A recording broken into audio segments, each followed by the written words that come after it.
Good morning. It is Monday, and we are honking together. I hope everybody's been having hopefully a good morning. I hope anybody who's trying to see the eclipse is doing so safely. It's a cloudy day here, and we're nowhere near the totality. So we wouldn't actually be able to see anything even if we wanted to. But hello. I hope everyone's been having a good one today. I'm a teeny bit sad because we heckin' don't have Zelda today. So I'm kind of like, we'll still have our usual stream time. But I'm sad that we're not having Zelda today. I'm really looking forward.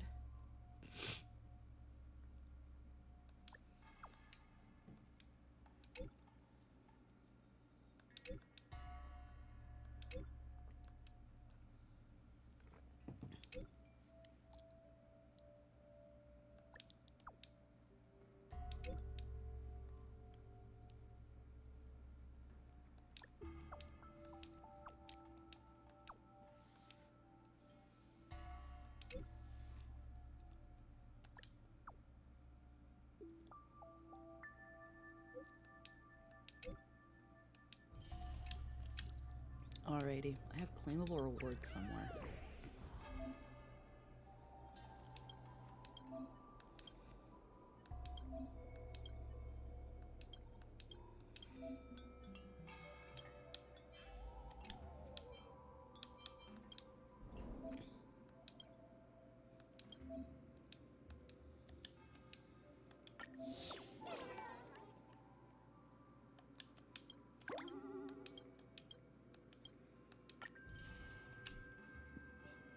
Alrighty. What's here?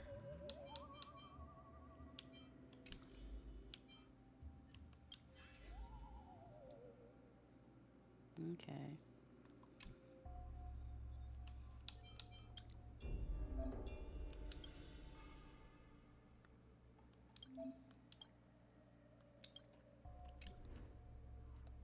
Okay.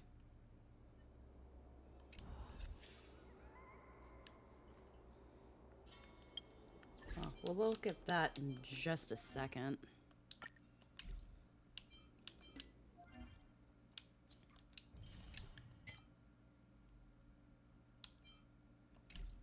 Let's see. We have characters we need to get materials for.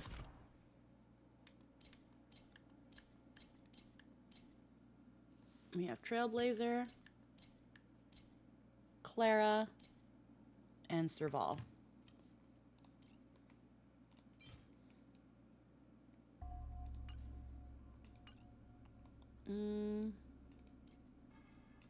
Let's have Hanya.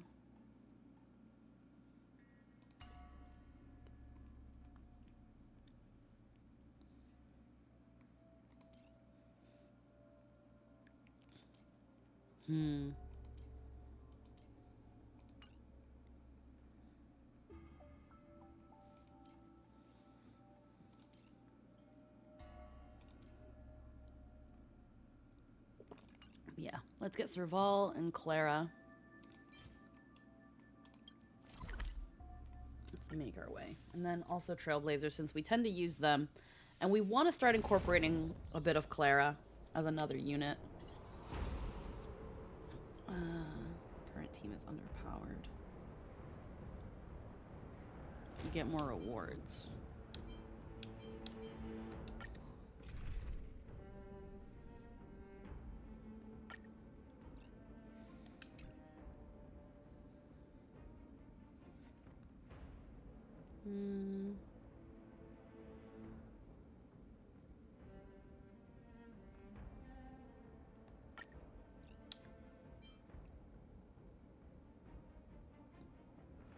We'll bring Nightshade's Acheron. And then we will also bring...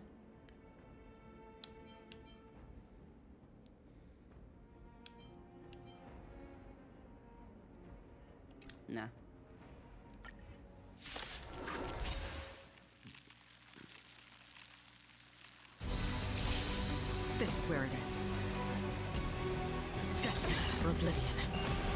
shouldn't take too long to kill. The Stellaron changes everything. Rigid and fleet. I weep for the departed. It too shall fall.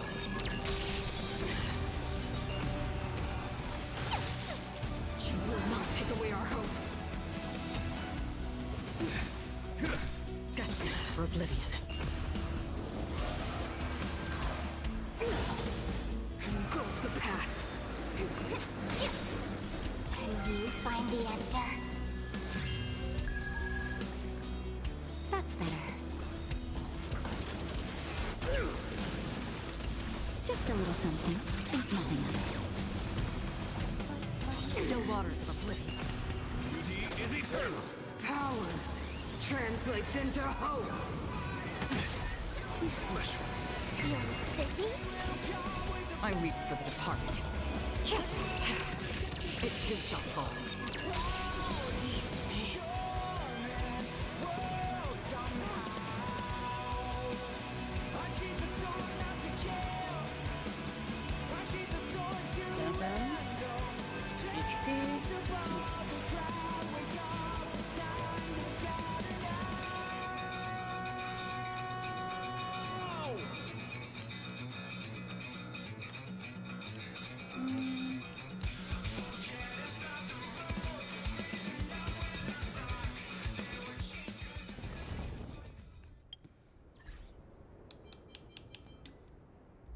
Let's see. We haven't raised Hanya. So yeah, probably wanna... Okay.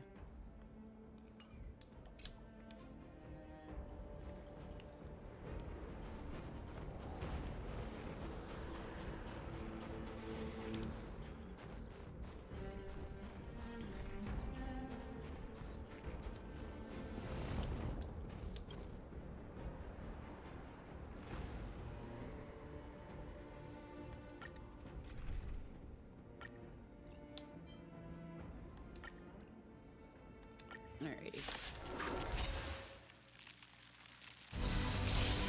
This is where it ends. Just Why pull Acheron? I have Acheron at home. to brave new world. Rigid and fleet. I will protect your beauty. I weep for the departed. It too shall fall.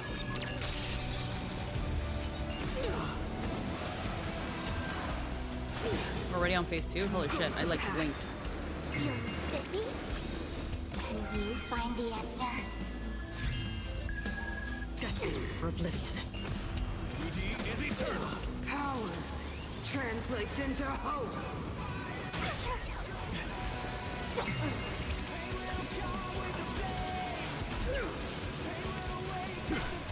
Still waters of oblivion. That's better. Just a little something. Think nothing of it. The only redemption. I weep for the departed. It too shall fall.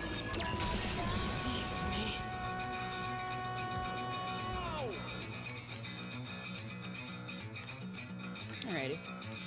Hello, I'll always love this battle song. Yeah. It's a really good song. It's a very hype song. It's just in a kind of mid-battle.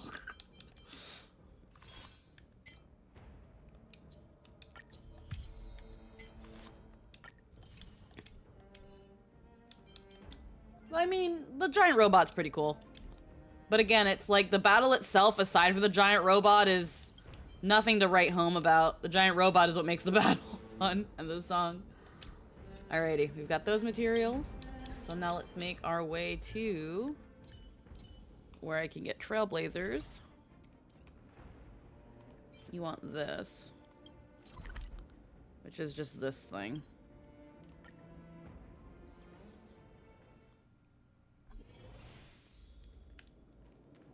So far, it's a little sad. So far, it doesn't really seem like any other boss battle in Star Rail has done this yet. But I don't know. Let them cook, guys. I guess. Current team is underpowered. We can take them. Alrighty. Physical, fire, wind. I usually take blade.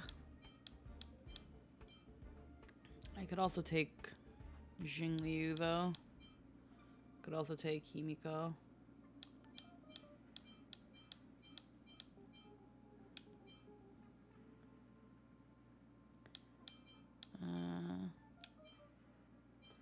Battle's pretty cool when it's the climax of the story, but yeah, on repeat it's kind of just there.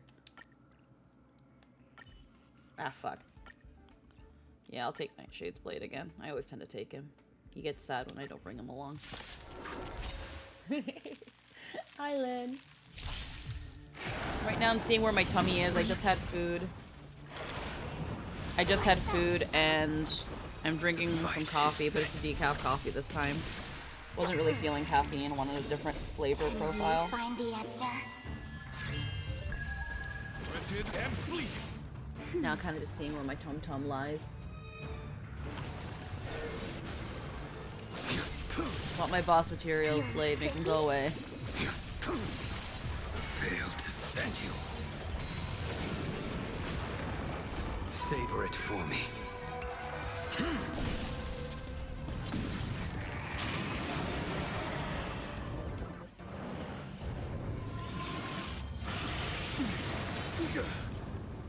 Can't even remember where this thing came from. What was this? This was when I was still like, what the hell's going on in this game? I don't even know what the hell this is. Just a little something. Think nothing of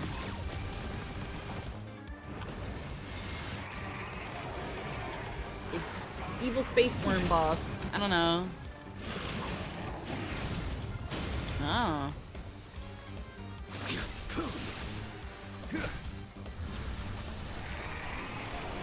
That was the space station as part of the evil monster invasion. Big boss in the assault. Okay, just a big. It was just the fucking Vajra. Okay, got it.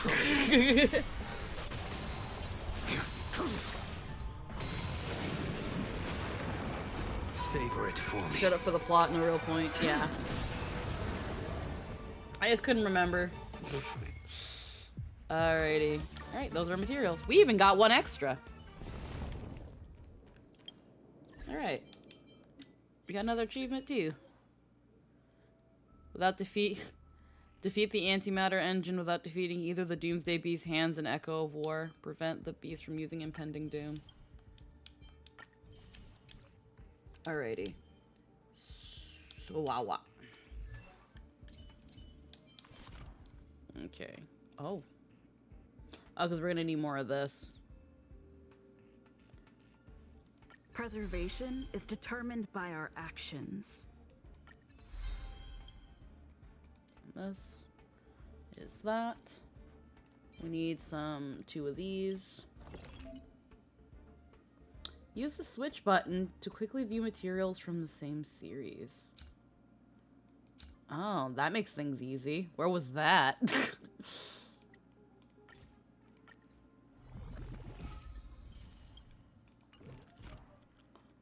Alrighty. Answer's basic attack. The slow building of characters is eternal. Throws Trailblazer's HP. Preservation is determined by our actions. Okay, this increases defense and also decreases defense more. We like that. So 4, 6. So we need 6 of those. 2, 5 of these.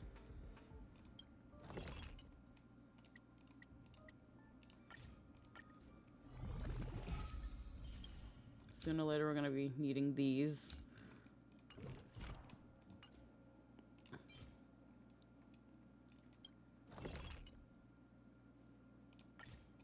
It's like, here, have 4 of these because that's all you've got. Alrighty. Okay. 7.5. So we're going to take the bigger one. And then we can eventually get to this one. This is going to need that one that we just got. Plus these along with Ascension. So it's a good thing we got an extra one. Obviously, we're going to be needing these things. We've already got this. We haven't gotten that yet. Yeah. Okay. Material exchange. I'm gonna exchange for these. I think I needed only 4. B. There we go. Alright. Trailblazers all caught up. Let's look at Serval. Ta-da! Another one off the to-do list.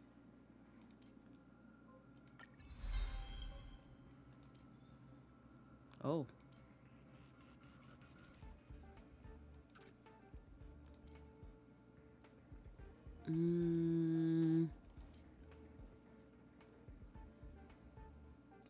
Those fucking keys, man.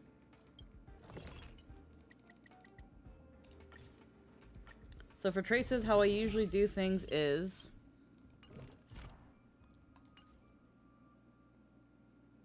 At the start of the battle, enemy regenerates 15... Immediately regenerates 15 energy.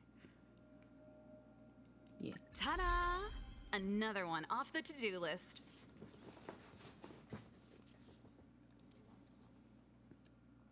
Crit rate increases by 4%. Okay. We can probably wait on those. And then I still have 2 more for if I want to save them or if I want to use them for Clara, which I could. What's this one? When I attack this character has a 35 fixed chance. I take the characters I use a bit to trace level 6 and get all the nodes that the tier 2 blue materials.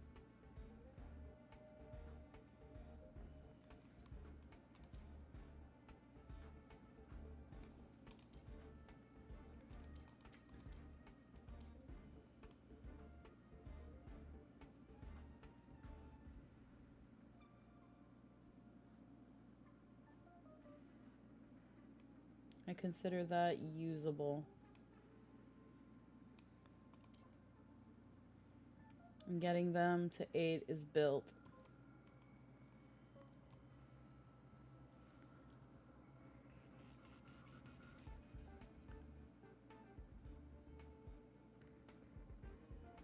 All the way to 10 is maxed out.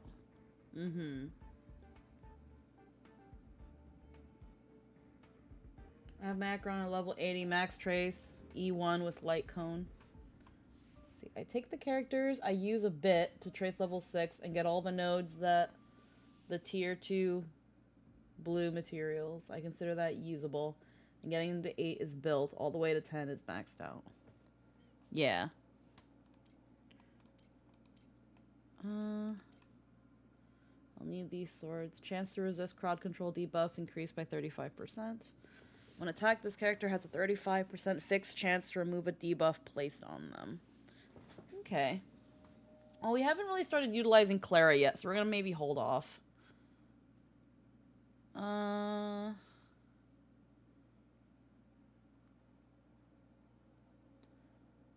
see.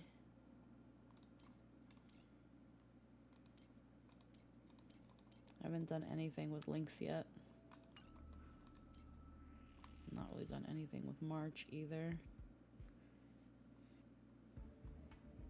Well, what? Most I get to build and call... most I get to build and call it good. I mean, that's fair.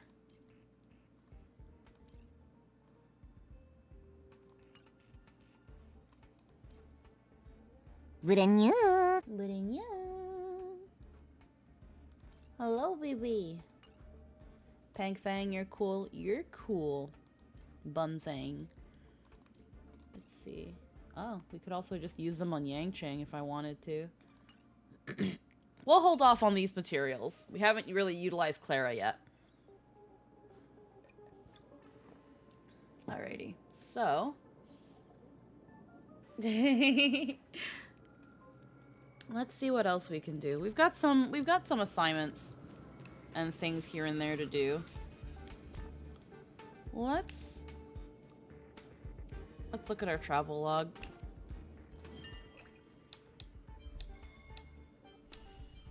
Feast of Deceits. Pure Fiction has been updated. Clear the mission and clear Pure Fiction Stage 2 during any phase to unlock the character links. Clear Forgotten Hall Memory Stage 3 and obtain the character Shinshui. Simulated Universe World 9. Get a Herda.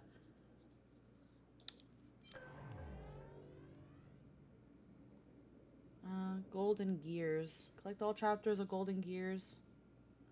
Unlock the Pathway edition in the Simulated Universe. Oh. Mostly taking a trace all the way to 10 is a huge resource investment.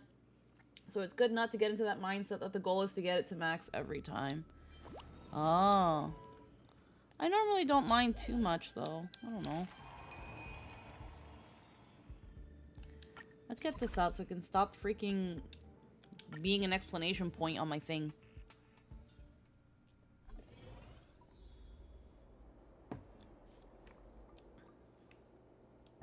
Alright, what does it want?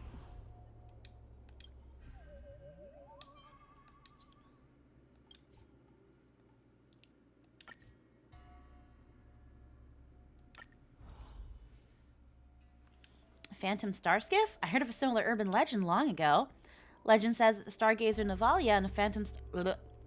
Legend says that at the Stargazer Navalia, a Phantom Starskiff had gradually and silently approached two workers when they were patrolling along among the incubators. The skiff was as quiet as a messenger visiting from the void beyond. The more courageous worker boarded the Sky Swift to take a look, only to discover that there was no one on the skiff. There was only a wailing parrot goblin. As he walked deeper, he found the skiff full of cargo and even contained food that was still warm. What? Don't be afraid. But Miss Shushang, you seem to be the one trembling. The only mystery was that the deck was covered in blood, as if there was a rough battle before. The worker examined the route map and found out that this star skiff originated from the Xianzhou Daiyu and was heading towards the Xianzhou Kangsheng. Ugh. But aren't those two Xianzhous? Looks like the star skiff had lost her direction and gone off course. The timid worker thought he had heard his partner calling and boarded the Phantom Star skiff. Soon as this girl slowly faded from Stargazer Navalia. From then on, no one had ever seen the two workers again.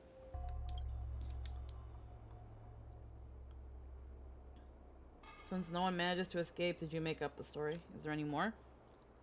If you like it, there's a follow-up story. Since someone has witnessed the ghost ship, it may be a Heliobus's doing. We were going to investigate it, no? Can a Heliobus create a Phantom Star skiff? Was a missing ship reported from the Xianzhou many years ago? From what I know, there are many.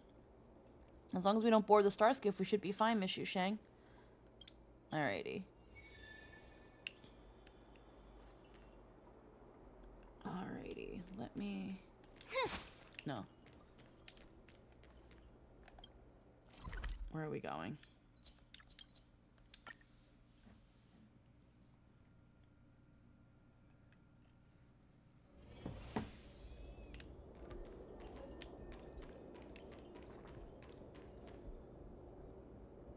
The post said they saw the Phantom Star skiff around here, but since it's a Phantom Star skiff, I doubt we can spot it easily. How about we split our ways here and regroup once we find clues? Putting up taboo in horror movies. Yeah. Better for us to go together. You're all overcautious. Fine, let's search together. Search the clues of the Phantom Star skiff nearby.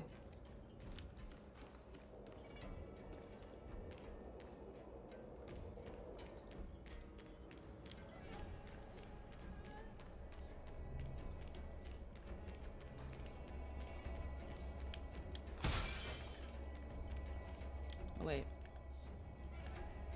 It's the other way.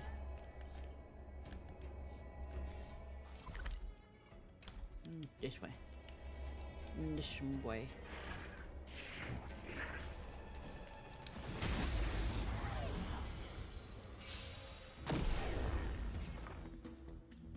Okay. Oh dear. Rigid and fleet. Time to twirl!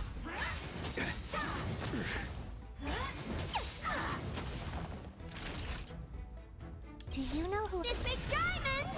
It's all yours! Time to twirl!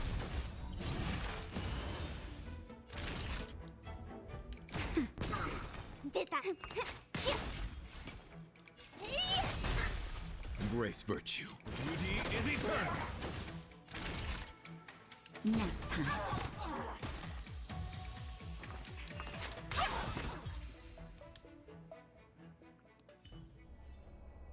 That's what I call a good day. Alrighty.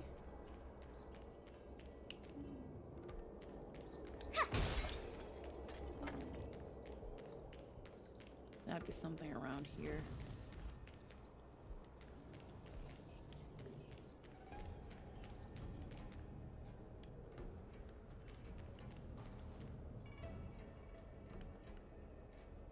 Oh.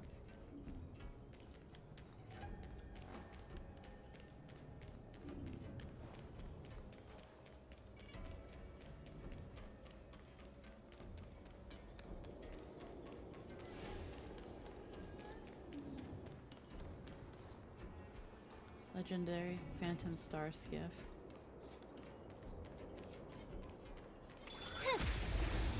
And kill things along the way. Did that Alright. hurt?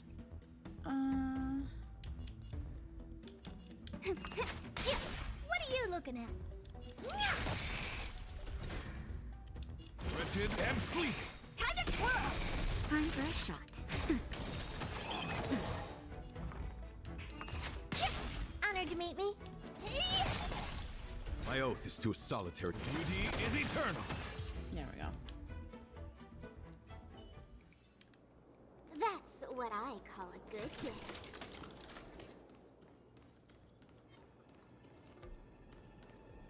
Oh, it's Ching-Ni. I remember you. Hey, a puzzle! I like puzzles.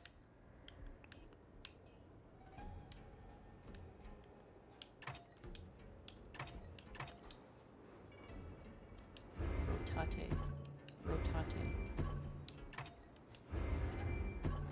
Rotate. Rotate.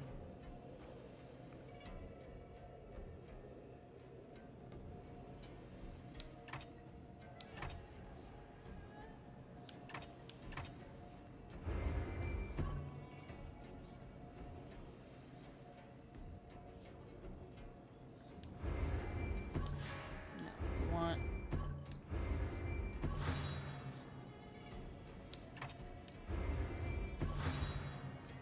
yeah, there we go.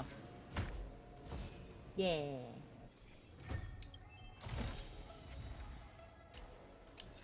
Thieves meteor boots. Alrighty.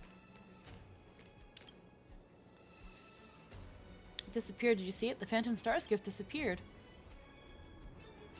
Becoming a hex maniac. Could I ask who you are? I'm Ching-Ni. I've met you before. In the Skyfaring Commission looking for the Phantom Star Skiff? I acted on my own. Madam Helmmaster won't allow me to track down anything like the Phantom Star Skiff. She doesn't allow the others to investigate it either. To her, it's just some supernatural stuff. It's a waste of time to allow it. But you saw the post online. That's right. And I thought of coming here to try to find it. In the end, I saw it, and I saw it too, but it disappeared. It's Yukong's daughter. Yeah, it's her. What a pity. I thought I could board it and film a video. And now I missed the opportunity to make a hit post. Board it? Why would you do that? What if something strange happened to you? Miss Ching-Ni, are you here to find out more about the skiff? Yes, I heard someone said my mother, Madame Yukong had boarded the star skiff a few days ago. Perhaps I'm being paranoid, but I do find my mother different from her usual self. She often moans and sighs, seeming moody all day. It's as if she's become another person. Why would someone as unwavering and firm like my mom turn out like this? So I've searched several rumors about the star skiff, and here I am investigating it further. She actually boarded the Phantom Star Skiff? I heard that from others. I asked her, but she denied it. Sounds like she's being possessed by a heliobus. Alrighty. Mom's being possessed by a heliobus? Then what should I do? Stay calm, Miss Jingni. I am a judge of the Ten Lords Commission. I'll handle this for you. But before that, what other rumors have you heard? I heard people saying that when Mom left the Star Skiff, there was a Foxian pilot on the skiff as well. They were wearing the Skyfaring Commission uniform. Madame Yukong isn't the only one who's possessed. You're right. Madame Yukong is often handling official business at the Palace of Astrum. If we ring the harmonic chime, that place might be a bit inconvenient, no? Most uncertainly, the Palace of Astrum is an official location where we receive guests from other Xian show ships.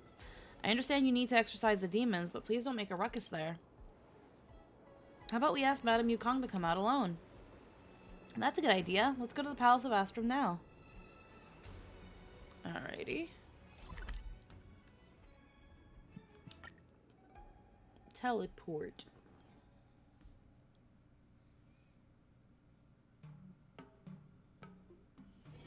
Wonder where I'm needed this time. I cannot follow you to meet my mother, otherwise she would know that I want to investigate the Phantom Star Skiff. It doesn't matter what she did. Please don't mention me to her. Miss Jingni, don't worry. As a judge of the Ten Lords Commission, I promise to handle this case properly. I'll be waiting here for your good news.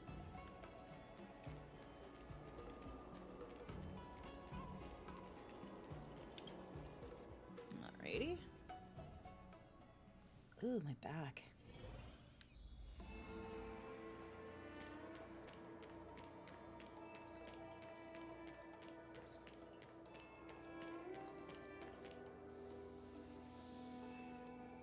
Being at the Palace of Astrum, I suppose you're here for me. Madame Yukong, there's something we wish to speak with you. Rings the harmonic chime straight away. Does not listen! What's the matter? You've brought quite a big group here. Madame Yukong, we saw a phantom star skiff at Stargazer Navalia. Do you have any idea about it? Could you be any less indiscreet? I got nervous. I'm sorry, I have no idea about it. I believe it's just an absurd legend. The skiff is real, but it disappeared the moment we got close to it. Perhaps it was just an illusion of light or a speedy star skiff. Please, why don't you be honest with me? What's the intention behind your visit? The Skyfaring Commission does not register any imaginary star skiff. Someone saw you board it. I heard that you don't allow your staff to discuss the skiff. There are many Foxians who have a similar figure as mine. I suppose that person is mistaken. That is wrong! Heckin' Mary's End, thank you for the follow and welcome to the stream. And Ryfan, thank you for cheek rubs. I'm gonna grab a robe really quick. I'm chilly.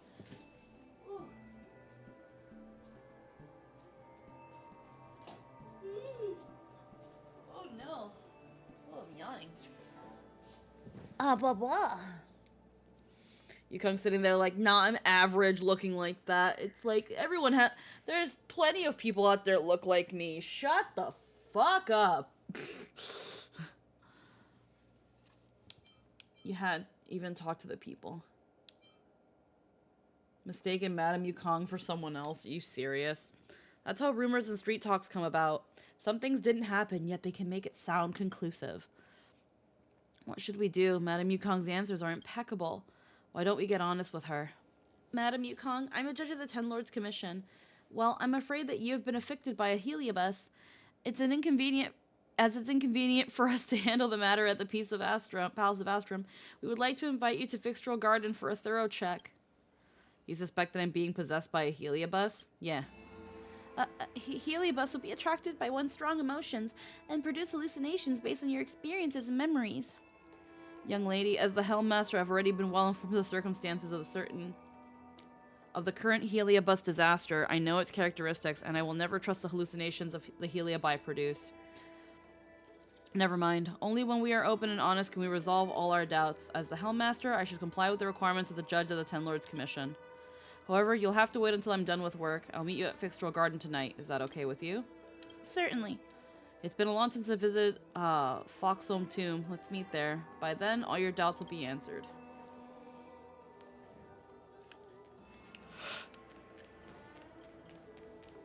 Get out.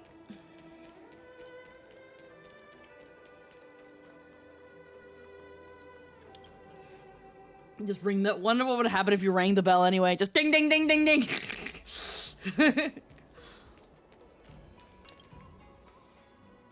How was it? Did she agree? Your mom is very stern, just like my mom. Her presence makes it difficult to speak up. I didn't expect you to have a mom like this. Everyone, my intuition is telling me that Madame Yukong isn't being possessed. There isn't any reaction from the harmonic chime. We shouldn't leave out any possibilities. Are you serious? But in the past, she would never reveal such a melancholic expression. Sometimes she seems so distracted that she stares blankly at me without uttering a word. It's like she suddenly turned into a child who needs me to put her to sleep. I don't know what else to do either, so I can only embrace her silently in my arms. Vladimir, hello and welcome. We had such huge crises in the end show a short while ago, but she didn't show a single sign of weakness back then. Yet she came home one day and started to act in this way. I can't think of any other possibilities.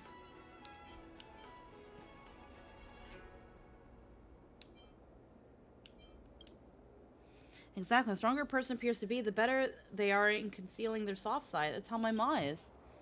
Regardless, Madame Yukong agreed to meet us at Fixed Row Garden tonight. We should clear our doubts with her. Leave it to us, but it'll be good if I take a close-up picture of the Phantom Star Skiff. That way, my fans will definitely increase. I knew what you were up to. Come on, let's go to Fixed Row Garden.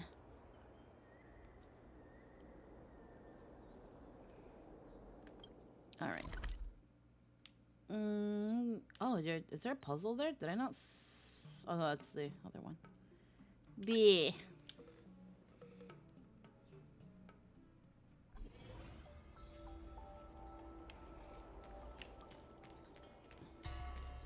Since when did Fixed Row Garden become so eerie?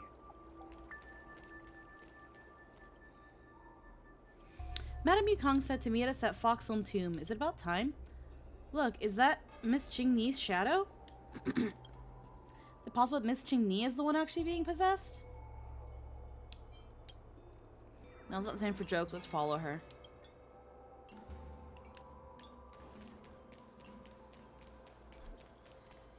Everyone on the CN show is a trickster. You have to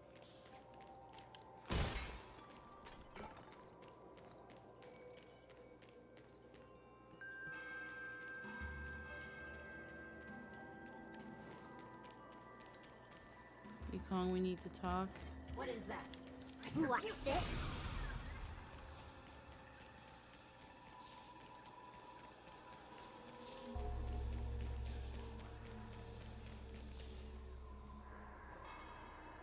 Yukong isn't here yet. Who are you? Is that the Phantom Star Skiff? Don't you dare disturb us. Is it her friend, though? Like Qingni's actual mom? The game is on.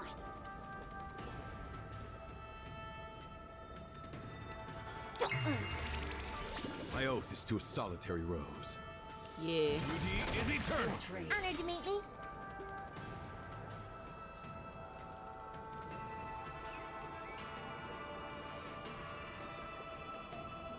Until I see, I will protect all beauty.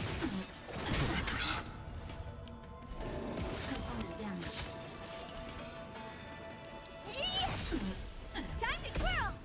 That'll take nap time. Component damage. Feeling spiffy? My guiding light. Wretched and fleeting. Yeah, thank you for the head pat. Threat raised. Come to me, Red. Oh. Oh. Oh shit. You know who I... This big diamond! It's all yours! No, let's not have that. We're done there. We're done there. The voyage of the Phantom Star Skiff should now come to an end. Madame Yukong? Yes, I invited all of you to the Foxholm Tomb so as to clear up any doubts you have about the Phantom Star Skiff. Yukong, you're finally here. The illusion looks so much like Miss Qingni. Why is she constantly calling your name? Because as far as it's concerned, it recognizes me. It misses me. The Phantom Star Skiff is a manifestation of people's thoughts by the Heliobus. It travels unpredictably on the Ziensho, following the sorrowful thoughts of those who mourn. When someone with a broken heart comes to Foxholm Tomb, it would come and meet them in the guise of the ones who had passed away, as if hearkening to the inner cries of their friend. It will respond to those unfulfilled promises of reunion. Ones who passed away? We already know this, so we're not going to play stupid. What's so special about Foxholm Tomb? There are few places on Ziensho Laofu where one can honor the dead, but the Foxholm Tomb is different. It's a place for Foxians to commemorate the deceased. After the Great War with the denizens of Abundance 30 years ago, many people had come here to commemorate the fallen pilots. Ones who passed away. It has taken form of my fallen comrade in arms, Kai. I have come to Foxholm Tomb countless times over the years to reminisce my days with... Oh no, it's Zai. It's Zai, I think. Back then. We told each other everything. We understood each other without needing words as we flew. And we fought passionately side by side. I even entombed the airship fragments from that great war here. I didn't expect that. As time went on, my thoughts for her would take the form of a star skiff and actually fly back to me. You haven't been to Foxholm Tomb for a long time, but your sadness only grows ever greater. I had to come and find you. I thought I'd gotten used to not thinking of you, but when I boarded the star skiff and saw you again, I remembered those bygone days and was reduced to a weak Foxian girl once more. A little kid who would do nothing but cry. I can taste your salty tears. You have never stopped crying in your heart. If you need to talk, I will always be here to talk with you. Madam Yukong, you should know it's only an illusion. Perhaps we should give you two some personal space. I know. I'm sorry, Fuck, I already forgot how it said. Zai? I think it's Zai, right? I don't fucking know. I've asked the judge of the Ten Lords Commission to come here, so I came to bid goodbye to you. The rainbow took pity on me, allowing me to once again meet the person who you are in my memories. For that I'm grateful, but I must not stay stagnant in this moment. I want to move on with my life while holding on to my memories of you. Your daughter, no, our daughter, Qingni, is doing very well now. I'm sorry that I couldn't fulfill my promise to you. Qingni will become a pilot as she chose for herself. She will become a pilot as marvelous as you were. I understand. Thank you. Before going on my next destination, I wish to ask you, will you ever touch the sky again?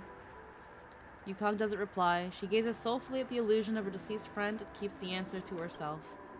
I see. Goodbye, little Kong. Goodbye. The phantom of the stars have suddenly dispersed in the flittering blah, blah, blah, blah. Your group captures the masterless Heliobi into the bottle.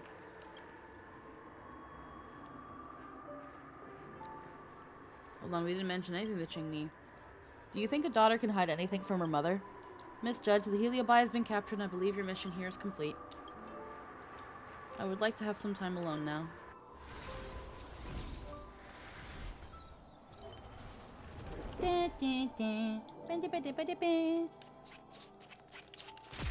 Kill it.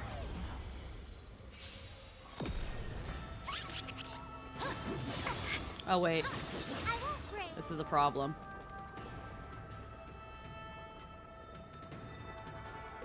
We're in a situation.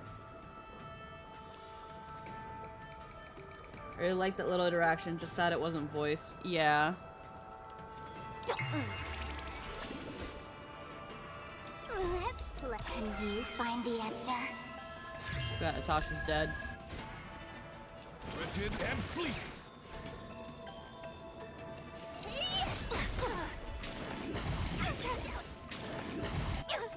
Now we're fucked here. Couldn't find.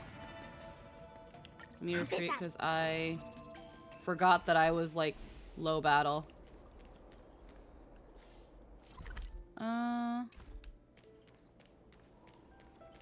Since when did Fixstrom Garden become? Fuck.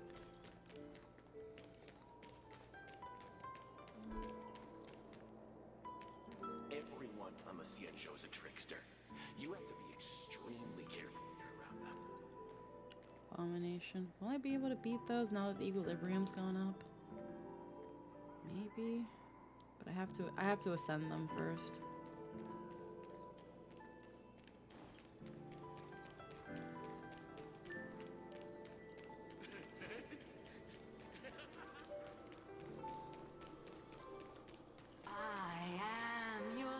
Retribution! Yeah.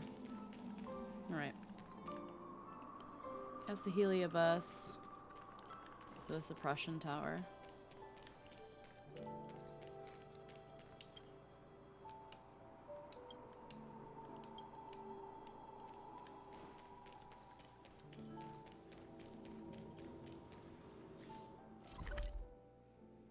Where is it?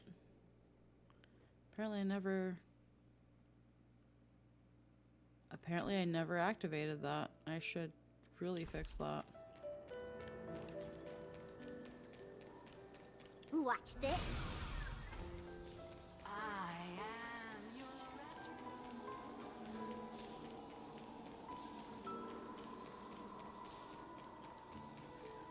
Take us home, please. Or we will follow you home.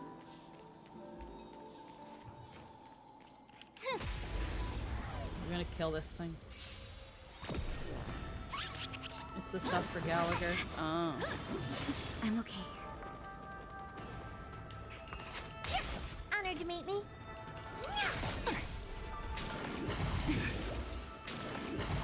I'm okay. My oath is to a solitary road. Beauty is eternal!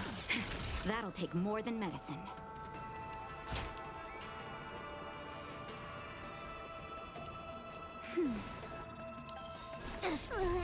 Can you find the answer? What are you looking at? Time to twirl! My guiding light. Wretched and fleet! Time to twirl! Do you know who this big diamond? It's all yours! That'll take more than medicine. Nap time.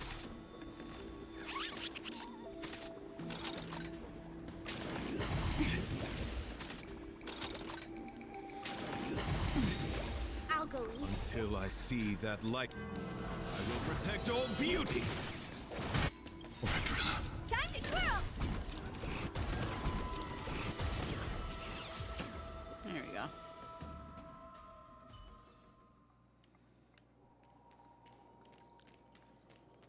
Alrighty, so this is a bud of abundance. Okay.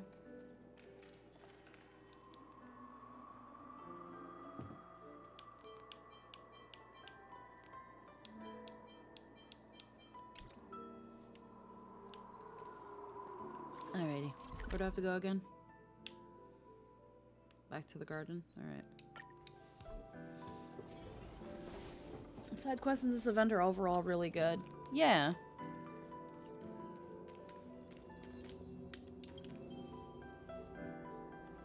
Person's thoughts or someone could take the form of a star skiff in return. I see, so Heliobi are even capable of such a thing. Times like this make me recall how Madame Hanya said Heliobi are simply starfire essence attracted to emotions. Perhaps the Heliobi never acted based on concepts such as good or evil. You have a point. Well, I know this spoils the mood. Just say it. I got a picture of the Phantom Star Skiff. How about making a post right now? Yes, that spoils the mood, but we gotta let me post it. Alrighty.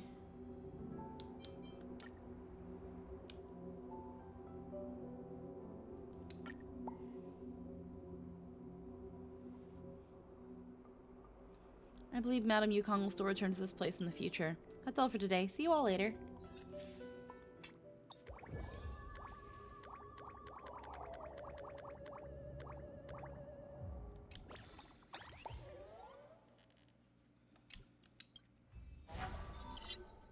Alrighty.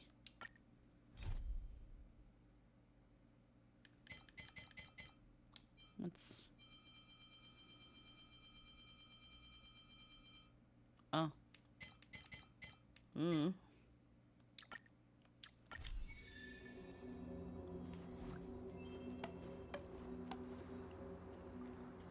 Yep, with your teammates in the garden.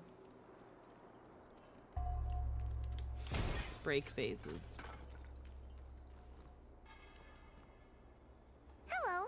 Let's get started with today's operations. The Ten Lords Commission Special Operations Team for the Heliobus Containment Breach Incident, aka the Ghost Hunting Squad, is ready for action! Yeah! Yeah. Huh? Clocking Yeah. in. Why the exhaustion? You look like the officers over at the Realm Keeping Commission. I'm sleepy. Oh, little Gwei, what kind of magical elixir did you take to make you so energetic?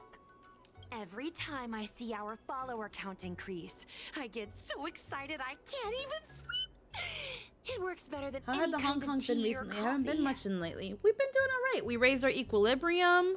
We, I think we finished World 7 of Sim Uni. Wow, We've been aren't doing pretty you good. lucky? As soon as I closed my eyes, I dreamt of endless running and circling and chasing after Lady Bailu. It was even more exhausting than doing it in real life. Sushong, you slept for an entire day. Catching ghosts is a night job. It only makes sense to sleep during the day. Yeah, I have an idea. How about we all just pretend that I've been possessed by a sleep ghost? Let me sleep for another 10 hours, and then call it a day's work. You sound like someone I know. Sounds like you've spent time with Jing Choi. That's the Celestial Jade player over at Exalting Sanctum.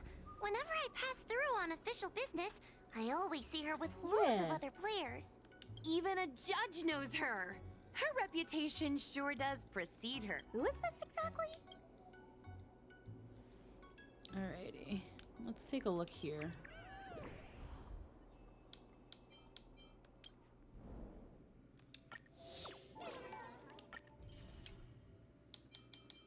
Yeah, there's a lot we can get from this.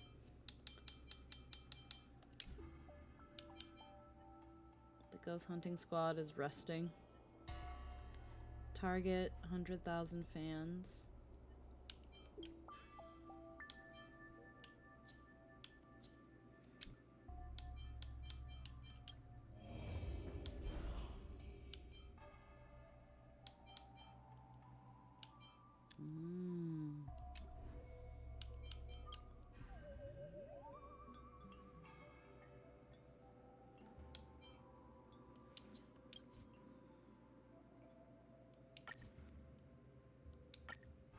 Hi, take my job seriously. I'd never post something like late as usual on a public forum.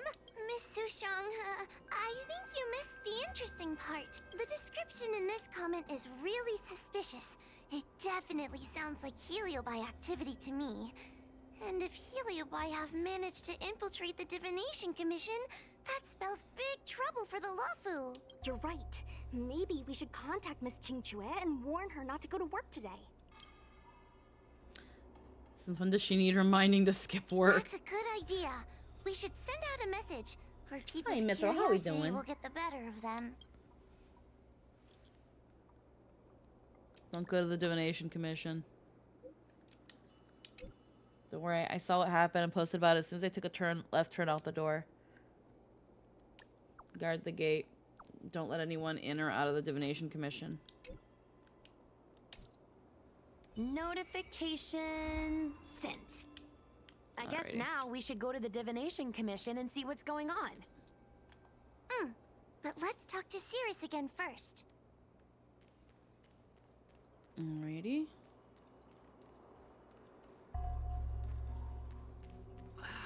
Can't you stay? Got to see the solar eclipse. Hopefully not directly. Heartbreak.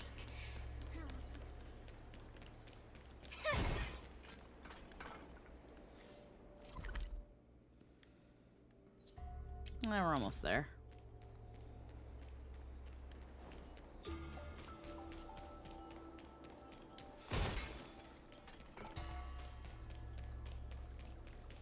Since when did Fixstrom Garden become so... Chess Ghost.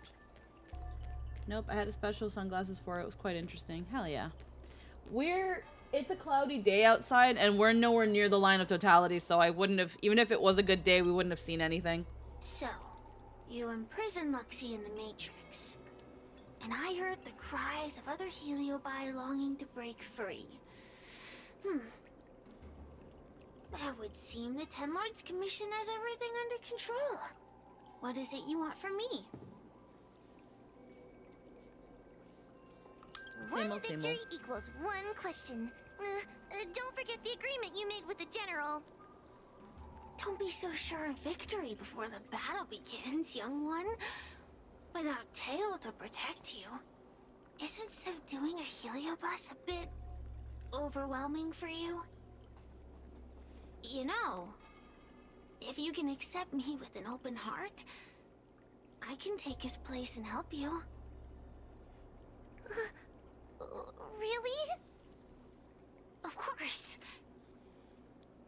That's what I wanted to hear. Oh? The fact that you're trying so hard to persuade me means that you're not sure of victory either.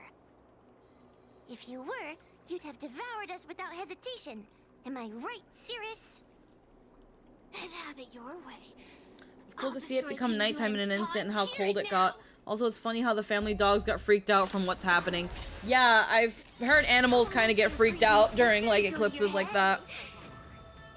The slightest misstep will be your undoing. Let's see how you perform without the general here to watch your back. My oath is to a solitary will. I will never rest.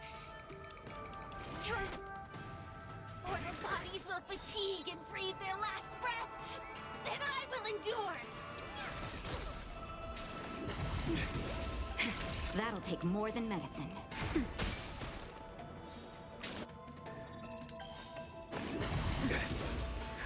Just a little something. Think nothing of it. There's no power like team power. Okay.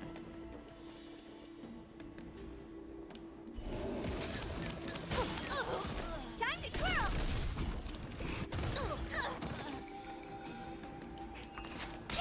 What are you looking at? Wretched and fleeting. That'll be nap time. Flesh wound.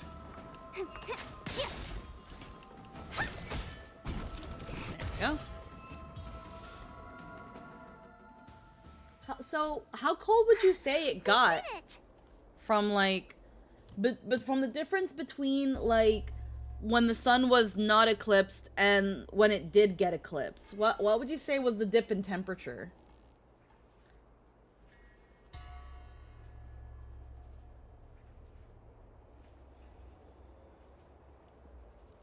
Because, yeah, it's kind of crazy how, like, the more the sun is obscured, the colder it can be.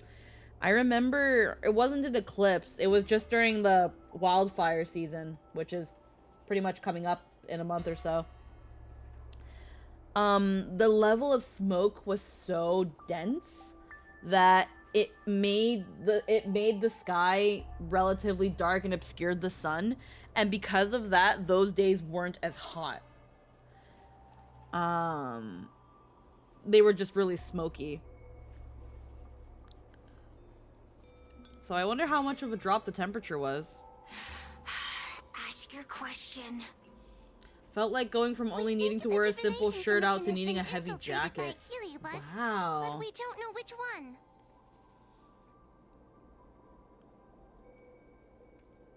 Entering the Xianzhou's window to the future, it must be none other than Kiraloom. They always relished hounding your prophets and seers with questions of destiny, watching them flounder between the random and the preordained.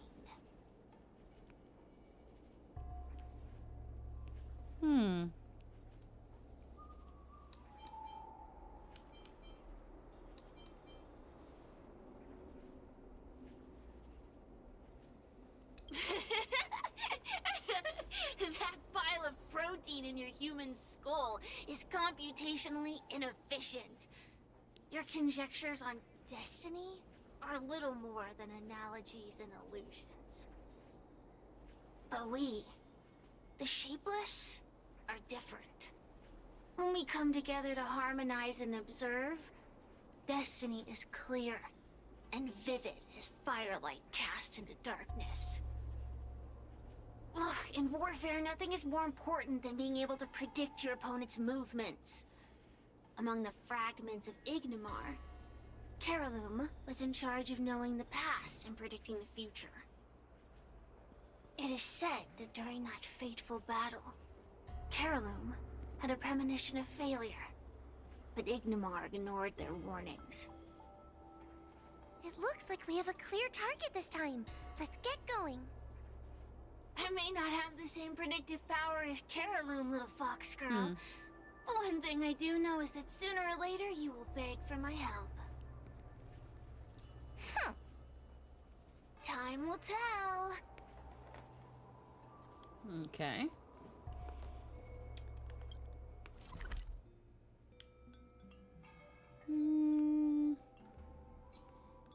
This is the close to it.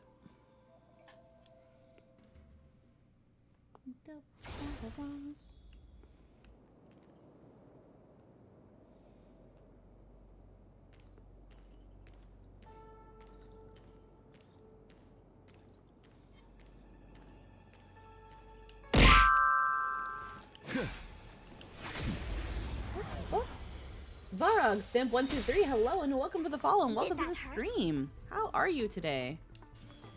Feeling spiffy? My guiding light. Wretched and fleeting. Time to twirl!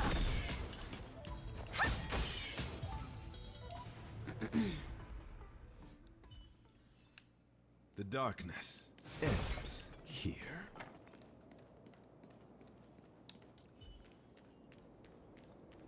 There you go. Oh, you're here. Is that a 10 Lords Commission judge? Something's amiss in the Divination Commission. Everyone is mumbling to themselves. Is this some workforce overhaul? Did I set a bad example? I'm afraid not, Miss Jingtre. Something unexpected happened. I'm just not sure how to explain it. Avoid saying too much, tell the truth. The Divination Commission may have been infiltrated by some unknown creature. If you rush in, you could become a target too. Miss Sushang, we're supposed to be operating in secret. Ha! I want Qingque to have an idea of the gravity of the situation. I suppose Miss Jingtre should be safe enough. The one we're chasing probably has a more, complicated target. That sounds like a compliment, but at the same time... I'll just take it as a compliment. In that case, Miss Jingtre, could you stand guard here for us while we investigate? It doesn't seem like a good idea to just stand here under such dangerous circumstances. Her dress does is it? really cute. I mean, you could leave, but... wait, are you thinking of coming with us? It's really funny to me how often we talk bad about the people while they're situation standing was? right by us. Yeah, I've seen it all right. But if I leave now, won't that count as an authorized absence? I can get away with slacking off, but the Master Diviner won't tolerate complete abandonment of my post. Besides, you guys need someone familiar with the Divination Commission to show you the way, right? Then let's go. What's going on? Stay close to me, okay? I'm a little scared. What are they looking at? Is everyone okay? There's only one way. Divination is meaningless. How did the Matrix of Prescience become like this? Look, Diviner Fu is standing at the center of the Matrix of Prescience. What is she doing? Judging by her chanting, I think she's performing navigation calculations. Or divining. But something's not right. The Matrix of Prescience isn't moving at all. A heliobus? Is that the danger you were talking about? I think she's probably already I read possessed. about them in a book. Starfire essence that can transform itself. Enjoys manipulating the dreams and desires of mortals. You mean the Master Diviner is being controlled by something like that? How can we snap her out of it? We could try ringing the harmonic chime. If we're close enough, we should be able to enter the heliobus's illusion.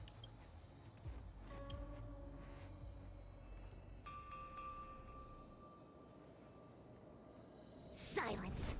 Idle chatter is not permitted in the Divination Commission.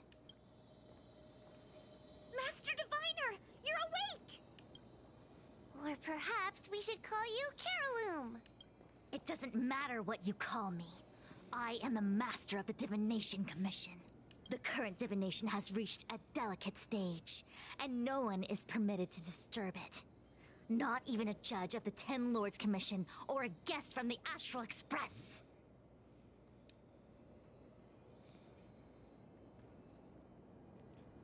Qing Chui, I have grown weary of your insubordination. Are you the one who brought these outsiders into the Commission? Have you turned a deaf ear to all the rules I've laid down?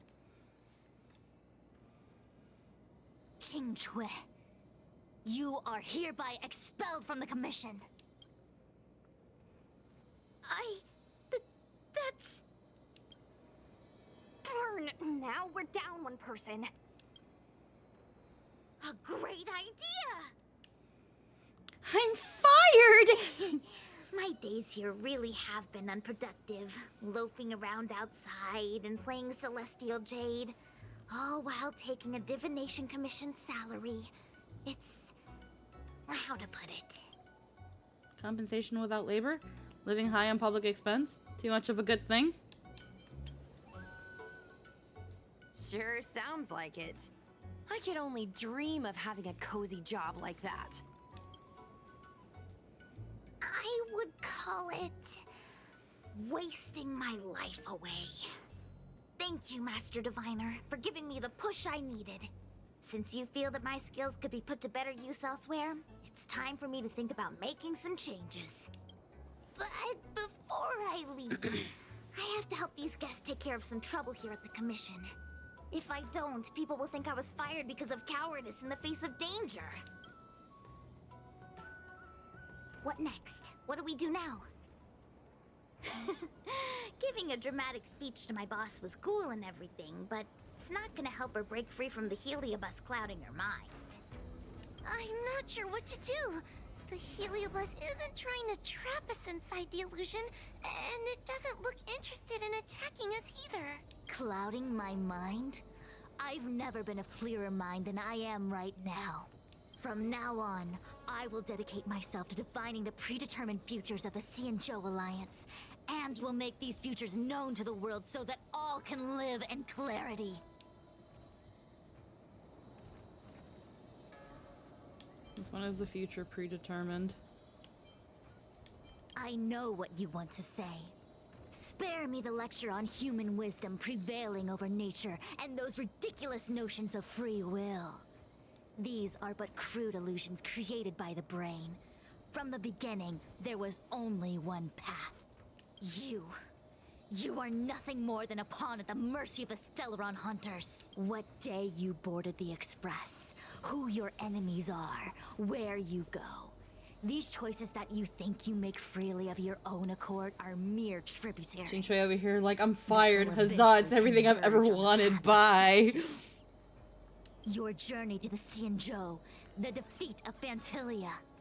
All these were written into a script long ago by that slave to destiny, hidden in the shadows. Even in this very moment, your options are few. Ready your bat and charge at me.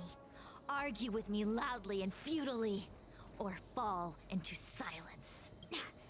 Don't let her words get to you. There are always other options. You know, except for the ones that ready your bat and charge at her, argue with her loudly and futilely, fall into silence. No. Fushuan seems disappointed. Come back to me when you've thought it through.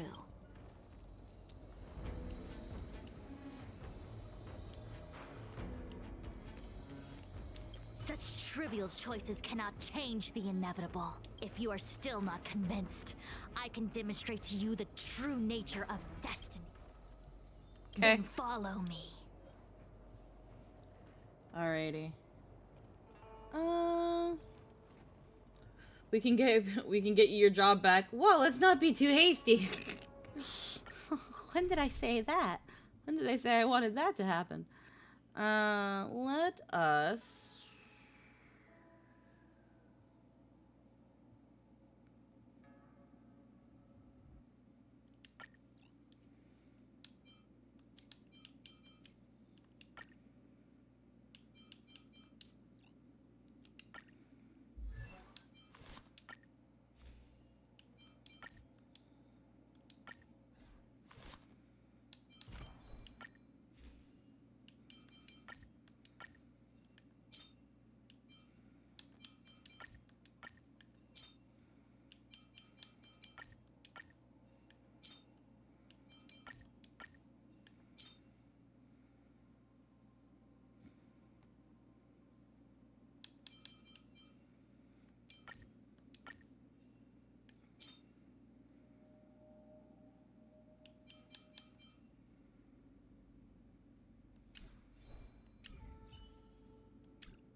should be fine.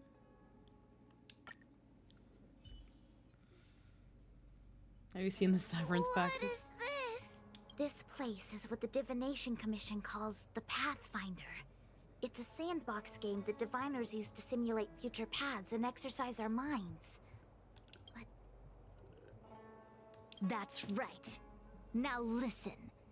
If you place an ingenium in this little maze and give it a command, it will find its way to the exit precise. But you're probably thinking, humans are not machines. There is more than one path in a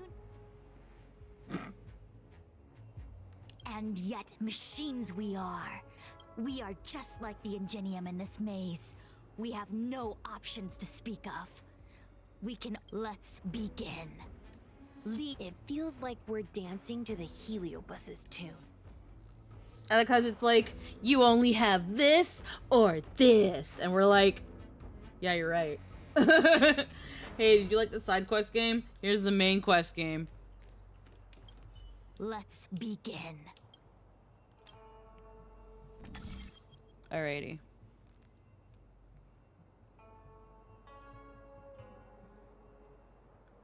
Okay.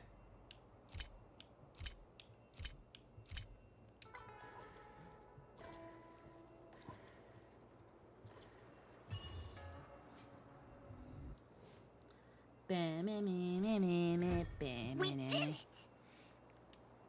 Well done. Your choices are as the Omnicia foresaw them. You should know that there was only one answer to this puzzle. You designed it. For a puzzle that was designed from the start. But the universe isn't someone's game. And no one is designing puzzles for us to solve. The universe doesn't have a single answer. We can do anything we want while we're in it. Even if it's the same work every day. I can hide in the library and read a book.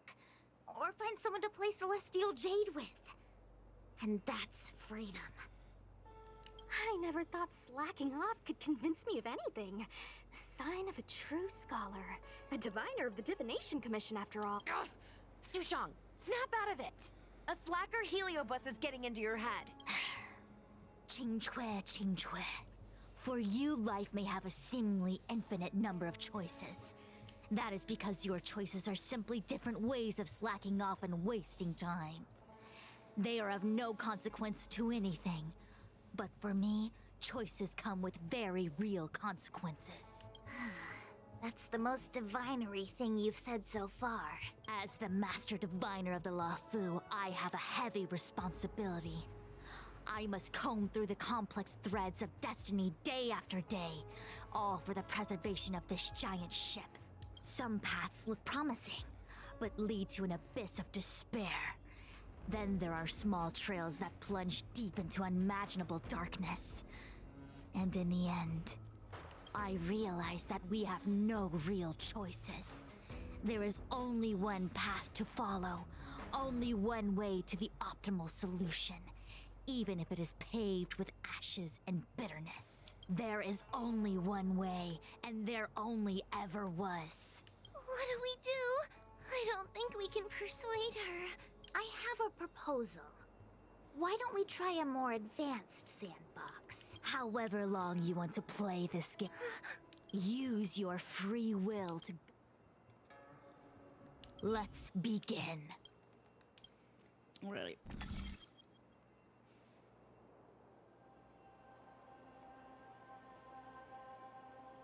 Let's see. Remaining commands.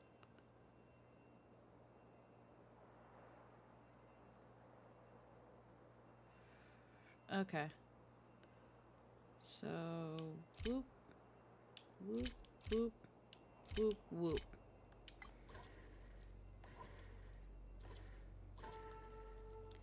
I play Pokemon Gold and Silver 2 game.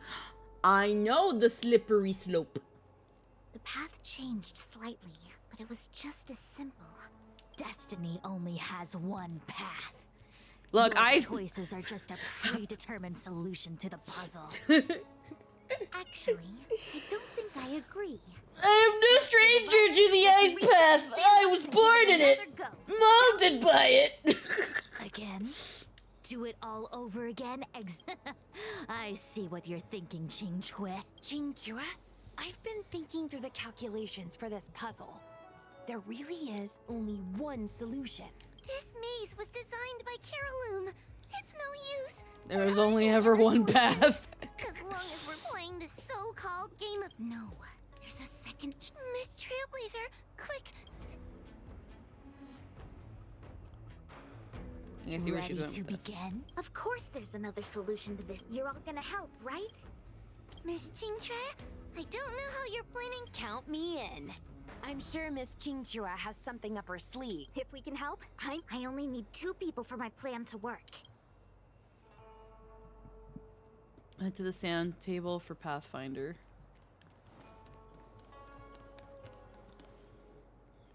You go stand in the sandbox. Right?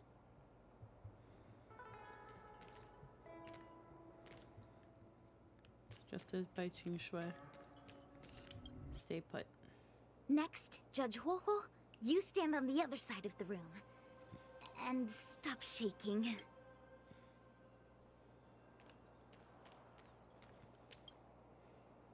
All right, we're ready.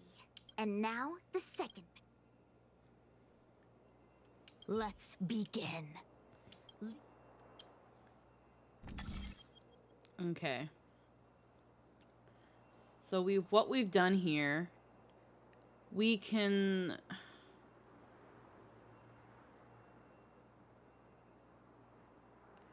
We could still technically do the first path.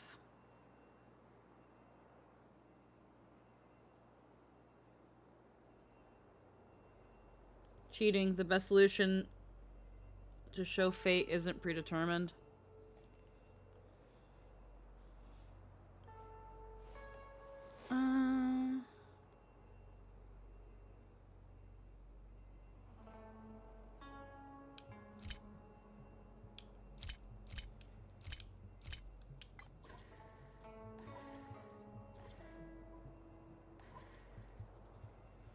Okay. Yeah, so we need to find another way.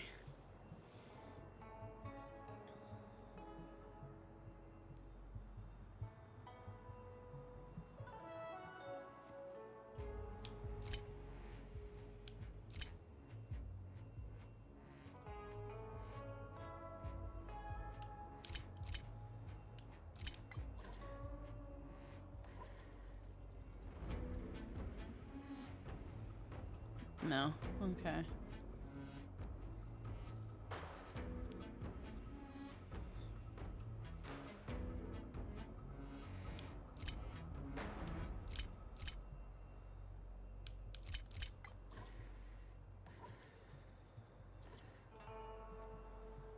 Okay, I see now.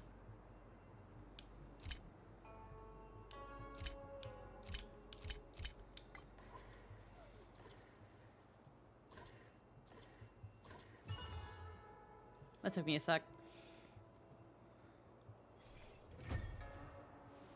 This is the other solution. The alternative choice. I created a new solution. Master Diviner, you're not the only one who can design a puzzle. And I don't tread the path of destiny alone.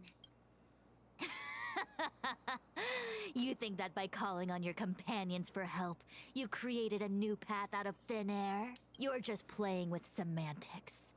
I could weave 1,000 routes for you, but they lead to the same destination. So what significance is there in having a choice? Creatures like you don't understand humans. The universe is like jade tiles on a game table. When the tiles are shuffled, the outcome is already predetermined. Which tiles can be played, which tiles are left over, what kind of hand the person next to you is trying to make. All of these can be determined through calculations. But if everything is just a calculation, the game loses its flavor. Randomness and adaptability, ambushing your opponent, twists and turns, the balance of the elements. It's a mix of calculations, unknowns, and loss of complete control that makes Celestial Jade the kind of game it is. And those are the same things that give life its color and vibrance. Do my choices at the game table mean nothing if I have a sure loss in front of me? No! The choices are what make the game meaningful in the first place. Even if I lose, I'll still make choices to lighten the loss. Just like the Master Diviner is making choices for her own agenda. You were right when you said that as Master Diviner, you must comb through the complex threads of destiny day after day, all for the preservation of this giant ship. In this vast universe, a game where there are only losers, our Master Diviner is making endless choices, fighting against the odds just so the Lawfu can travel safely for another day. In my book, she's the best player there is. Why would someone as talented as the Master Diviner go through the trouble of making endless choices if the end result is predetermined? Heliobus, you cannot fathom the joys of humanity. You are imprisoned by the illusion of destiny, unable to free yourself. And you want everyone who peeks into the future to suffer the same pain as you. You don't understand humans at all. Don't let them trick you, Fu Xuan! Don't push me away! Don't let her words fool you! Yeah. Kiriloom, release the Master Diviner! I see through your trickery! I see through every bit of it! I'm going to lose! Victory is beyond my reach! Why? Why is there no alternative? Everything in this universe is predetermined. No, I had no path to victory. This thing has depression. This This thing has depression. Okay, that's the one we get instead. Interesting. Wretched and fleeting. Treason.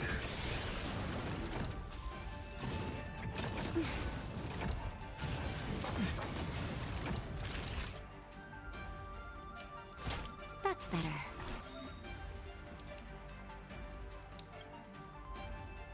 My gratitude is yours. Flesh wound. Just in time. Just a little something. Yep. It has depression. There's no power like team power. Pretty good crowd today. Alrighty. Let's rock! I'm okay.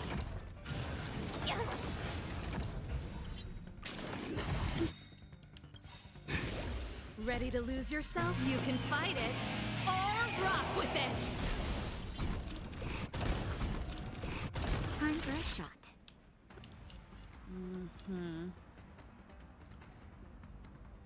Let's see. We should probably kill Sparkle. There's no power like team. Let's play for a while.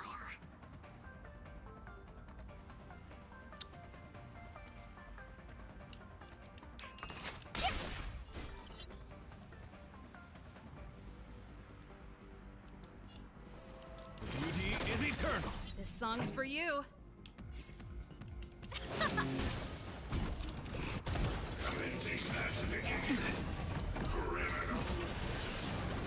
I'll go easy this time.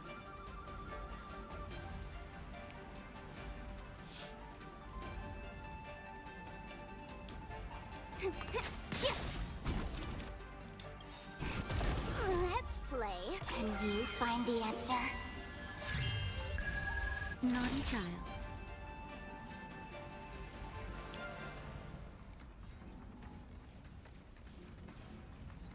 Okay. That's the one they gave us. Seems I've been waiting a while. That's better. Ready to jam. Just in time. Just a little something. Think nothing of it. There's no power like team power. Turn it up!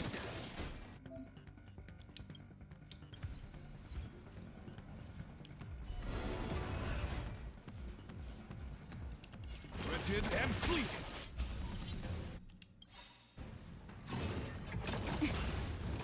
Until I see that I will protect all beauty.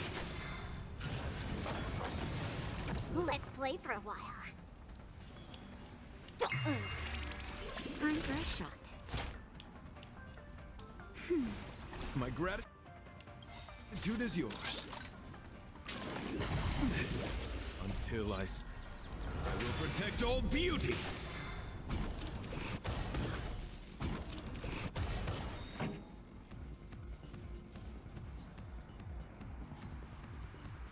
You have to trigger the ult before the turn of the thing with the fire starts to steal it. Yeah. Let's rock!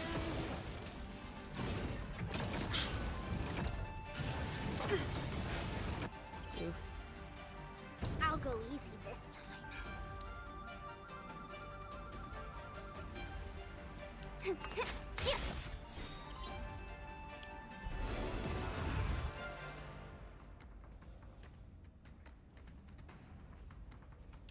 Beauty is eternal.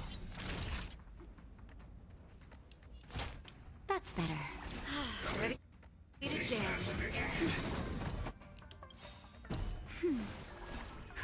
Just in time. Just a little something.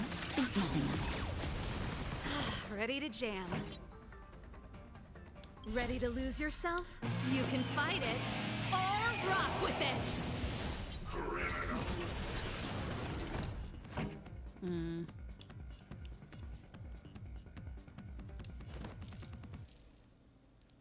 Turn it up! Flesh wound. That's it!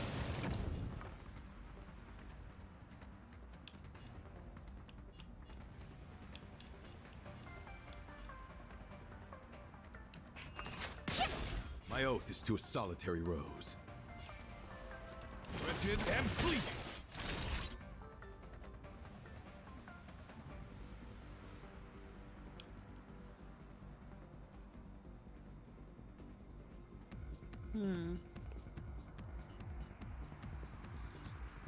Seems I've been waiting a while. Damn it.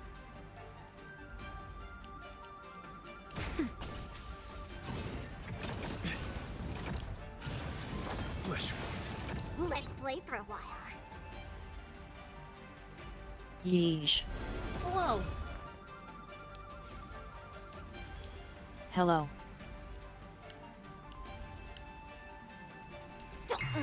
I didn't want to do that. Fuck. I couldn't find them. Play. Can you find the answer?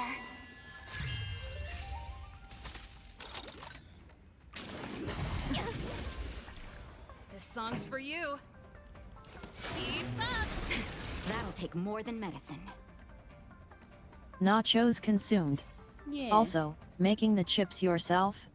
Not that hard, and the structural integrity is so much better. Yeah.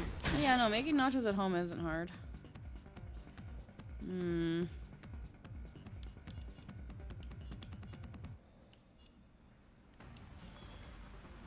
Feeling spiffy? Pretty good crowd today.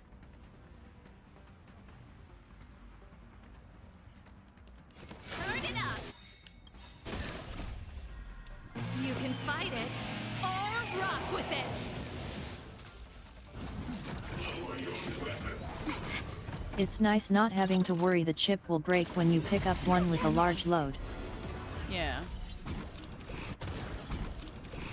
This song's for you. Keep up!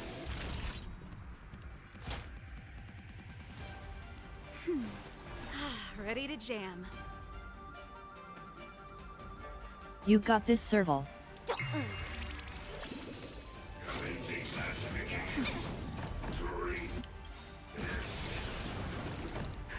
Just a little something. Think nothing of it. Pretty good crowd today. There's no power like team power. Turn it up! I'll go easy this time.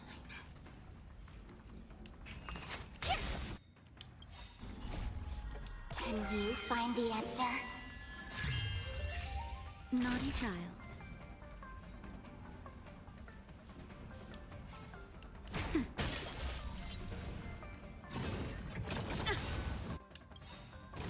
Ready to lose yourself? You can fight it, or rock with it! This song's for you. Keep up! Doesn't look like a good run. I'm okay. No, this doesn't look like a good run. I'll have to try it again.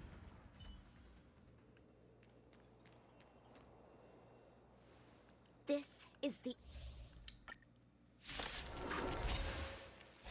I see through your trickery!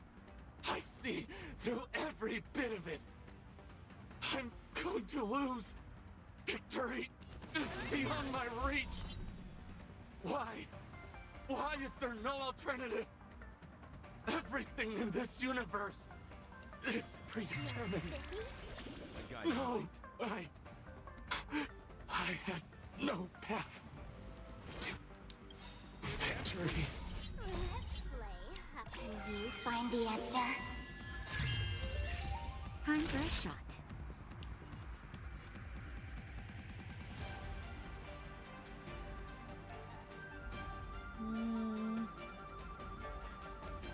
Nap time. Flesh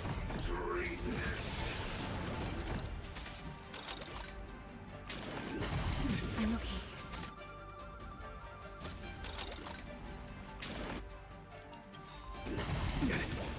Until I see that light, I will protect all beauty. for a drill.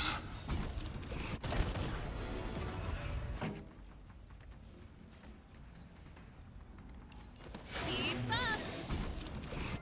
Let's play for a while.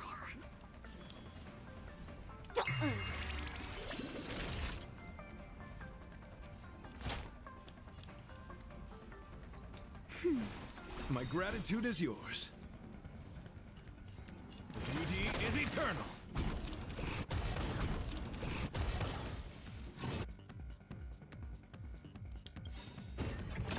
That's it? Just a little something. Think nothing of it. My gratitude is yours. Flesh wound. Let's rock! I'll go easy this time.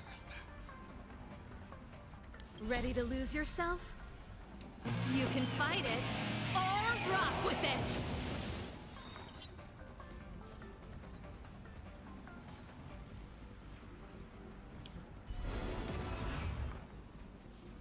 Alrighty.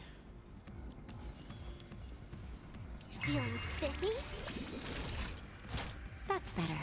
My gratitude is yours.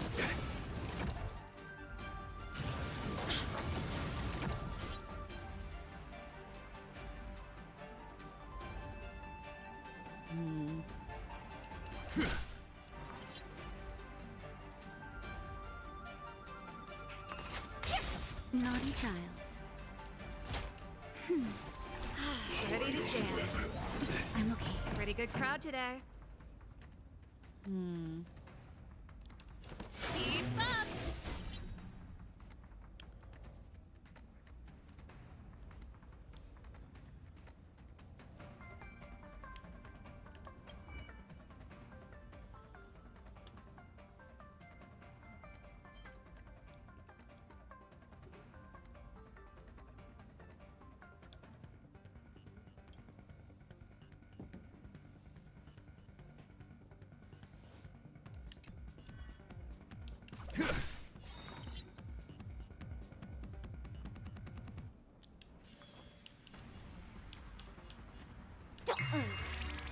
Time for a shot.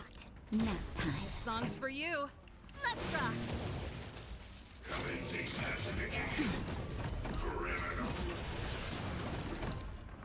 Okay.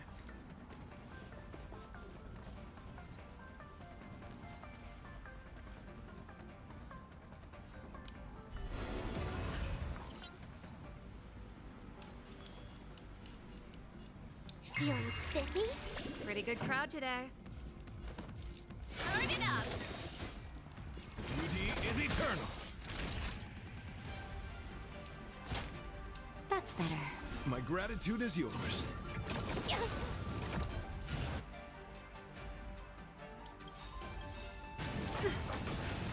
Let's play. Can you find the answer?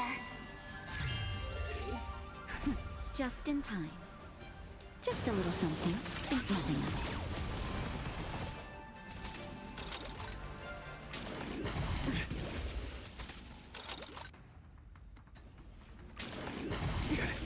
it. Let's play for a while.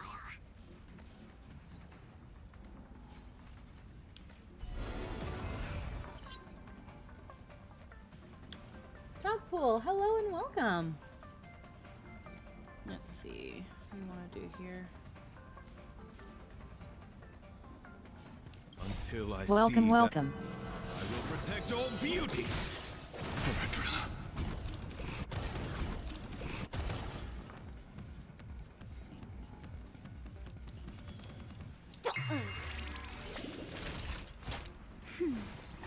My Ready to guiding light. jam. 1 second. What's going on?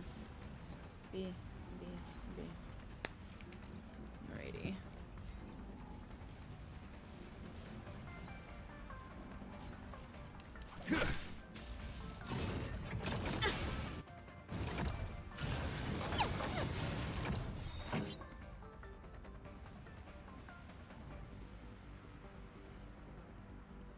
Let's rock!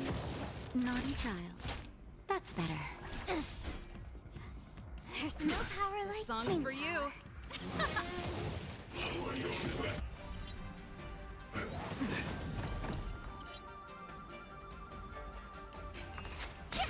Pretty good crowd today.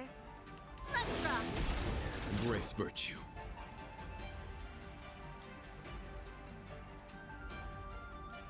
Beauty is eternal.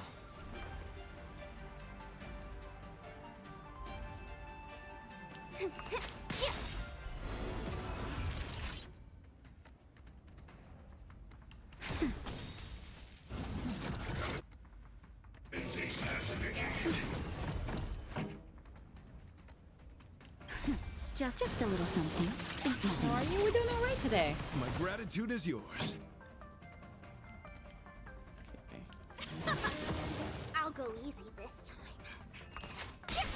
My oath is to a solitary rose. Time for a shot. Nap time. Flesh. This song's for you. Okay.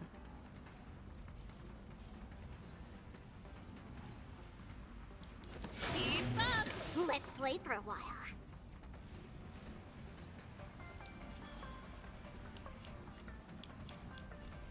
Feeling spiffy? Naughty child. My guiding light. Wretched and fleeting. I'm okay. Until I see. I will protect all beauty.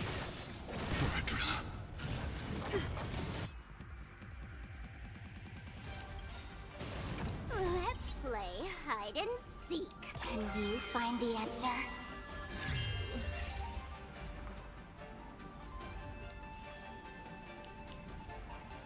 Zavala. Tasha. Time for a shot. Field Zavala. Ready to lose yourself? You can fight it, or rock with it!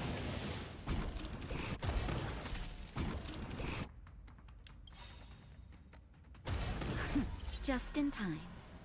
Just a little something. Think nothing of it. My gratitude is yours.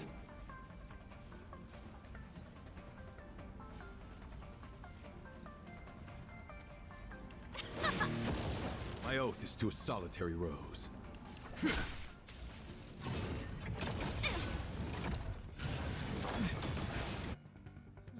I'll go easy this time.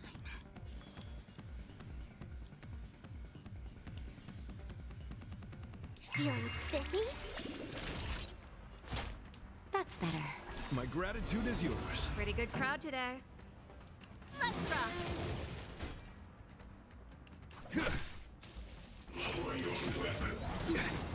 Let's play for a while.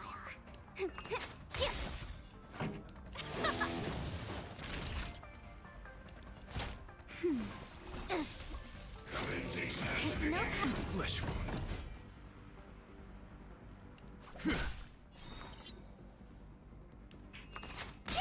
This song's for you. Let's rock.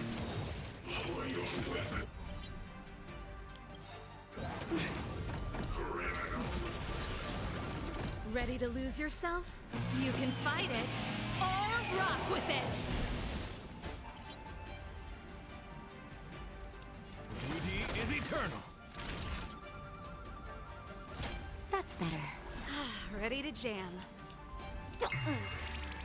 Pretty good crowd to turn it up. There we go. There we go. That wasn't that bad. Master Diviner! Hooray. Are you alright? I'm fine. Just a small headache, nothing more. It's normal to experience some discomfort after being possessed by a heliobus, but nothing a few medicinal pellets can't take care of. Is that Carolum? They may not be the most powerful fragment, but becoming entangled in their illusion can lead to endless despair. Hurry. Just hurry up and seal me in the darkness. I've foreseen what happens next. You're going to imprison me.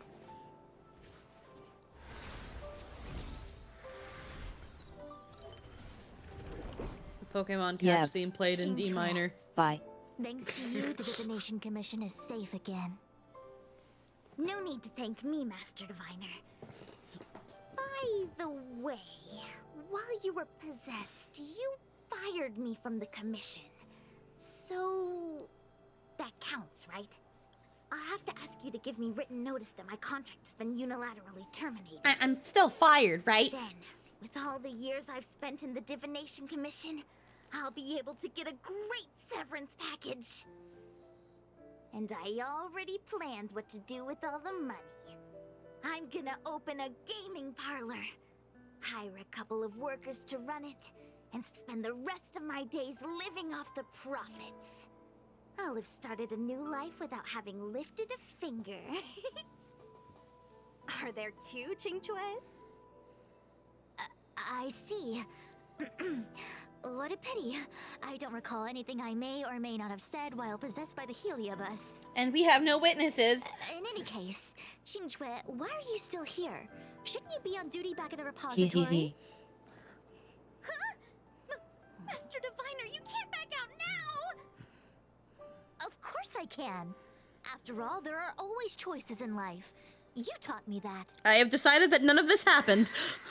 I have made the choice that Can't none of this convince happened. You, let alone possessed you. Master Diviner, you should get some rest. I'm gonna go take a get back to work. You can't unfire me! I never fired you. It turns out that I never fired you in the first place. I love their dynamic though.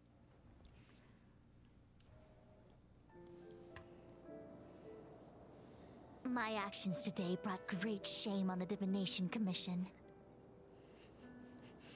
We are not to talk about it.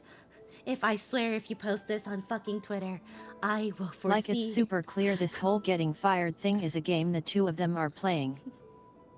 If you post this on Twitter, I will foresee its destruction.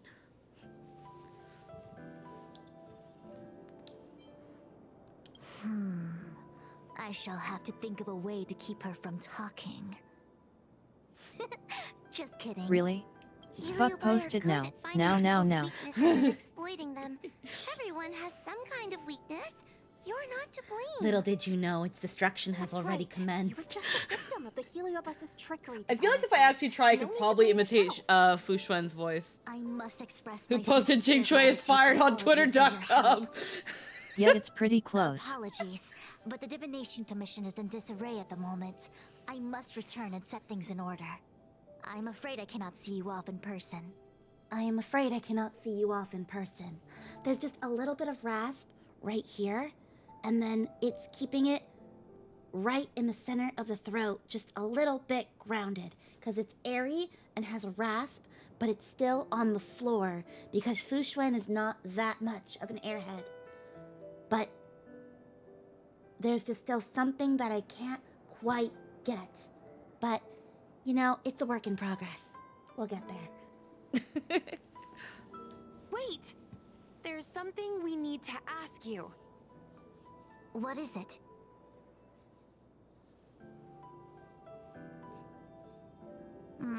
I agree that the Master Diviner gets possessed wouldn't make for a good headline. Yeah, don't fucking post that. I don't care how you spin the story, so long as you leave my name and identity out of it.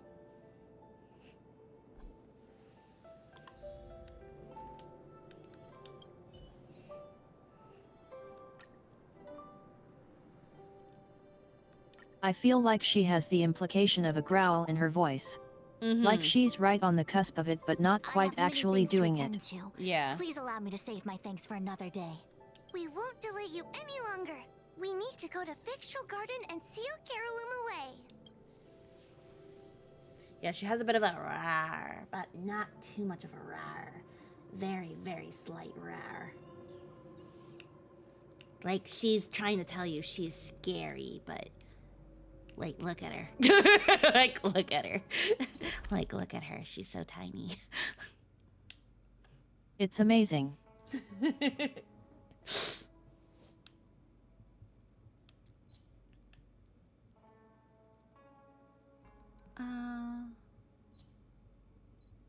have to go all the way over here, so let's go back here.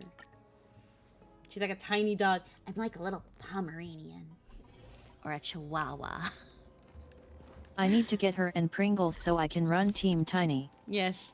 Tiny terrors. The tiny terrors. That's low-key why I want her to now with Sparkle. So I can just run Team the Tiny Terrors. Just her, Sparkle, Qing Shui, and...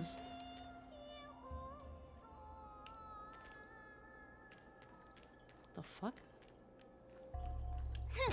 Silver Wolf. Silver Wolf, yeah.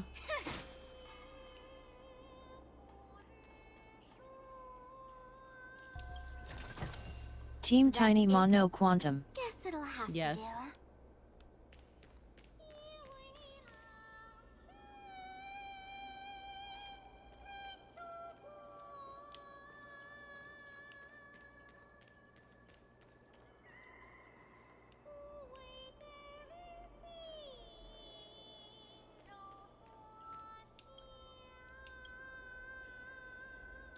Silver performances. Everyone they go on there known as drama queens, but some kind of ingrained.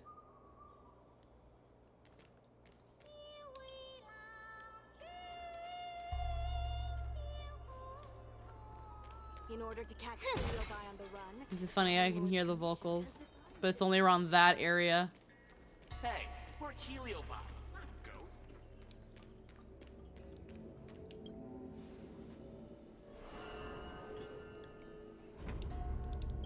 It seems that your operations have met with some success. I've been browsing through some of the stories on Ghostly Grove myself. They make for good reading. Did you hear about the Master Diviner? As the saying goes, serious divination concerns serious matters. It is inevitable that someone performing divination day in and day out for the Xianzhou would acquire inner demons, and Heliobus can take advantage of those. Fortunately, with your help, Fu Xuan prevailed over her intruder. What do you think Do about you this? enjoy listening to storytellers and watching immersion? In both cases, tales have a predetermined ending. But you shouldn't let that stop you from enjoying them, should you? Yeah. The same is true of life. Whether the end is predestined or not, What the fuck? Oh! it's worth living.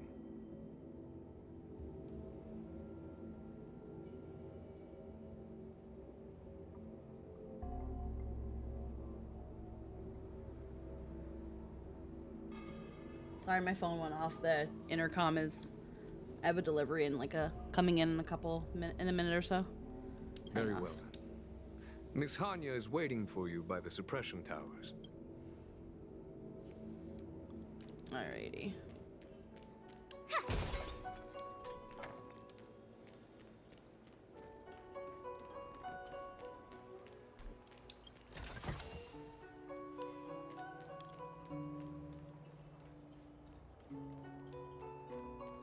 In order to catch Heliobi on the run, the Ten Lords Commission has devised a few gadgets.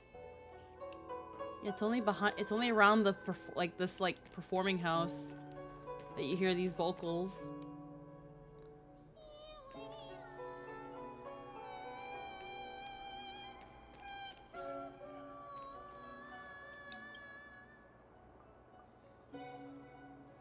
Ghost actor.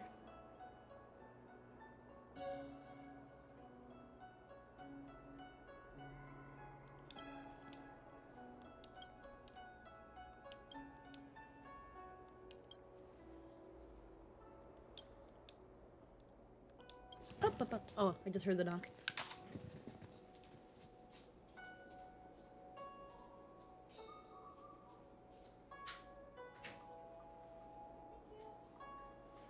Chinese opera ghost says hi, but like, very loudly.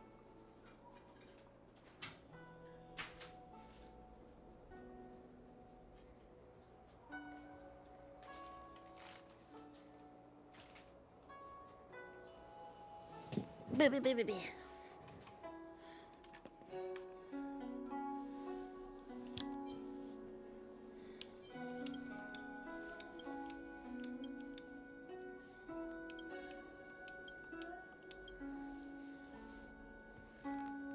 Start learning how to sing.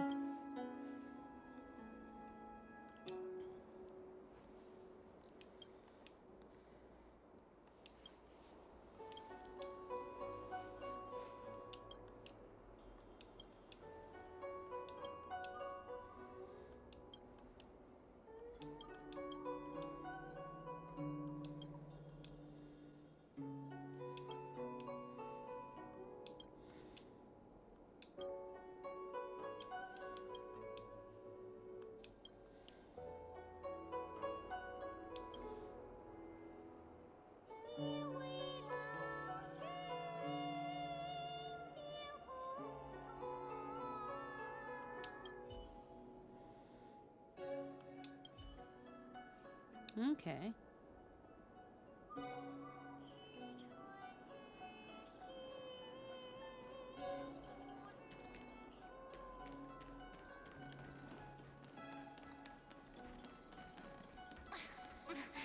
There's always this peculiar smell coming from the...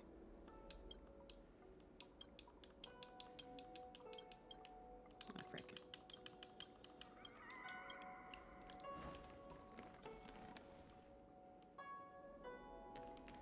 Spirit Fair. Here we go. There she is.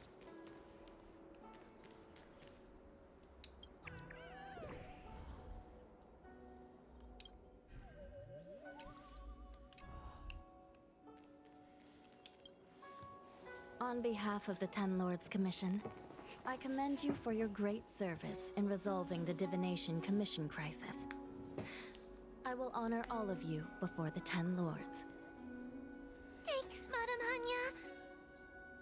But, we really couldn't have defeated Carolyn without Miss Chingtre's help. I didn't realize that one as skilled as Diviner Fu would also be susceptible to the power of the Heliobi. That said, I can understand her plight. After all, we're all moving forward on our own unseen paths in no uncertain terms. Judges are instructed by the Ten Lords to carry out their orders, but no one ever explains their meaning to us. Just like the Master Diviner, no matter what cruel and horrible paths she foresaw, as long as it benefited the Luofu, she had to make a choice. Those choices may be correct and far-sighted, but we are, after all, flesh and blood, and we cannot help but agonize over the process of making them. Madame Hanya? I apologize. I was getting carried away. I think all the paperwork must have worn down my mental acuity. Today's business is finished. Please get some good rest. Right. Let's call it a day. And you too, Judge Hanya. Don't work yourself to death. It's finally time to get back to bed. Goodbye, everyone. Share account updates. New message.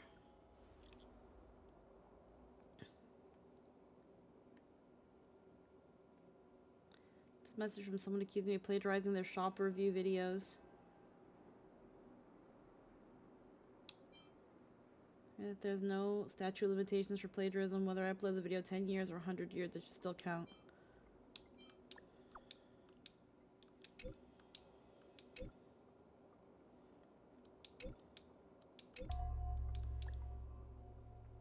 Heh.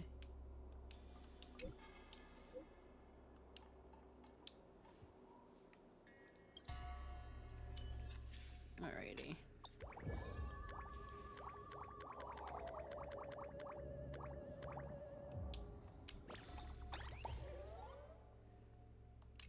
Alright. My neighbor's dead wife seems to have come back. The sky keeps crying. And we're already here.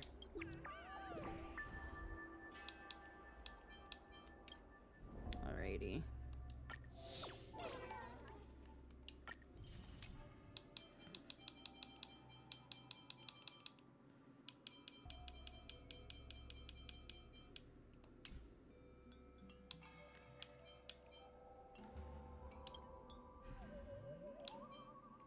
The sky keeps crying.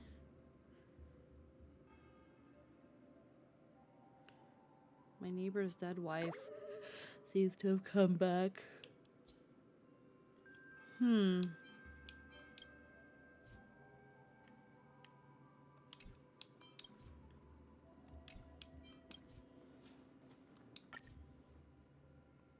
investigation.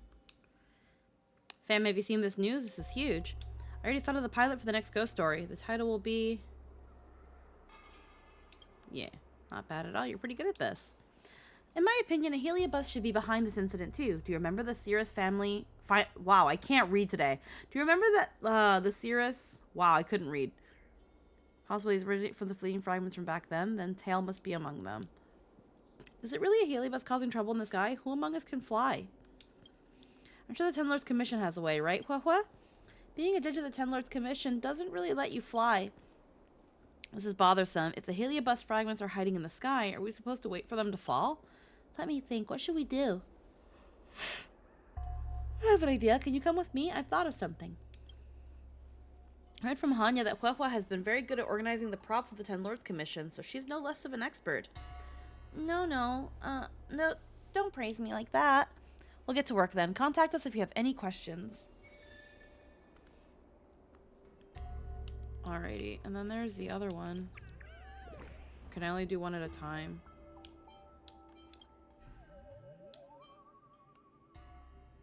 Okay, I can only do one at a time. Alright. Well, we did one. What's going on over here? Alright. B. What are my assignments looking like? They're done. Claim all. And dispatch again.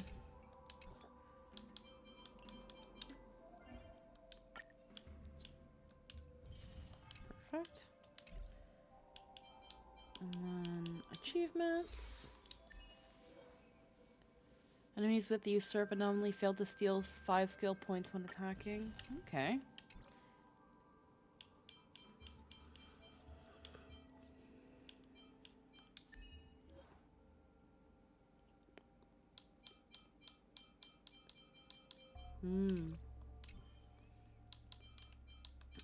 Missions. Fates Atlas.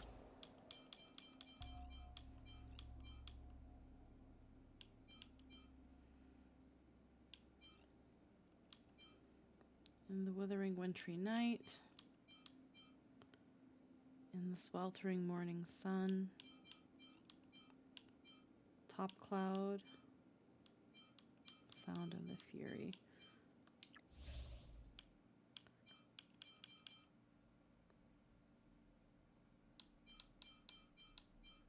Night on the Great Mine.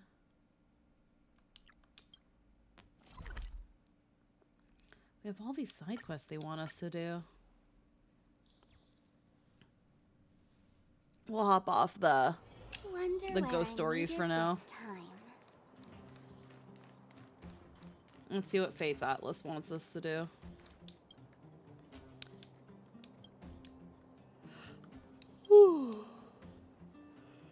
Ripper is also for the Great Mine and the supervisor for the mining teams. As you saw in the mine, a lot of people in the underground count on me to make a living.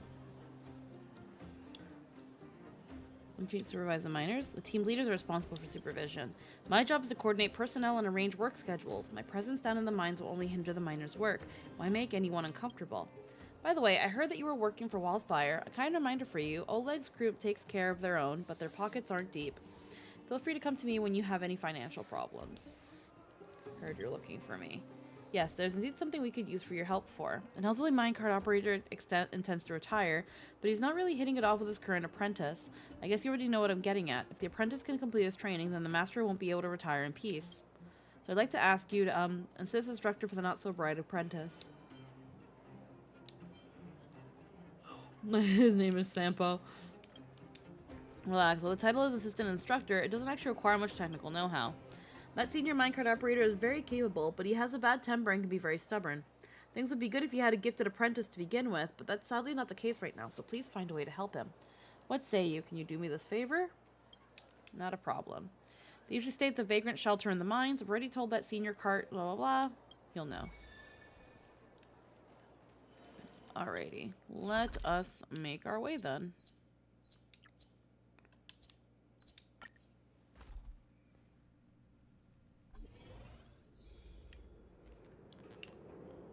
I see a puzzle somewhere.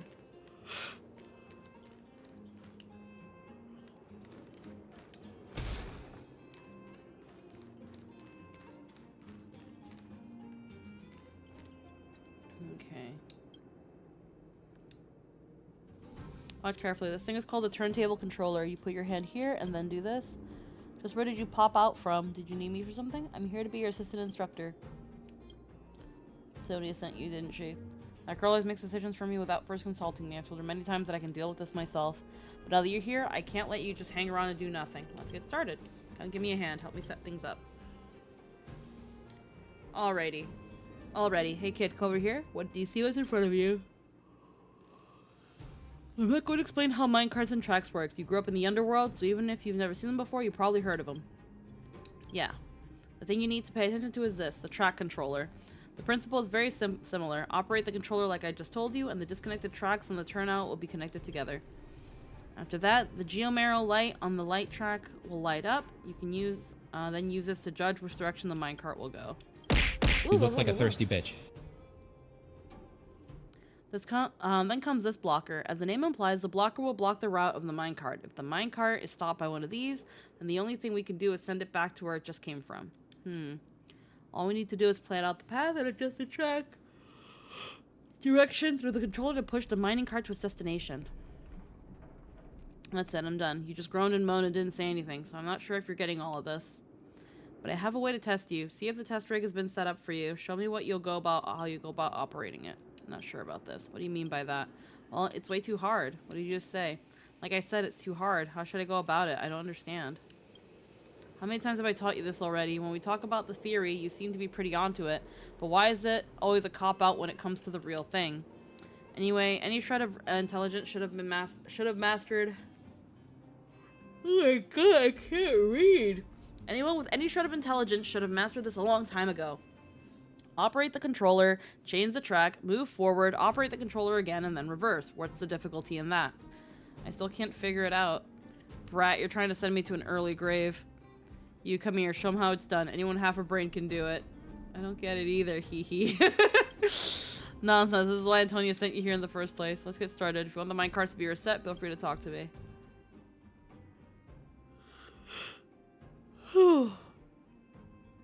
Okay. To the blue blockers and move the loaded ones to the yellow. Okay. Okay. I think I understand. I think I get it. I believe in you. Okay. So, we gotta push it. Don't mind the popcorn. No, we don't want to switch it. We want it to go... No, wait. That's gonna go to a blocker.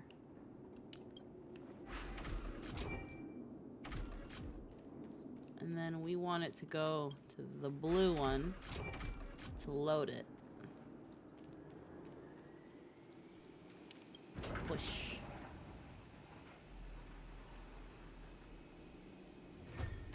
And it loads it.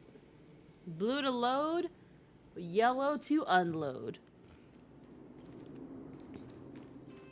I did it. Let me give you a little something, but it's not over. Hang on, I got another one for you. I'm trying to get it, but you're in the way. Alrighty. Let's go. Watch carefully, girl. The blocker with the yellow light is at the stop. Is the stop for the loaded minecarts. The empty minecart should be driven to the stop with blue lights. Alrighty. So. Right now. We gotta move. Push it.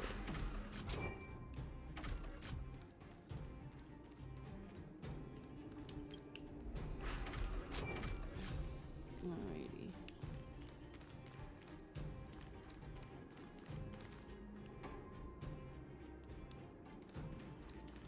We gotta first move this one to the empty.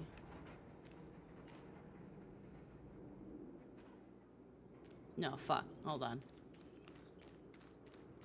No, hold on. There's a cart blocker ahead. Try a different location. No. Put it back. Okay, so what I gotta do... Oh no, wait. I think I was...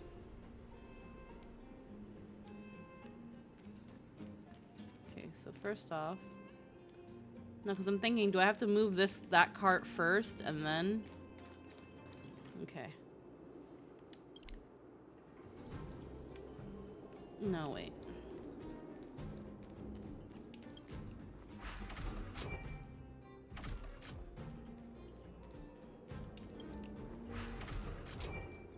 Okay.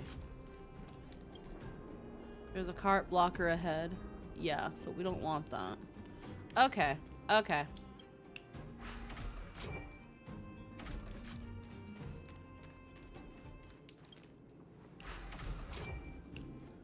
So we need to move this one first.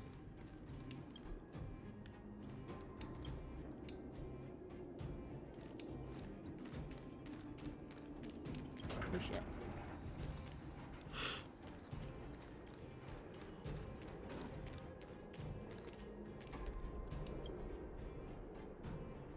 Wait.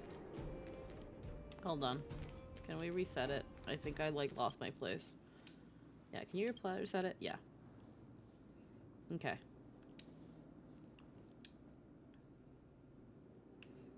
Okay, so we just want it there because we need to make way for this one.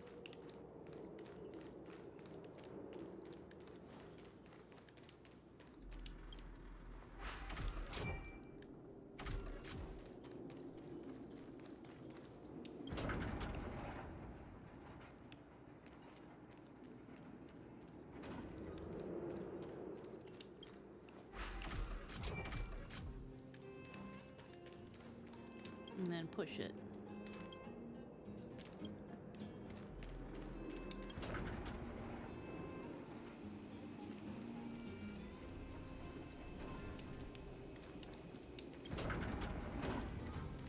Oh, whoops.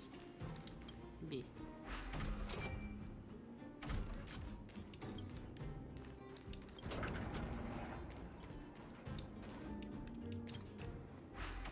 And then...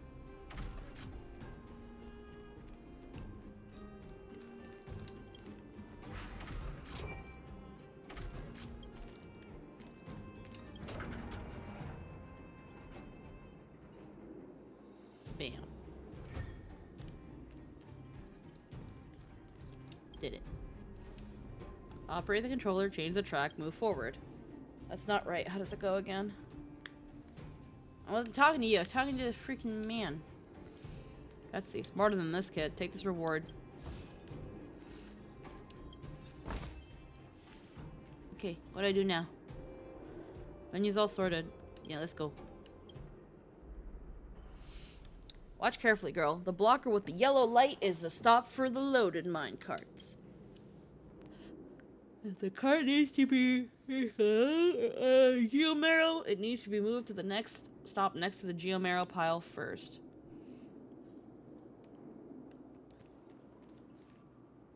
Okay. We need to load it first.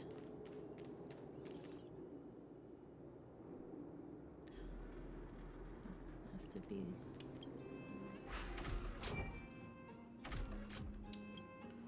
I like the puzzles in this game. Alright, you gotta take it to the geomarrow first.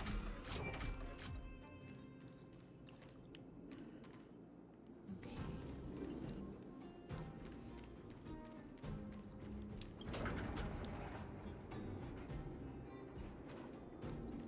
That's right, focus.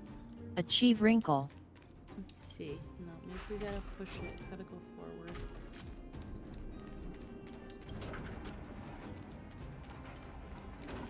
And then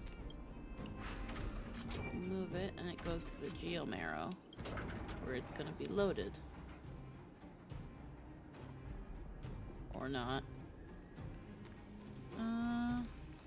Load ores. Oh, I do that part. Okay. No. Damn it.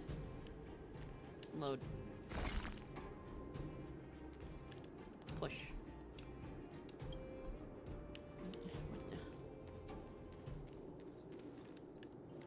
Push.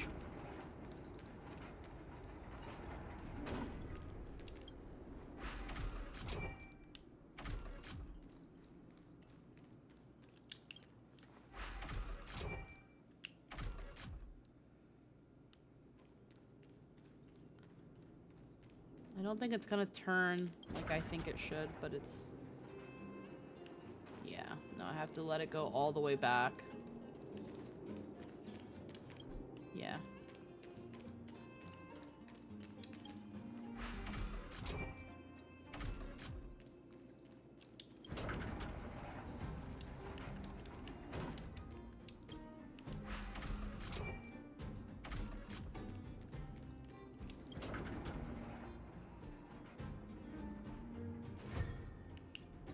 Yeah.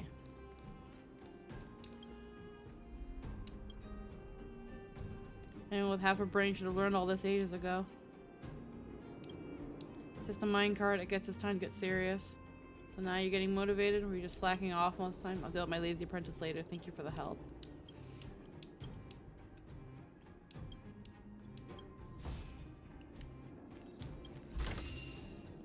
You saw a little girl eating these puzzles, and then he's like, oh shit, now I look like a dumbass. Yeah, you do, dumbass. Indeed. I'm gonna go fuck your mom.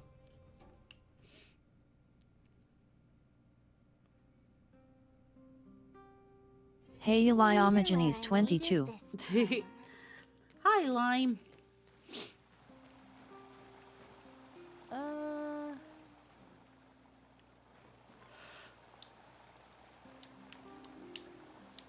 Oh, did my controller die? My controller died. My controller died. Hold on, I need batteries now. My controller died. let's do Another valuable member for Team Tiny Efforts. Yes. Let's do a quick stretch.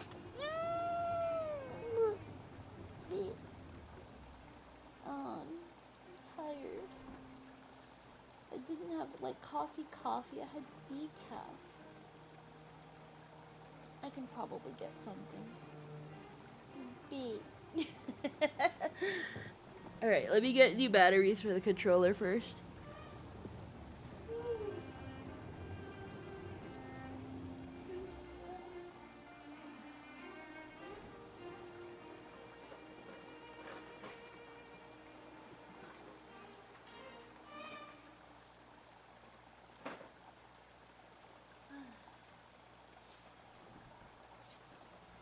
Probably let Jester know that we're gonna need some more batteries.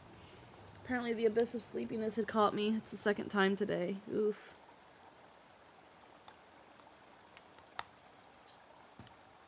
Ooh. Understandable. Oh. Alrighty. Let me message Jester that we're low on double A's.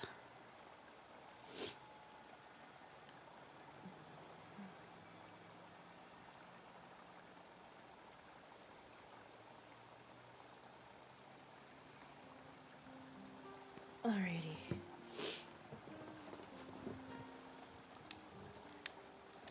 Pella. Hey, it's Lynn you. is also idling while contemplating the merits of sleep mode. Is it an Xbox controller? Yeah. Great to hear. Since the Stellaron crisis subsided, Belobog's been feeling a little more cheerful. We're really grateful for your assistance. And yes, things are going well for me too. Thanks for asking. You spent so much time in Belobog on your last visit. You must have passed by here before, Oh man, right? apparently you're not supposed to take a picture of the solar eclipse as it can destroy your camera sensor. Yep. Even your camera's supposed to... Nothing with a lens, whether it be your eye or a camera or a phone or a telescope, nothing is supposed to look directly at the solar eclipse or it's going to damage it. Because the way these things work is that they magnify and concentrate the light and it will burn things. That's why you're not supposed to stare at it. Yep. Like, I saw a video of a woman that said she had stared for it for like 10 seconds, and 6 years later, she still has what is called slow 20/20 vision.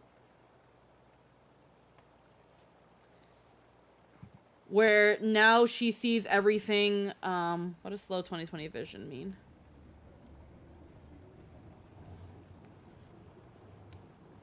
Yeah, low vision is a permanent visual impairment that you can't correct with glasses, contacts, or surgery. Eye conditions that can cause blurred vision include refractive errors, such as nearsightedness, farsightedness, presbyopia, or astigmatism.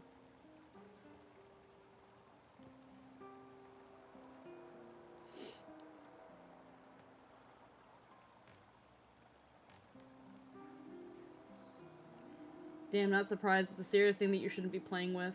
I got a long-term USB cord to connect the controller for no need for batteries. Yeah, I could do that, but I kind of like playing wireless now. Or having your retinas burned out by high-intensity ultraviolet light. Yeah, you don't wanna... You don't want anything to stare at. Oh, excuse me. This is Belobog's History and Culture Museum. Built more than 600 years ago. Last time you visited, it was closed for its 10-year renovation. Now that the Stellaron crisis is over, we've been able to allocate more manpower to the renovation works. The museum should be open to the public again soon. It's just... You what? We encountered a problem during the renovation process. The Silvermane guards are doing all they can to figure it out. Sorry. I shouldn't talk about it in the open like this. Hey, why don't I give you a tour of the museum? We can talk inside while I show you around, if you have time. Yeah. Great. What do we... Alrighty. Welcome to Bellabog's History and Culture Museum. As you can see, after nearly 100 days of renovation, the interior looks brand new. However, there's a problem that needs to be resolved before it can open to the public. The museum was established nearly 600 years ago as a memorial to honor Alyssa Rand, the first Supreme Guardian, and the martyrs who gave their lives in the battle against the invaders from beyond the sky. As time went on, new exhibits were continually added to the memorial until it became the museum we see today. Past the reception hall, you'll find the General Hall, the museum's largest exhibition room. There are all sorts of exhibits on display. Paintings by famous artists, samples of the planet's crust. Visitors can experience the essence of Bellabog's culture in just a few minutes' time. I really hope the museum can open up soon. The children here need a culturally enriching environment, especially those from the underworld. But like I mentioned earlier, we're in a bit of a bind. We could really use a helping hand. Here, this is the issue we're trying to deal with. The exhibit disappeared? It was stolen. It was one of the oldest and most precious items in the General Hall collection. The meteor fragment. It is said that 700 years ago, the invaders from beyond the sky descended upon the surface of Eurillo 6 with a meteor shower. The meteor fragment is solid evidence that those invaders once tainted our land. Sorry, the tour guide in me gets a little carried away. I'm not here to give you a history lesson. Still, it's no exaggeration to say that if the meteor fragment isn't recovered, But do it the though. museum will lose half of its significance. Hi, Dr. Dreads. Not yet. That's why this case is such a conundrum for the Silvermane guards. Truth be told, the meteor fragment isn't the only item that was stolen. But we want the museum to open as soon as possible. We can worry about the other missing items later. Give me a history lesson, Honkai writers. Don't be cowards. Hold on, I'm getting a Build phone your call. world at me.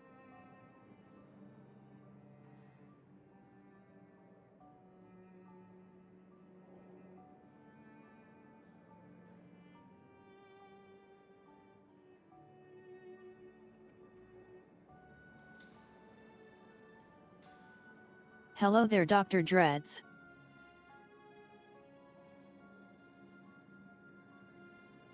Anywho. The guard station in the underworld And reported yes, that some that is a suspicious boon characters Lion. have been meeting at a hideout in the Great Mine late at night. Since the Silvermane guards are still getting situated in the underworld and we don't have any direct evidence, we haven't been able to apprehend any suspects.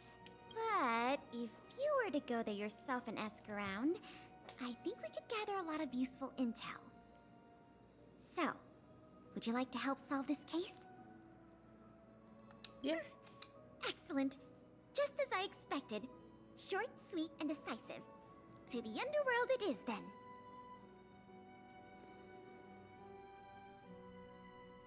The conditions here are so rudimentary. I wonder how long those people have been living here. Back to the investigation. We contacted an agent from Wildfire. Apparently, Not sure how I feel about you referring to something as Short Her Pella. name was Okay. Sweta? Yes, that's right. Let's go pay her a visit. Okay, before I continue on this one, though.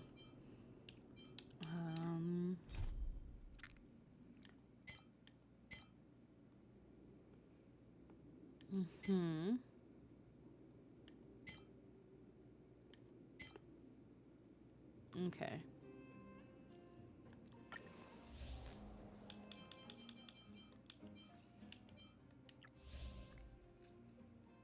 Okay. Vessel of mediocrity.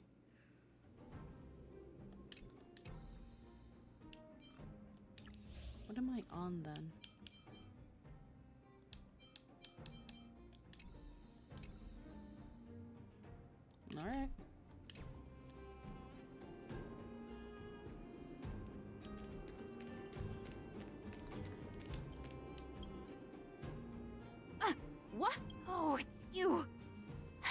been discovered.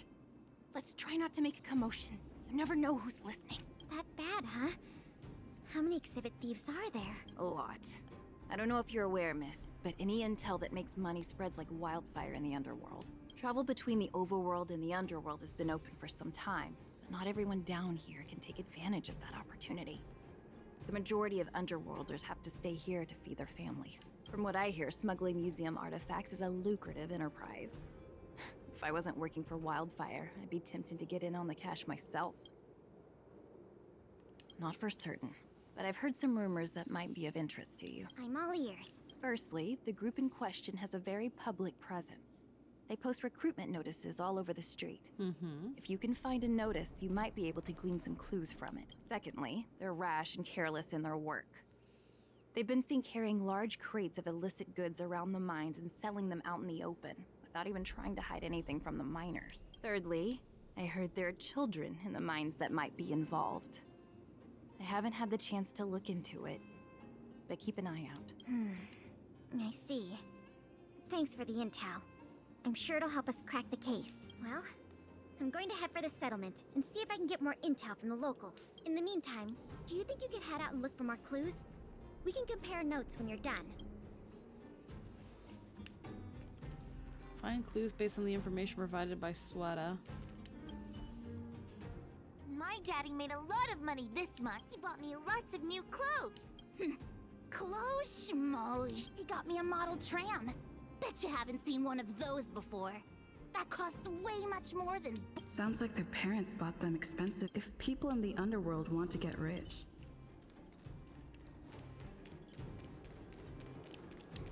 Break the barrel. I dunno, clothes are pretty expensive.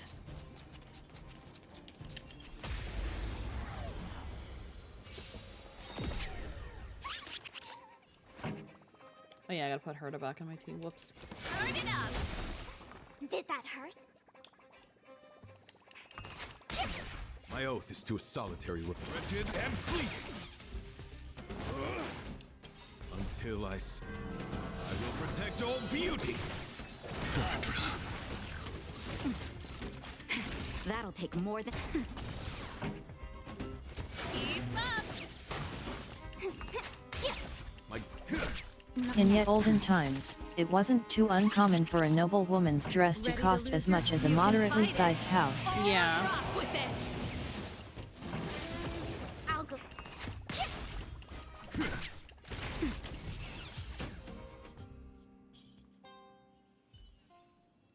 That's what I call a good day. That's it? Guess it'll have to do. Ha!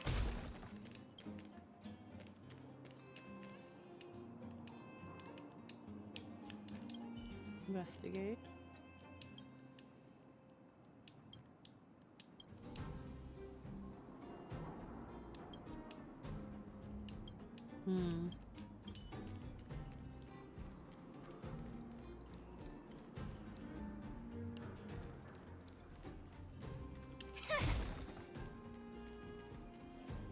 Okay, it says solid water. You mean ice? The fuck you mean solid water?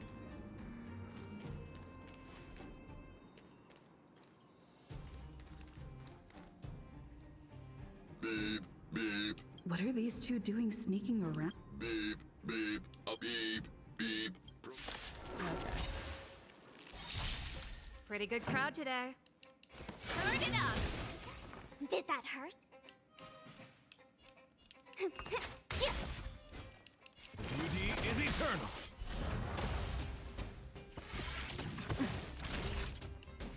Nap Time for the main event. Let's play. My oath.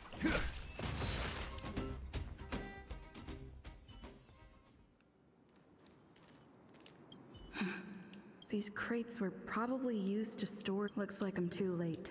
The 3 rumors Sweta talked about all check out. Time to meet back up with Pela.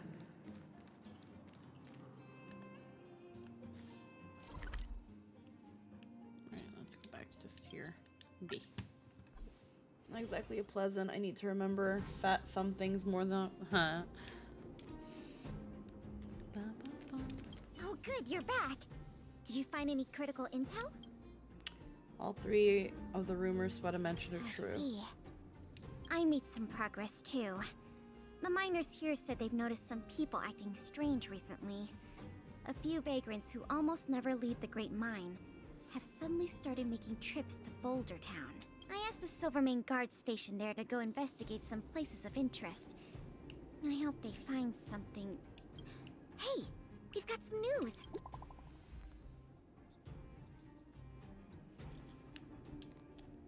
Let's see. Found the lost meteor fragment. Really? Where is it? Oh. Ex Lady Valkyrie, hello and welcome for the thing. Welcome to the. Wow, I can't. Thank you for the follow. Welcome to the stream. This seems too easy. A hotel room in the Goth Grand Hotel. Welcome to the stream.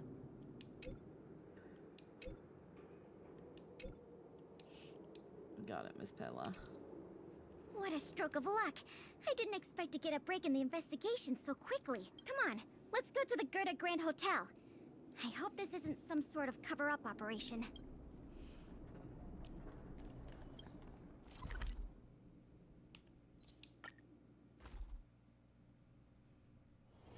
Wonder where I made it this time.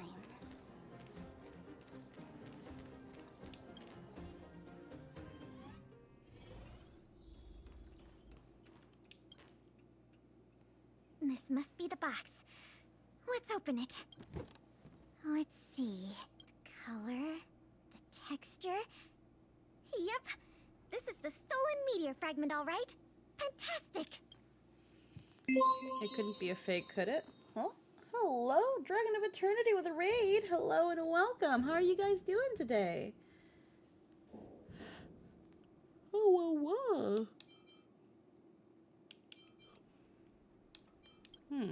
It was a little too easy, yeah. To be honest, I feel the same way.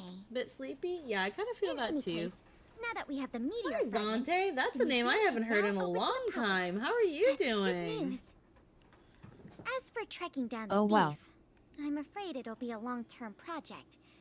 When the time comes, we may need your assistance again. Doing good, gamer. How are things? Yeah. Again, I definitely remember you from a long time ago. How are you doing? How have you been? Let's go.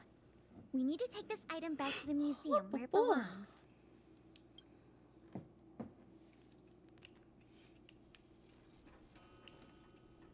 It's a very nostalgic name. I haven't seen your name in a long time, Zante. That's like, what has it been? 8 years? Not been up to much in that time. Good to see you. Yeah, good to see you too. 14 gamer now? Oh hell yeah. We do it too. Right now we're just in the middle of our little Honkai boot camp that I kind of imposed on myself. But Yep. sometimes we do in fact play 14. Oh, we have to get to the museum.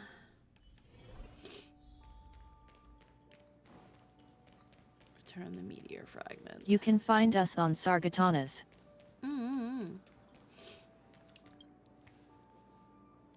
Now the General Hall can return to its former glory. The meteor fragment. It's so majestic. Looks like a rock. Looks like an ordinary rock. Is it worth a lot? The value of items housed here can't be measured in money alone. But this little piece of stone could fetch a mountain of cash. The General Hall is ready to open to the public again. We needed this rock. Oh, by the way, the museum's previous manager resigned recently to pursue his dream of becoming a writer. So, if you're interested, do you think you'd like to take up the post part-time? I promise you it won't be a boring job. It didn't even give me the option. Let's just say sounds intense. So that's a yes? Great! Now that that's settled, let's go pay a visit to the museum lobby secretary, Eris.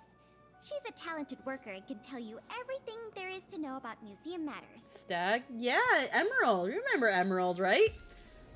God, the Minecraft days were a time. Yep, the same emerald. Zante, do you remember Hell's Dementio?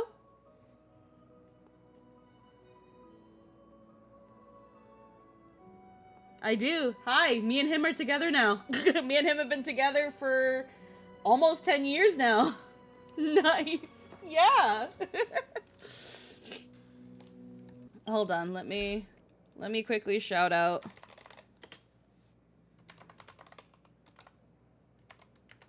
I think it's this, right? Ah, God. Okay, hold on.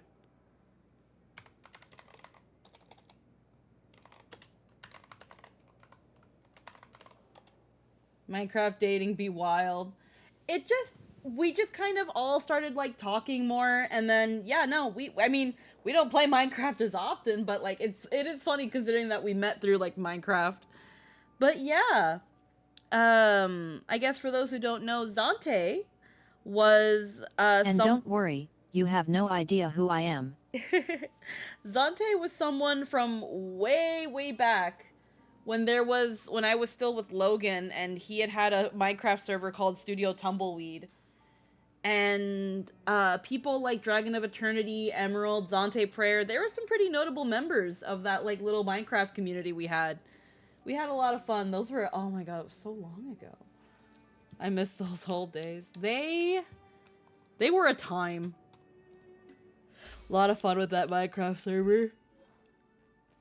Yeah, okay, interesting. Me and Zante were mods. Yep. Zante was always a total sweetheart. Man, what a surprise reunion. Yo, it happens sometimes. It's funny to think about how this is not the first time there has been a reunion of people that hadn't met each other, that hadn't seen each other's names in years. It happened with freaking Runaway and somebody else. There was a whole freaking... Yeah, last one was just a couple weeks back.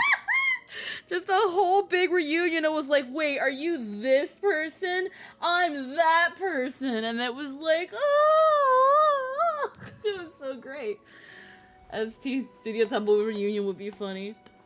Well, I mean, I do still communicate with Logan now. I'm a part of Nat19, which is a D&D entertainment thing that Logan runs. So like, yeah.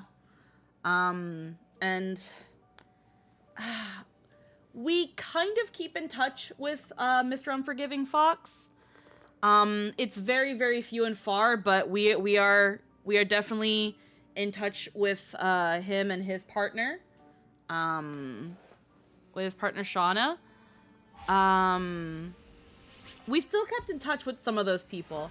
I chatted with Shauna again recently. How is she? I thought about her recently. I miss her. Is she doing good? I hope she's doing good. I know her and Fox are married and like doing all pretty darn good. I still have them both on like Steam and stuff, but there's like a part of me that it's like, it's been so long. Would it be weird if I just randomly been like, hey, how you doing? Like, long For time? the record, I expect the lore later. Just now. There's not that much lore. I missed her too. It was so good to chat with her again. Lol. Good. So it won't take that long. They're married. Damn, I feel old. Yeah.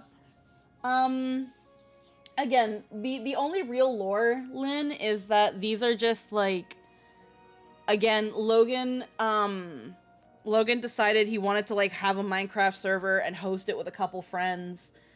And it was essentially supposed to be like a Minecraft community server for like his fans and stuff.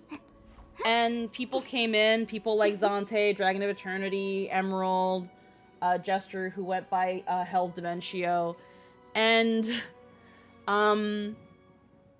it got nice and steady influx of people. We had a really nice little community of like, I don't remember how many average people we had on the server, but we had around like a good like 20-ish people that were regularly on.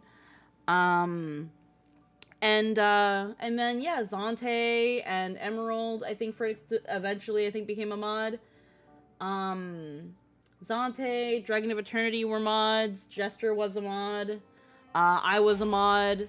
And we just had a lot of fun doing things and being silly in Minecraft. Just now. I had a thing where I loved going around in creative mode, and I would see people like building their settlements and stuff and planting crops and stuff. So I would occasionally come in with bone meal and like make people's crops grow and then like spawn a chicken or something and then go away. And then like I would eventually like start building wells in little areas. So I started like going by the well fairy. The fairy of the server. Yeah, it was the well fairy. Cuz I would build just a very simple well. And then it was like freaking the well fairy. And then like at the bottom of the well I'd build like a little room and house, and then I decided to build like a cafe under there. It was a lot of fun. It was a lot of fun. Very, very...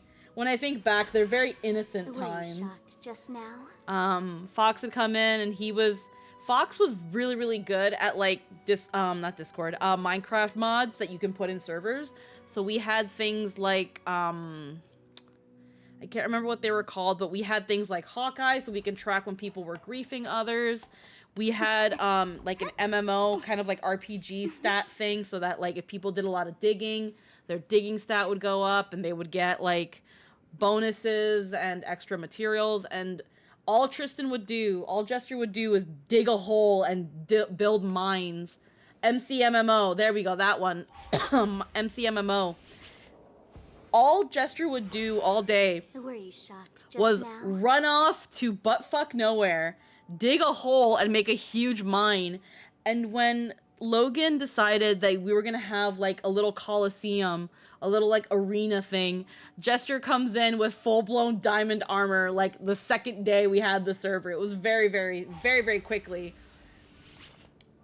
It's still being worked on. Wow. Yeah, he came in with diamond armor so quickly, and we were like, yo, he had to have been hacking. He must have been doing something. And then we look at his stats, and it's like, no, this fucker just dug a hole, and he even showed us the hole. And his dedication to it, we eventually made him a mod. There's probably a copy of the world sitting in cyberspace somewhere. It did. I think Korichu managed to find the most recent world save sometime late last year. It was nice to explore some of the old stuff people made. Wow, really? Wow. Yeah, we blew up the old base to fix the lag. Yeah, I remember that. Oh my god, Logan loved playing with dynamite. As soon as he learned that you can spawn like giant dynamite balls, he would love doing that. And it was like, oh my god. There were a couple skirmishes me and Logan had gotten at the time. Because he would make a TNT ball. Yeah, he would make a TNT ball, and one time he blew it up. And it like really fucked shit up.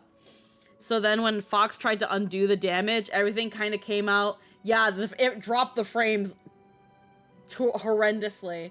And then Fox tried to undo the damage of the TNT ball, and one of them specifically just did not fix properly. And I remember I gave Logan a bit of a scolding, and he got upset. Because he was like, I was just trying to have fun. How could we have known that, like, Hawkeye wasn't going to be able to bring it back, and things like that. It was never the same. Yeah. God, Minecraft is almost unrecognizable now from how it was back then. Yeah. It's crazy. I haven't touched Minecraft in a long time, but those days were crazy. And like, obviously we had issues where like we were really good at making sure that people could come in and out, and that like there was no like griefing and things like that. We did have the occasional thing. And then there were some issues before with the server that we had to like reset it and start over. And then eventually server costs were... Eventually we stopped being on it as often and couldn't justify server costs anymore. I remember we even had like a forum. Strip mining isn't as fun now with the depth increase and useless copper. Oh. Like... Yeah, I remember, like, strip mining. It was mostly just stone. And then, like, the occasional iron, gold, and diamond. Now it's, like, all this other stuff. I have not played it. I have no idea what it's like. I haven't played it in a long time. I remember coming in when the train area was essentially off limits because of data leaks. I lived for that. Yeah. Hopefully Copper will get more uses in the future. I remember I loved looking for villages before they were populated, and I loved finding villages using the wells, and then like people I remember people loved finding villages and like making that like their little like houses and stuff, or like again just taking resources. It was so much fun. Then there's trying to remember what else. I remember there was like a little train station. I remember I did like pixel Pokemon, so there was like Pokemon all over the place because I made like pixel ones. Fox and Shauna were the ones really going ham on the building. It was such a nice, wonderful little community. We had the occasional problem person. I remember one of them was like Pikachu something or Raichu something. She was, for some reason, a hassle for some reason. I remember we had Scottish Kiwi who was pretty okay. I think was just a kid. But was also a little bit like obnoxious at the time. But no, we had a really nice little community. Oh, honestly, I hope they up the oxidation of copper because it's just too slow to make it that nice green color. Huh. But yeah, holy moly. One day I'll probably look at Minecraft and see how it is. I do know eventually, yeah, I think we eventually ended up giving the server over to people who wanted to maintain it because they were on Minecraft more, but we couldn't justify the server costs. Getting like a good sized Minecraft server, having to have like whitelists and stuff to like for security was such a hassle. Because it's probably a lot better now with like realms and stuff, but back then it used to be a hassle to find like a good server provider at a fair price that let you put in mods and was relatively easy to manage. At a pretty good cost that didn't also be like, hey, so like you need to like promote your Minecraft server. Because I remember there was a lot of servers that would have like promotional links that it would want all its members to click every day. And that would essentially tell the site that, hey, this server gets good population. You should allocate its ad revenue because the site for it would run ads. And it's like, you should use like your ad revenue to pay for our server costs. Minecraft is very different now. It now has some armadillos and underground cities. What? I know it just recently got like different types of dogs too, which is crazy. I used to have so many dogs. Heckin', what else?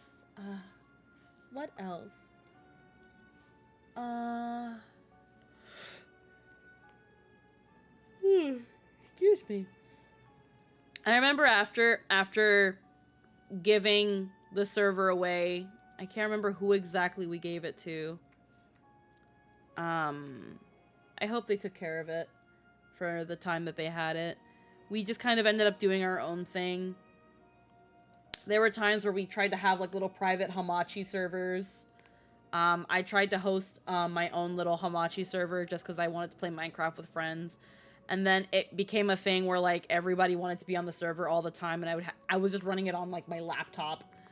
And like sometimes my laptop would blue screen while I went to sleep, and then it was like, hey, like the server dropped, we all had to stop playing, like things like that. They did, pretty sure. I was around for a while after, not that I remember a whole lot. Yeah, eventually it died down. So keep in touch with several of the lads. That's awesome. That's awesome. Because again, like, I remember just all day, every day on Minecraft with friends and being in Skype calls and talking about stuff and things we wanted to do or things we were dealing with at the time. And It's crazy to think that it was 10 years ago. Like 8 to 10 years ago. It feels like it was so long ago, but it doesn't feel that long.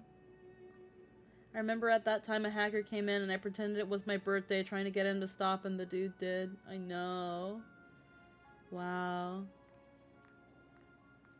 I was around for a while after that. I don't remember a whole lot. Lamau true. It's so crazy. Oh man, it's so crazy how like the time passes. Like, we would join other servers. We joined Pixelmon servers. We did our own little things. Eventually Logan and I had our breakup. And then like the groups sort of kind of split and got a little funky. And we always still, in some way, shape, or form, always came back to Minecraft for a small while. And then I went to see Jester in 2015. And then I worked my ass off 2016 to move here. And I've been in Canada for 7 years now. Like, I live in Canada. And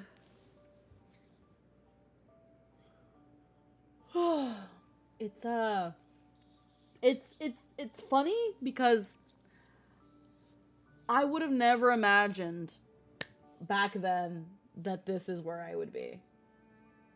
I knew I was gonna be somewhere, but I knew I was gonna. I told myself that I was gonna be in Canada one way or another, somehow.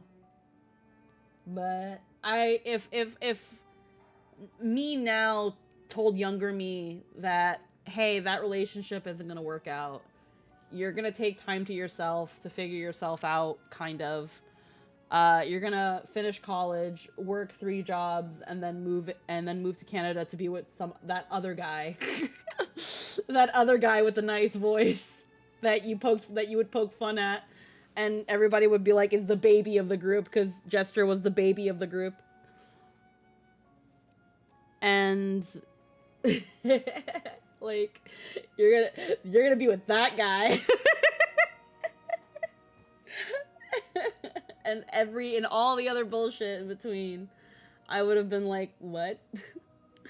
With mods nowadays, we could have an actual custom design train running around the server. Oh my god. No puedo imaginar. Ada! My tail doesn't become heckin' puppy mode anymore. Why don't you do that? Why don't you do that, mix it up? Where the fuck are you? Hello, Ada. Oh, we'll take the glasses off in a second. I think I can just press this button. There we go.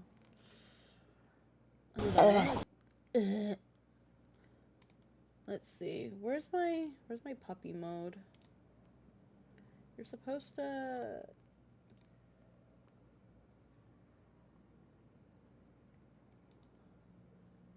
press. Supposed to do that. Maybe it'll do it next time. If not, oh well.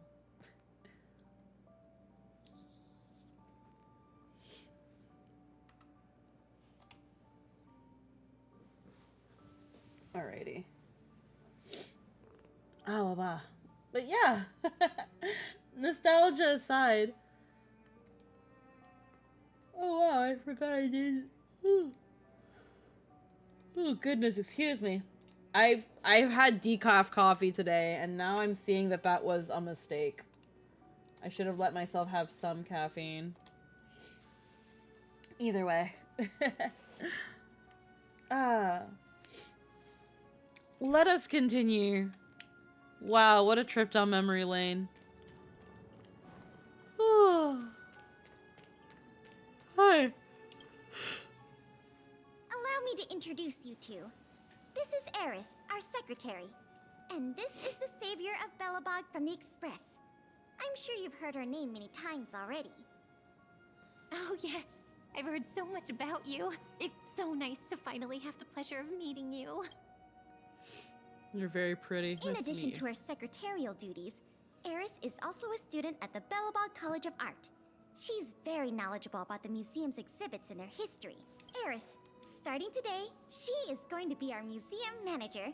Please keep her updated on matters relating to the opening and operation of the exhibit. My pleasure, Miss Payla. Leave it to me. I'll keep our manager up to speed on every detail. Would you like to begin with the museum's workflow? That's the spirit. Alrighty. Okay. That makes sense. To revitalize the museum to its former prestige and glory, we must keep obtaining Revita score from operations. Click here to enter management gameplay.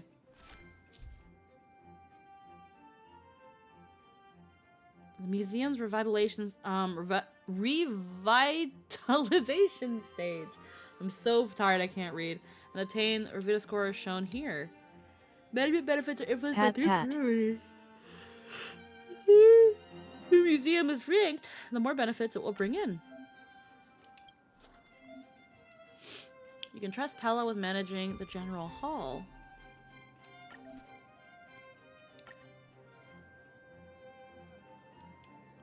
Okay. Into the next business day. Continue. Level up the exhibit. Increase the level of the exhibition area. Will improve benefits from operating the museum, but will also set the objectives higher. Set exhibition area. Appoint more assistants to help staff recruitment.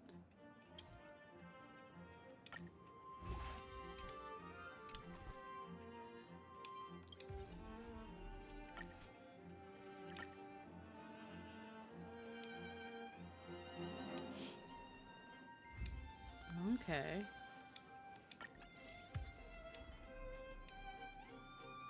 Any potential assistants can be recruited.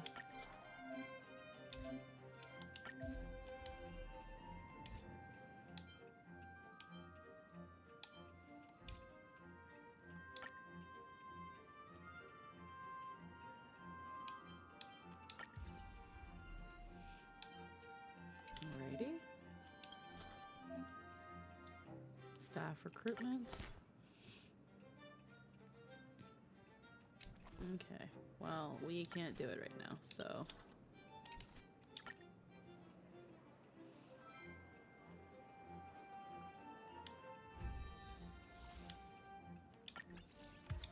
Hello. Okay. Hello. Extra operational objectives can Hello, bring bountiful welcome. rewards. Thank you. Yeah.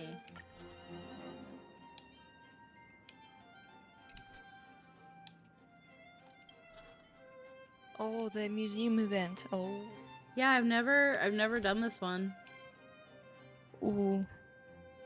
I remember it gives me a lot of primogems. Yeah. Yeah.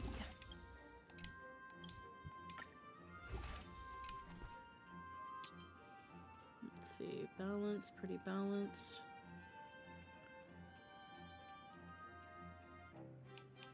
Serval's fanatic fan. Oh my.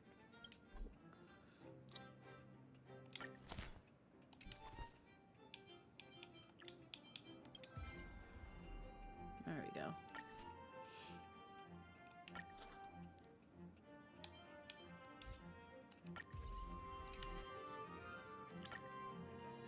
Crunching on chips right now. I hope you don't hear it. Oh no, I don't hear anything. It's okay if you do. I crunch all the time whenever I'm eating. Alrighty. Let's see. RS Ledger of Curiosities. Oh. Claim reward. Oh yeah, you do get quite. You see Natasha. You see Hook. You see Zila, Clara. Clara, Zila. Who would Bronya? this be? Probably Bronya, yeah. Sampo.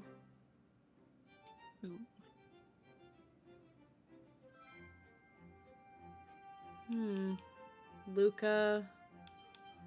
Who would this be?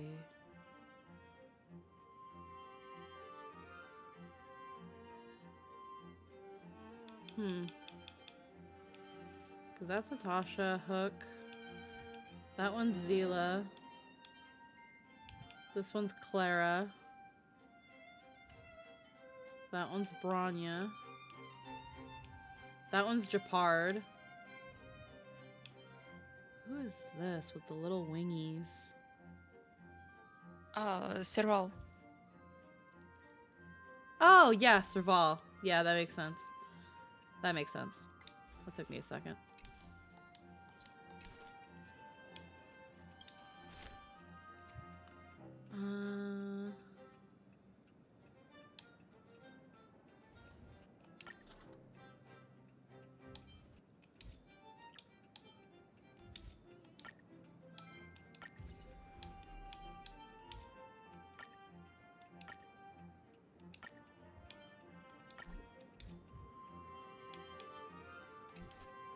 Alrighty.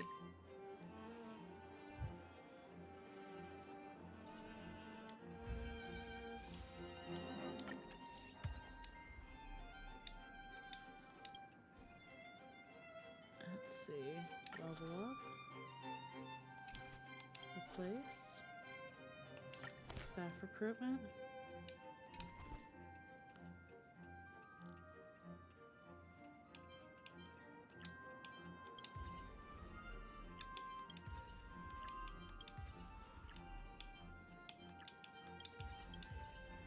Oh, there we go. That one's good.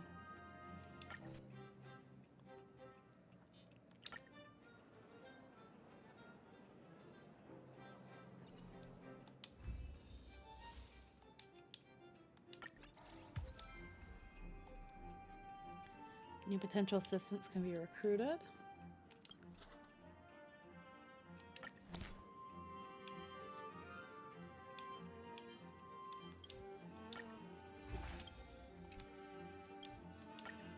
Why does this remind? This reminds me of like.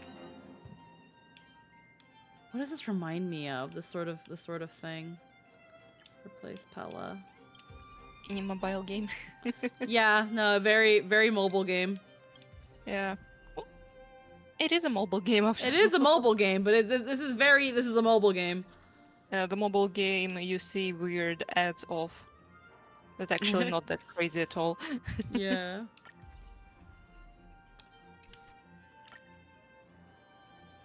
Kind of like the game that you working in a cafeteria or something. You leveled up. Yeah. All of it. It reminds me of those things where it's like Julian. It reminds me of those games where it's like you're managing a restaurant, you're managing a thingy, and you're just like allocating resources. Yeah. And updating stuff. Yeah. Oil painting with Bellabog. Distance. Level up.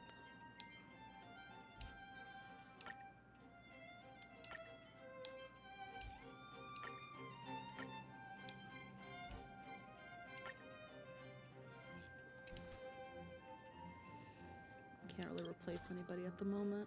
Oh, well, I do have this person. Okay, who do I want to replace?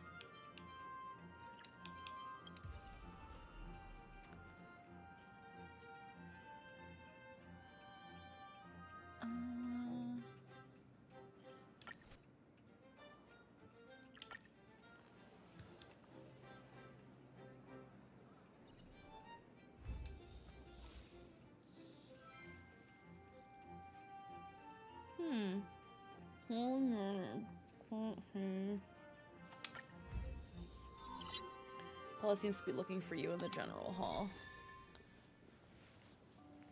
Maris told me you managed the museum so well that it was as though you'd done it in years. I'm impressed.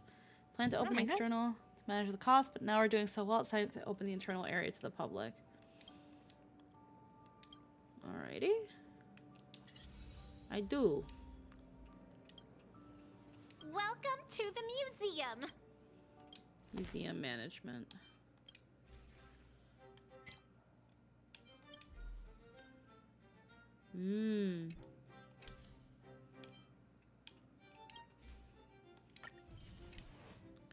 Okay. Oh wow. Yeah, no, you can get quite a couple.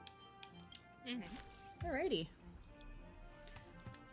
Yeah, Pretty chill. Pretty chill, and it doesn't have my brain freaking going too hard because my brain is like really smooth right now. Yeah, a lot of people didn't like this game because they're like, oh, it's too long. I was like, no. This is that thing where, here's the thing, I can understand that because with how the game normally is, this literally being told, do this, click this, do that, now watch it do itself. It's very Facebook game. Yeah. It's very Facebook game. Alrighty, so let's see.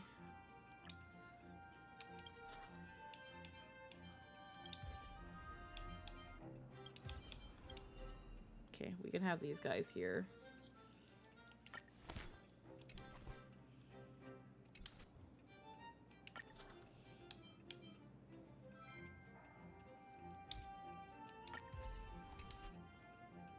Wait, hold on, level it up.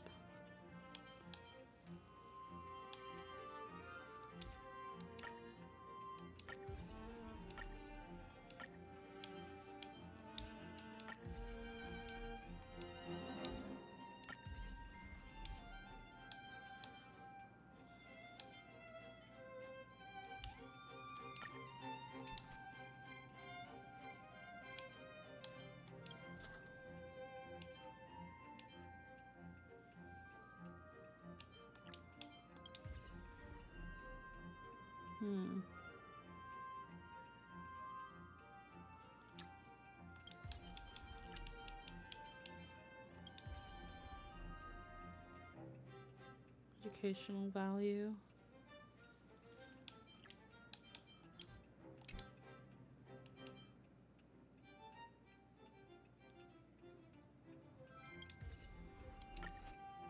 Okay.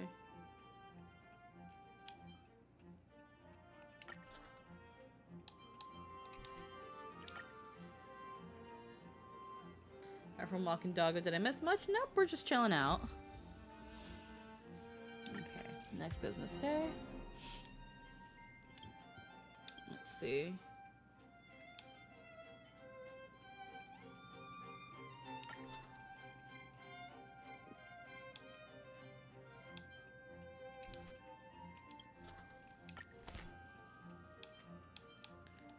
We've already recruited these people.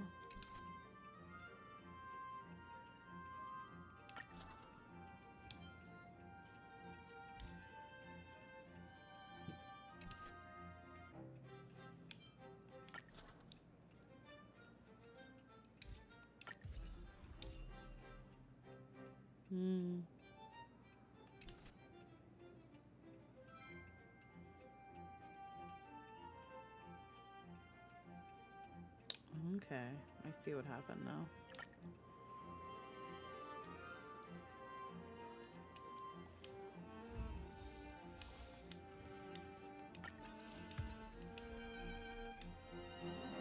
New recruits.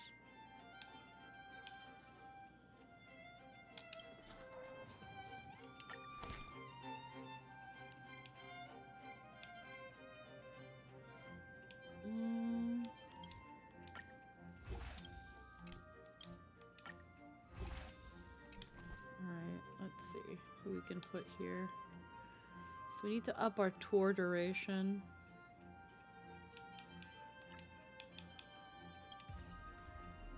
Alright, visitor appeal.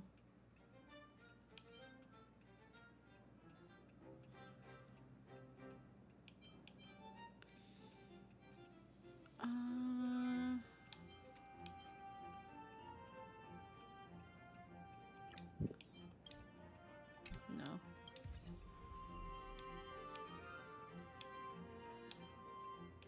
We have like no visitor appeal. That'll have to do for now. How about this one? Yeah, visitor appeal. We have no educational value. That's funny. Let's see.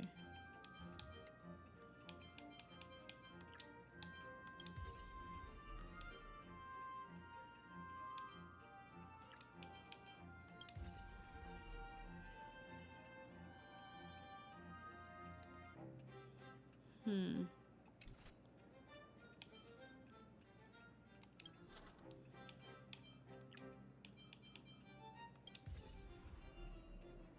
Okay.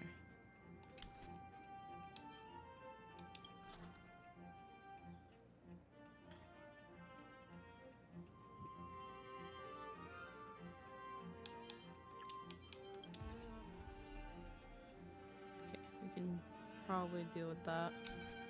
Oh, they're both A.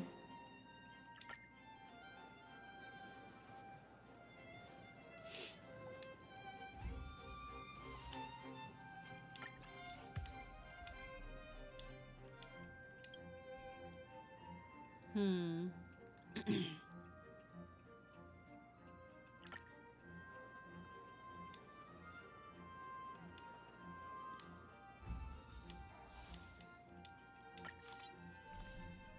Alrighty. Potential assistant found. Complete missions to recruit Serval. Oh.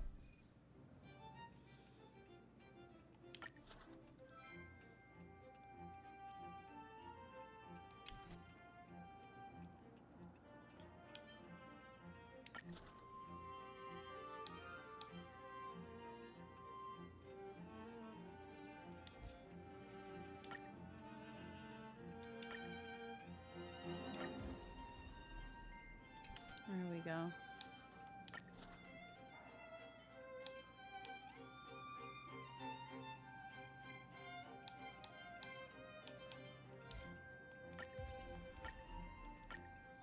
There we go. Now they're all S level. Doggo is good. A bit clingy with everyone away, but good. Aw. That sounds like a dog.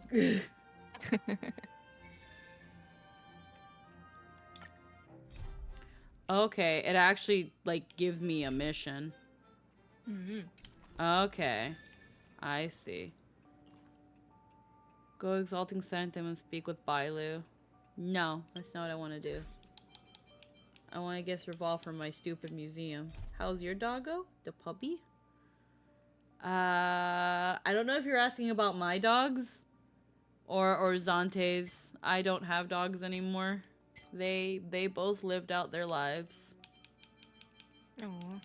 Zante's, yeah. Let's see. They lived long for bulldogs. So honestly, I can't be too sad about that. Where's the heckin'... Well, at least it wasn't something unexpected. No, they were both getting... The first one, she lived to be 10. She was getting real old. She was... I'm pretty sure she was blind at that point. And was definitely having some hearing problems. She was old. She passed away at home. They both passed away at home from... I was there for the first one. The only thing that I'm sad about is that I wasn't there when the second one passed away, because it was, I think 2 years ago. A year or 2 years ago. I think he got to, like, 12 or 13 as a bulldog as well. Like that, but he was a lot healthier than she was. They lived long. Yeah. They were definitely spoiled. It's a good thing. Yeah. Like there's a little bit of a sad story with the first ones passing away, and that, like, well, she was already gone by then, and it was like a little bit of a family drama, but I won't go too into it. But no, they all passed away peacefully. Yeah. Yeah.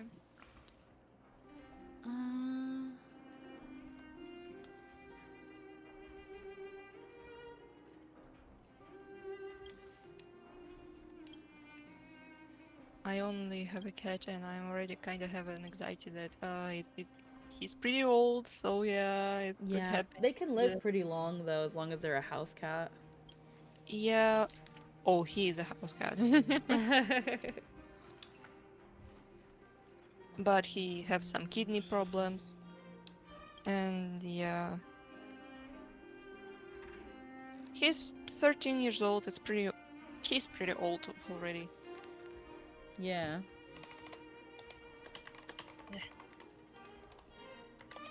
Yeah, I think around the time that like cuz my when I would talk to my parents and they would occasionally show me pictures of Levy, which was the one that I didn't get to see pass away.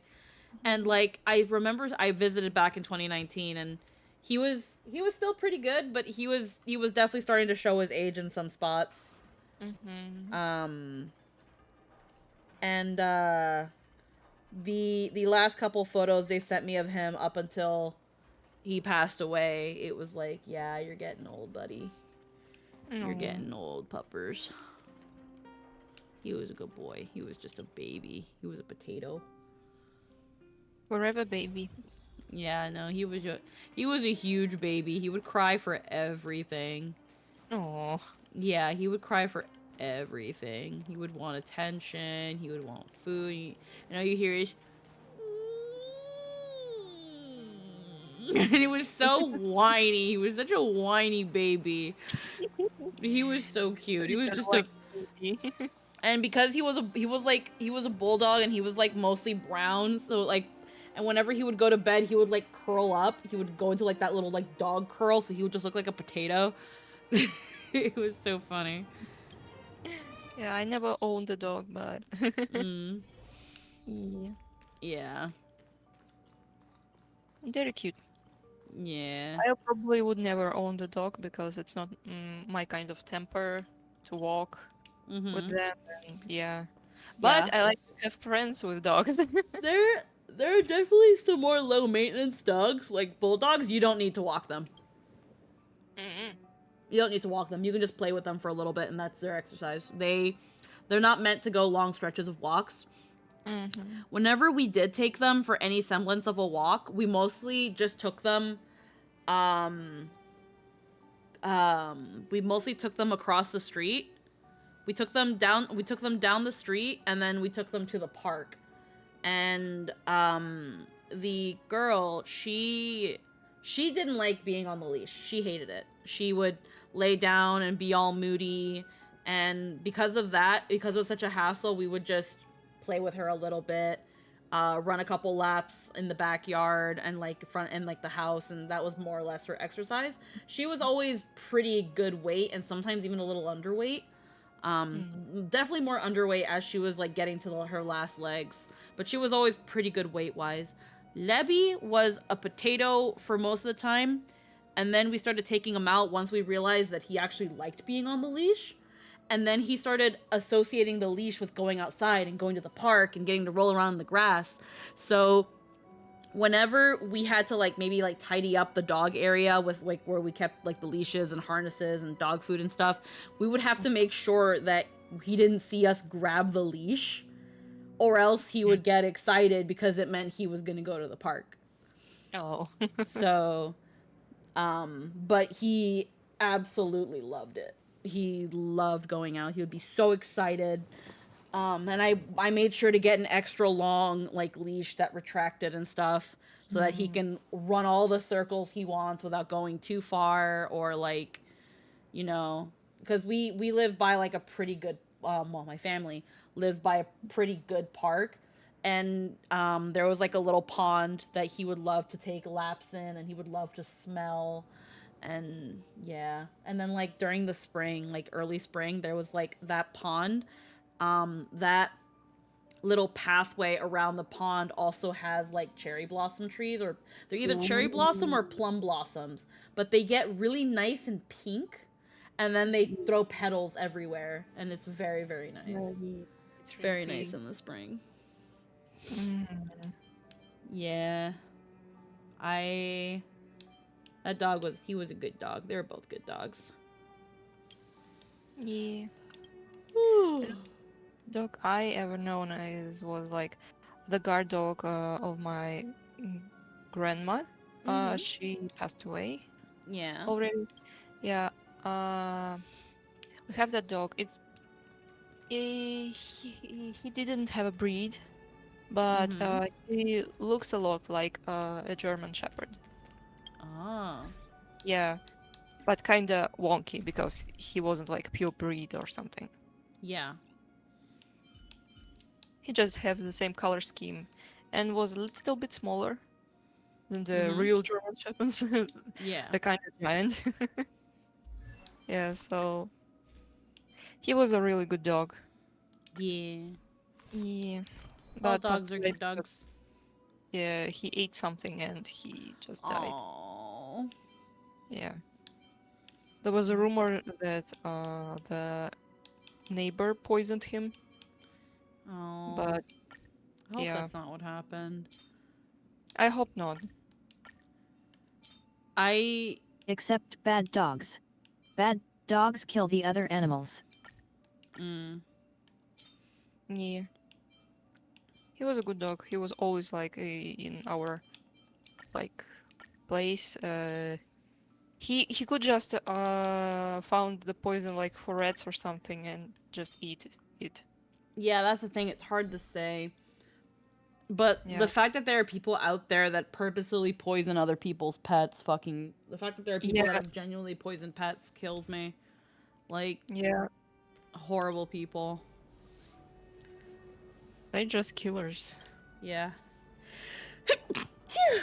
Bless you. Thank you.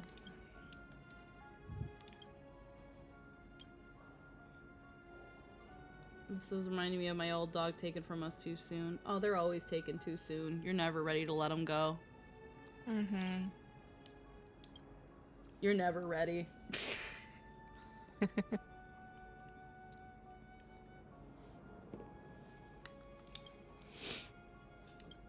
Ah, man.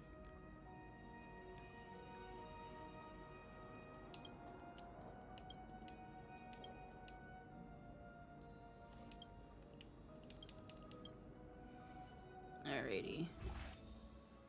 We can make Serval work at the museum now. What do you mean she doesn't have visitor appeal? She's the most appealing one. What are you What do you talking mean? about? Are you guys blind? Like...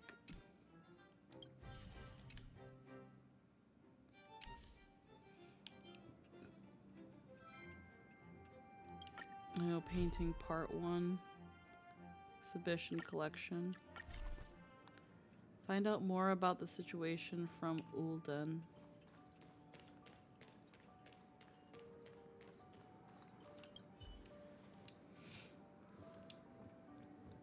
Here to collect Bellabog landscape paintings.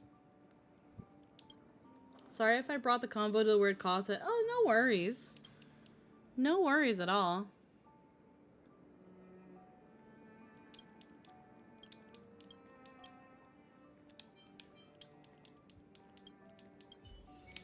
Let's see.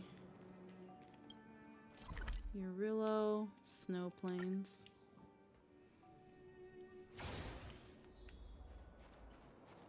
Bear.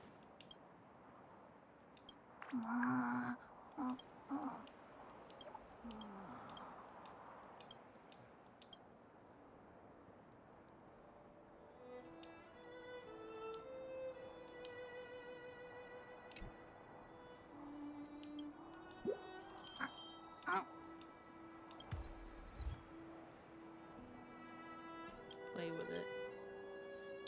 Sing it a lullaby.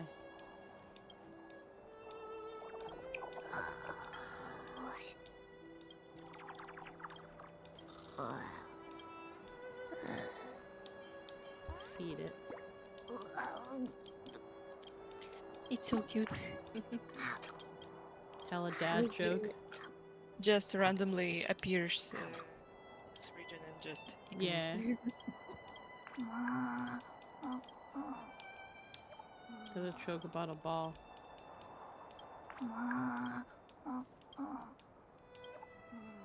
Joke about work.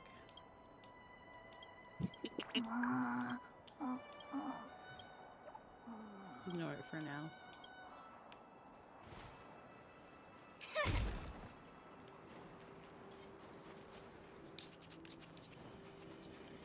Back here, you fucker. Gonna get you. Fuck. Oh.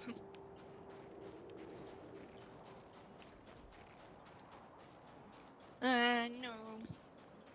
They're fast. Yeah, they're fast.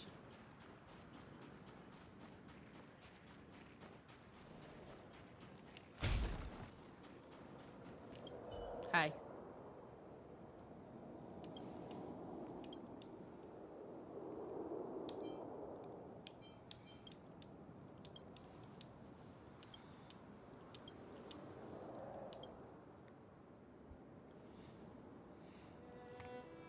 It's finished, but I can't help but feel like it's missing something. Rational analysis.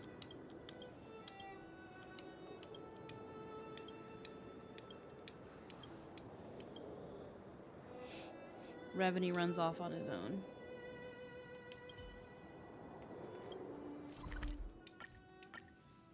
Teleport me. Lemon pepper shrimp. Lemon pepper shrimp. Here we go. Shrimp. Here we go. Here we go now. Oh no, she's transforming into a We're shrimp. shrimp. Another reason I love Topaz, the little buddy number seduces them trotters, making them easy to hit. Oh, that's fair. I think that's the first time I've ever missed one, so that's fine. They are a good way to get jades, though. Hey. Yeah. Yep. I've got the Ray of Dawn. Place it in the exhibit in a specific spot. I'm gonna put it in the toilet. Cause it's shit. No. I'm gonna put it in the garbage!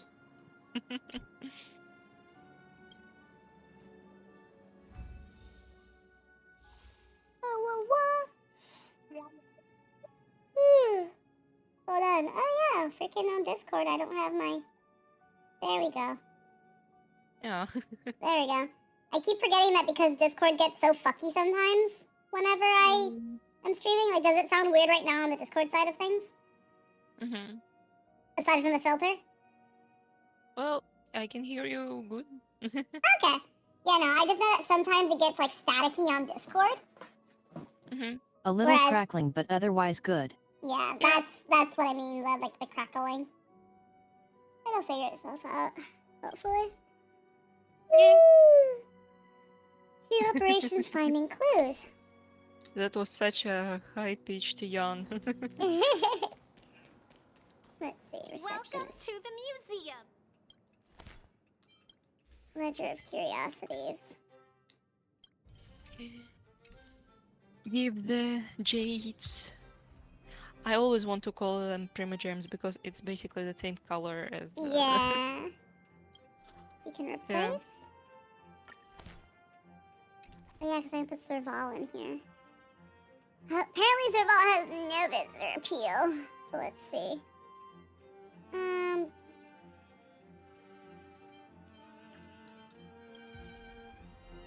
But she definitely does better than that one.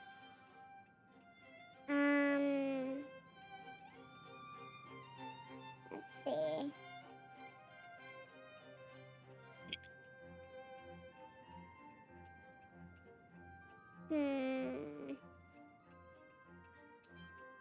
Then Leela.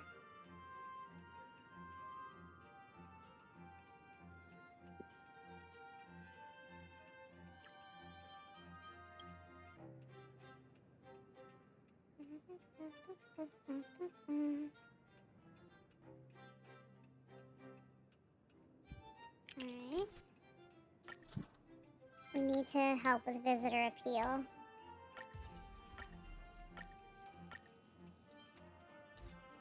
Educational materials.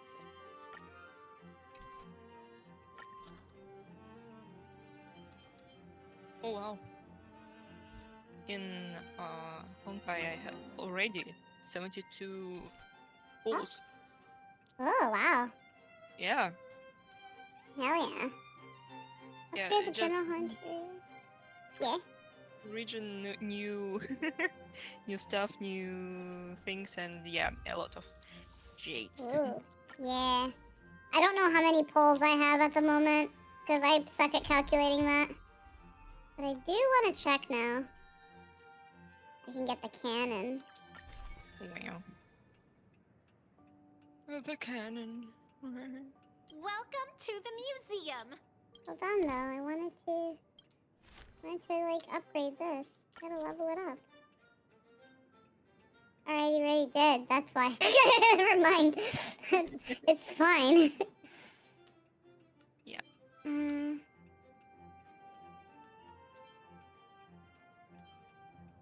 Upgrade General Hall to level 8. Exterior. To get up.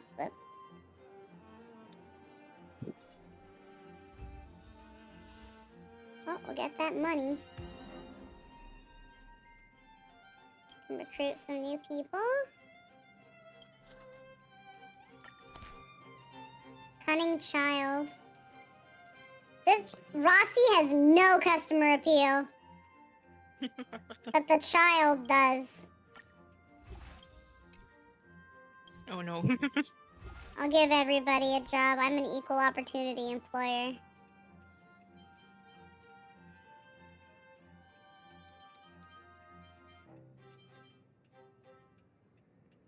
They have good education.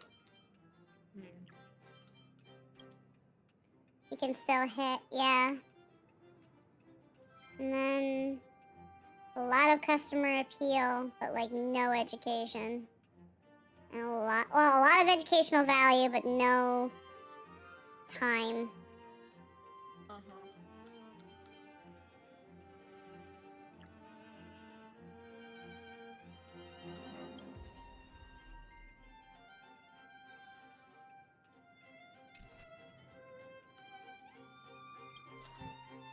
Okay, what can we do here? Actually,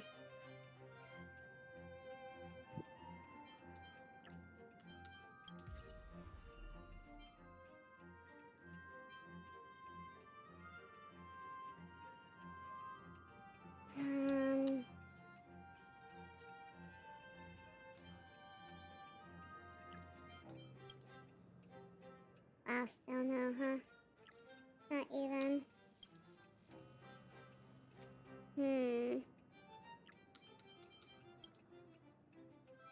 Just about. Okay, so then we'll level up educational value.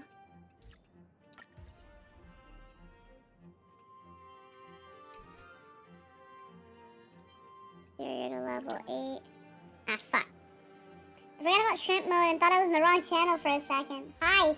Hi, Kaze.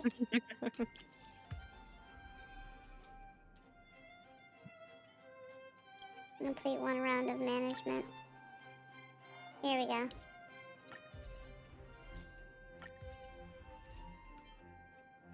Okay. Damn it. I made it go to B. B.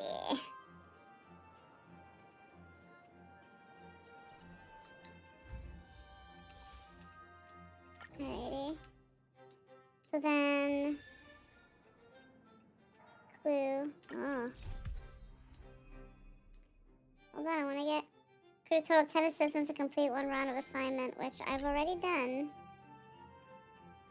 But I need to level this up, because our museum sucks again.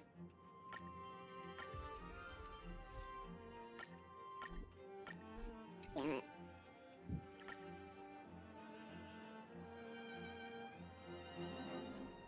The carpet is so clean and nice. Yeah.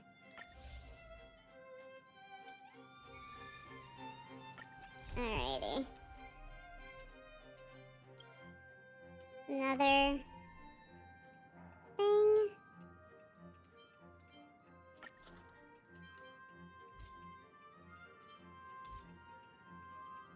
Oh.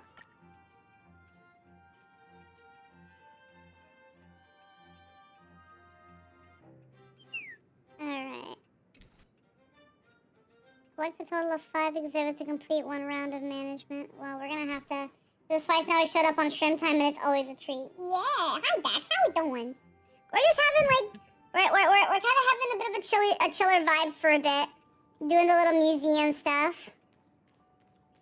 We gotta add... We gotta make our museum fucking poppin'. Okay. We're gonna have the fucking dankest museum. Right here.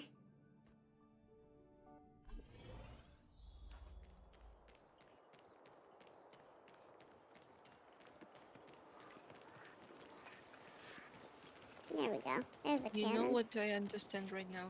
Hmm? Just out of theme, I have a ticket for a free boba tea drink. Ooh. Yeah, Ooh. and I will use it. Yeah. Yeah. Before I will go to university, we have a boba tea place there. Feel free And to have heck yeah, I will go to my class and be like slurping this freaking boba tea. Hell yeah. Yeah. I think the boba shop closest to me right now is actually closed. If I want boba, I'd have to order it from like the other side of town, and I don't want to do that. I do have like a boba kit where you can make boba at home. They're not good, but they're actually pretty alright. They're not. They're never gonna be as good as like again an actual boba place. But if you're like someone who doesn't have access to boba or you're lazy like me, then like yeah. Yeah. Also today I was with my friends. After university, we go to takoyaki place. Ooh. Yeah. I love this place. Like I already go for 2 years there. Yeah. And it's freaking delicious because it's like Japanese street food. Not only like sushi or sushi rolls are freaking misakatsu. Ooh. I like it. The sauce, the miso sauce is incredible. I need to learn how to do it in home. Yeah. Also a lot of takoyaki, different kind. I really like takoyaki with octopus, but also you could choose shrimp. Yeah. Yeah. Oh, and they start to do bentos. Yeah. And today we go there and they have like themed foods. And every now and then they have one. They have with Genshin, they have with My Hero Academia, and other animes. And today is Kaguya. Oh, Kaguya-sama? I think it's like a. Yeah. Yeah. Love is War. Love is Yeah, War? Yeah, this one. And there That's was like fun. a special lemonade, strawberry milk, and a special bento. Oh. I choose the strawberry milk and it was delicious. Hell yeah.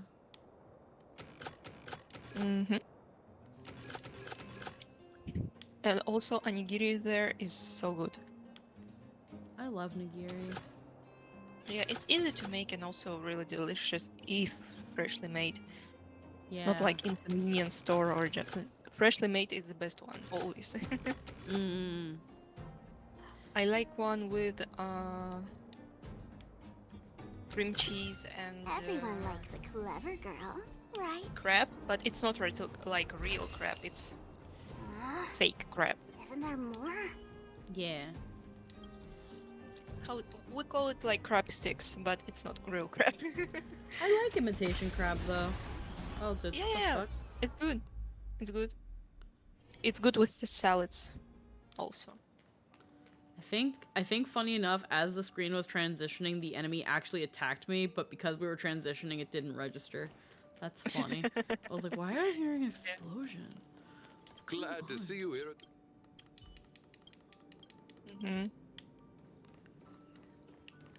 Put it in the museum for you, Ulden, so that we have museum things.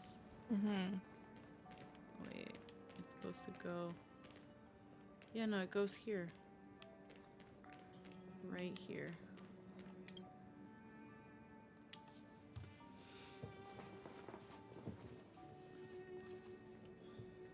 Okay. Yeah. Yay. Mechanism. Look at that. Alright, there's one more. There's a radio. There you are. Can you head over places and go pick up garbage? I'm like, yeah. I will pick up garbage. Pella sent me. I'm here to help.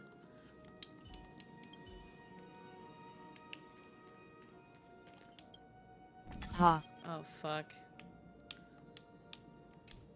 No, I can do this. My brain is here.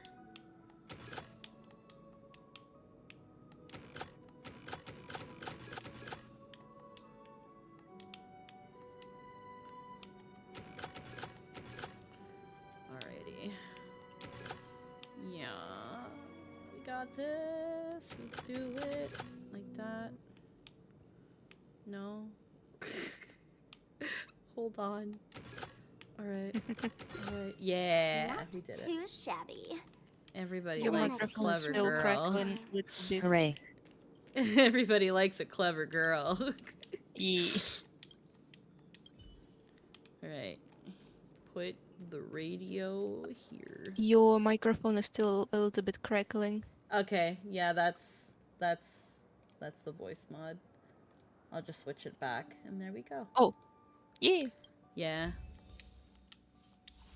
I think it's Discord just not wanting to play nice with voice mod, because I've restarted voice mod Yeah. before and it'll still do it. So it's definitely just Discord. Mm-hmm.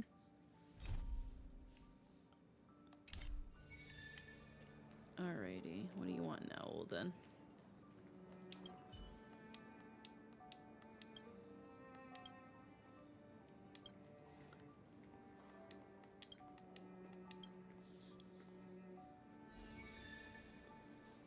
Alrighty. Let's see. Where's my achievements? How many warps do I have? I have 3 10 pulls, so I have 30 pulls on the passes. Ugh. And then I have, I think it's 1600 for a 10 pull. Hello. Hello, BB. This isn't the bathroom.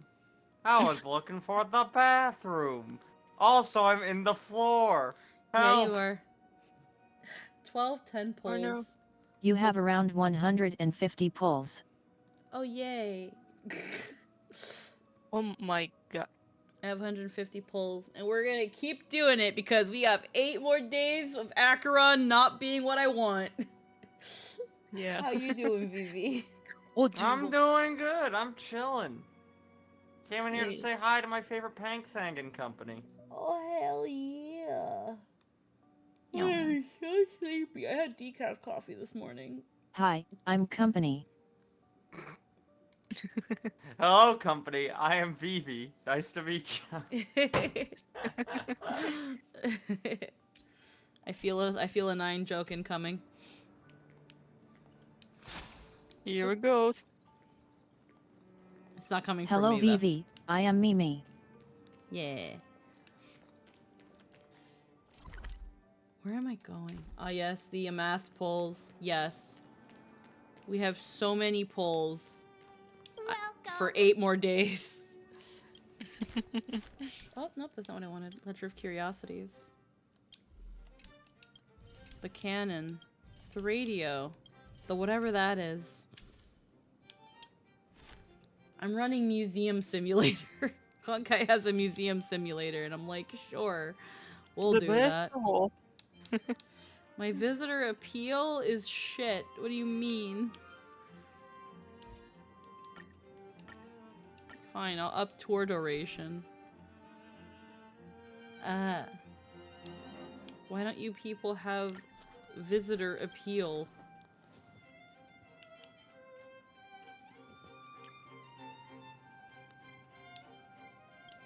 There we go. Leela can do it. Now we're all S rank. Meowing. Hi, Alala. How we doing today? Management phase upgraded. You can do more things. Thank Yay. you.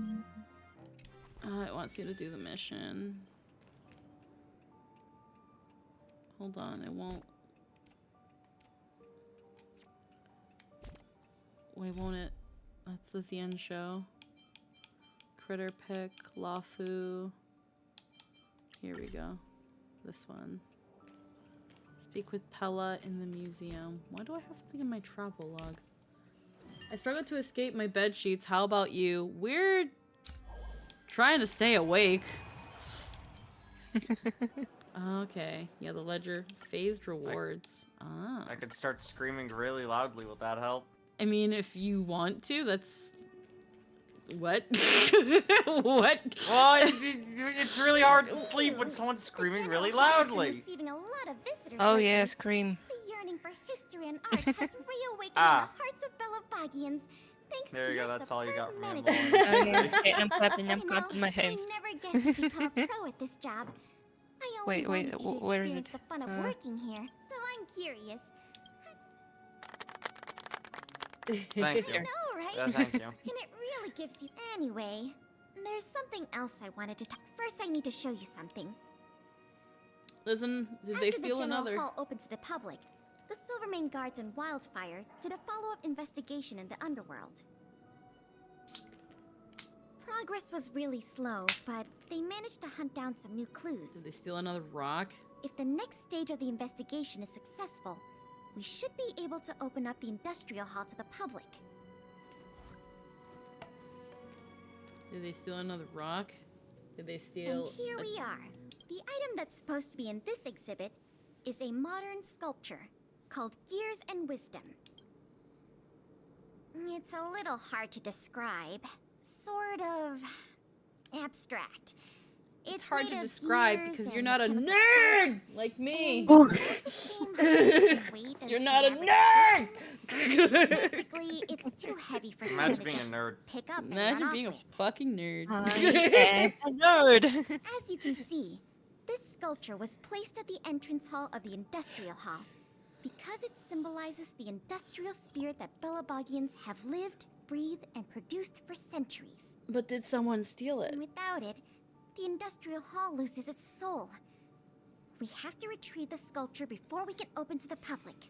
But where should we It seems look? we'll have to make another visit to the underworld. It took nearly 20 years from design to completion to make Gears and Wisdom. 20 years? Can't let To all throw our a bunch of painstaking gears and work shit talent together go and to call it waste. art? We have to get it back. Yes. As We always. received some intel just earlier today. I feel like such an Someone asshole said right they now. found clues related to the Gang of Thieves, and we can head over to the robot center. I could do that. Here, give me some cheese and hair. We are queen of junk. Give me cheese and a lock of your hair, Pella. I can make some art right now. Let's head out then.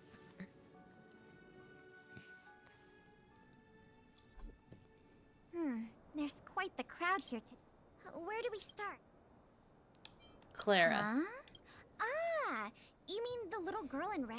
Yeah, the one that doesn't wear remember shoes. her. I saw her in the Yeah, overworld at Lady in the Ganya's freaking succession winter. ceremony. I don't know if she can give us any leads, but You can fucking build a house on those calluses. I mean, the Trailblazer would probably just find a trash can and put it in as an art display. Yeah, Yeah. as always. Here she is. The trash can is the main character's theme. I gotta take a quick pee-pee, and then I'm gonna grab a Dr. Pee-pee, so I'll be right back. I'm not gonna go BRB screen. Entertain yourselves. Yeah.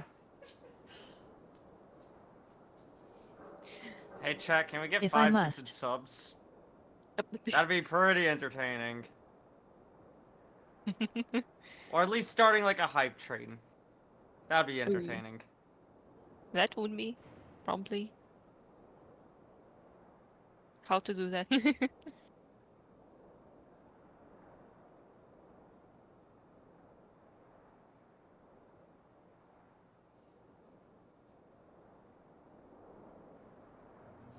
I'm broke as fuck, I can't. That's fine! Support responsibly. That being said, if it is responsible, support the Pank thing. She do good work. Yes, she does.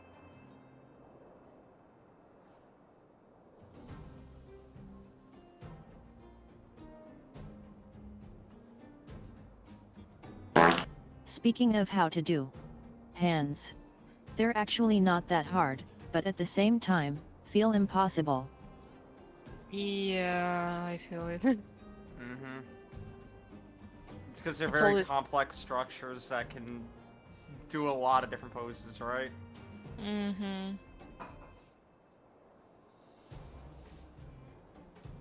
Hands are pretty flexible and can like have a lot of poses, but if you do something wrong, this pose would look wonky and looking like NIE art.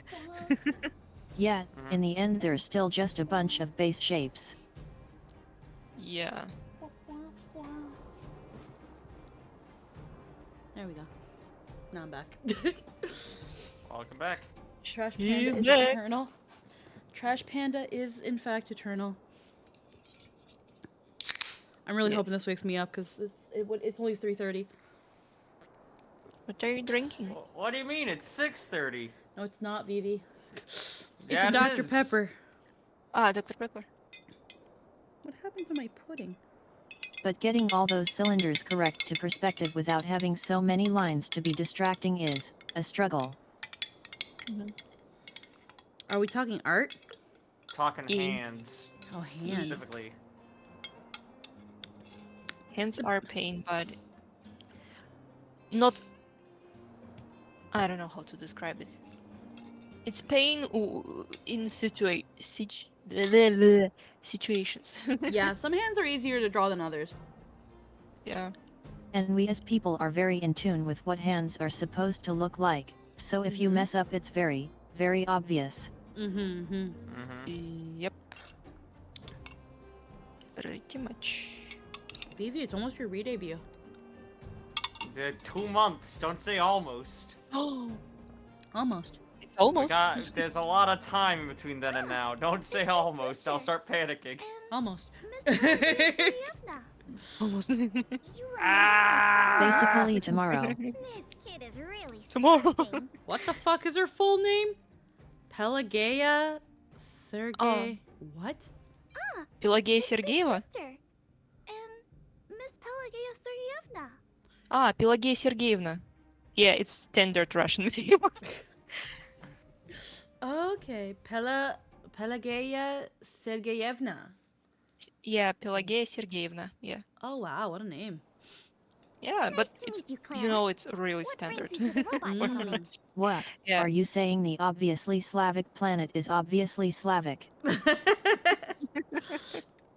Yeah.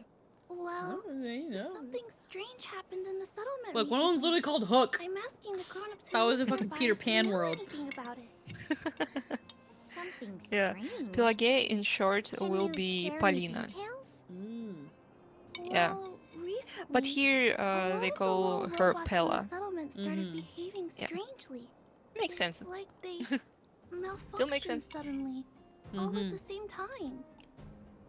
They started roaming around, breaking into people's tents, destroying their belongings. It was a real headache for the people living here. What did Svarog say? Mr. Svarog scanned the robots for irregularities, but the results all came back normal. So he didn't do anything. So, I don't think it's a hardware issue. So they're malfunctioning collectively. It's like they could use our help. Doesn't have anything to do. Yeah, you're right. Since we're already here, Clara, we'll help you investigate what's going on with the robots. Really? But don't you and Miss Pela have something important to do? It'll be fine. We have other people in the underworld working on the investigation, too. Besides, we don't have any clues yet, so we may as well do something useful. Thanks a lot. I was worried about handling the robots on my own, but with your You help, know that it should Svarog be is easy. also the name based on The duty of the Silvermane Guards a is to Slavic serve the god. people. Oh. So where can Yeah. we find these robots? Of course. The more you know. Huh. Yet. Yeah. Which name was it again? Svarog. Svarog? Svarog. Ah. Yeah. He's like how would say in English? Look, over there. Looks normal enough on the surface. He's like beat a it up. black God of a fire god and of forging. blacksmithing. Yeah. Ah. So he's metal, pretty much accurate. He's metal. Yeah. That's fucking metal. Do you know who I... This big diamond! It's all yours! And smush. Time to twirl! Honored to meet me.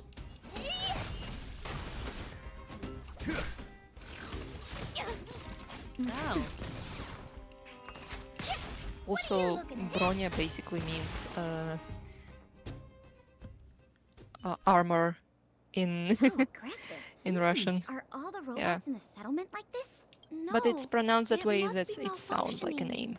Yeah. Yeah. Sorry, little Bronya robot, but and it Bronya. looks like you're sick. So yeah. I'm gonna take off your shell and give you.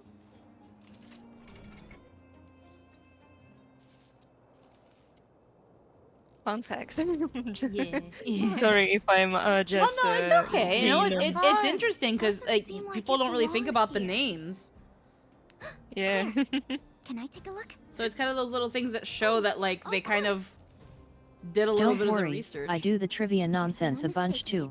This component was taken from Gears and Wisdom. I hope So I'm not does being Anthony. annoying.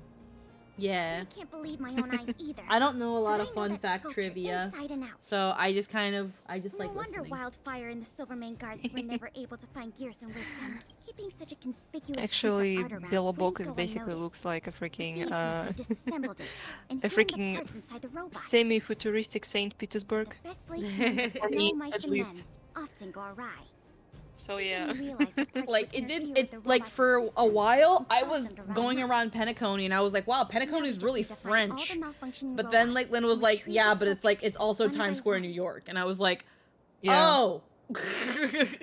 But I didn't really realize that because it's like it just didn't hit me. I kept looking at the names and the titles and how things were going and like It hit how me right away with casinos and cartoon mascots. yeah, it was like Clocky's definitely supposed to be like Mickey Mouse. Yes, he's 100% Mickey Mouse. The fact The that it's a voice is place within a different. dream, it's a city that never sleeps, that kind of thing.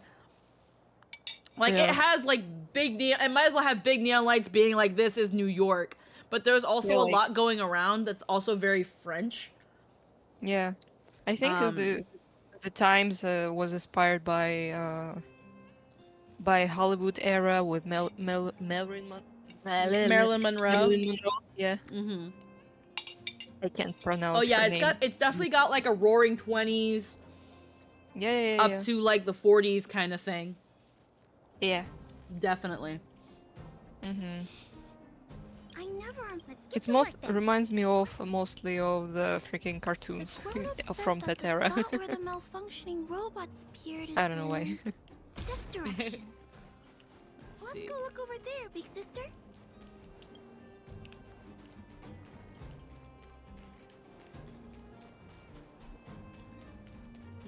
But Pinaconi is so many things. Like Yeah. so many. It just has that glamour of the Hollywood, America, Las Vegas, and something like Yeah. that. Yeah. Ah, there's a Have you ever been in Las Vegas? No, I've never been to Vegas. No, The okay. states I've been to have been fuck the art. Also, it being a former prison planet is probably a bit of a wink at how the United States calls itself the land of the free but has more than 20% of the entire world's incarcerated population. Yeah. I'll go easy this time. Yeah. Do you know who? Very tongue in cheek. Hashtag freedom isn't free. Yep. Capitalism. Feeling spiffy? Beauty is eternal. Time to twirl. Wow. Wow.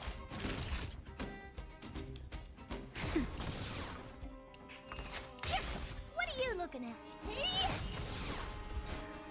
Wretched and fleeting.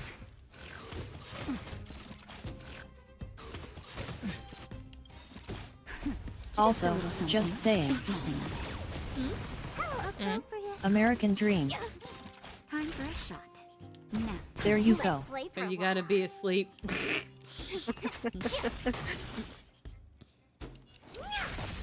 American Dream, okay. Beauty is eternal. You gotta be asleep to believe it. Yep. It only happens in your dream. I'll go easy. Honored to meet me.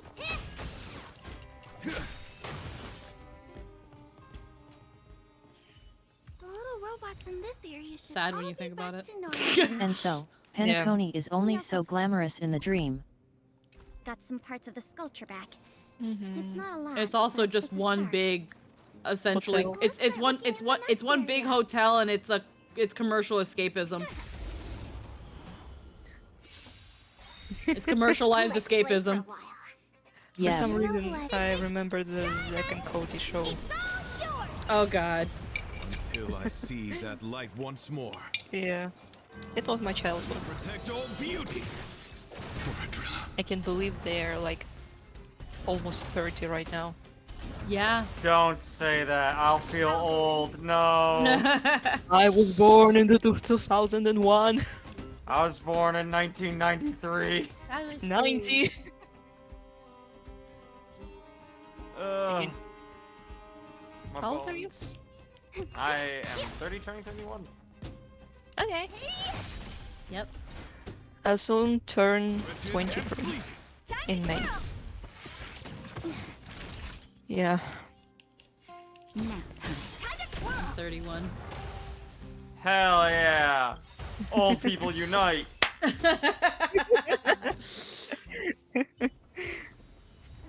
what I call a good day. Sib. Lynn is the oldest one. How old are you, Lynn? Or it's a secret?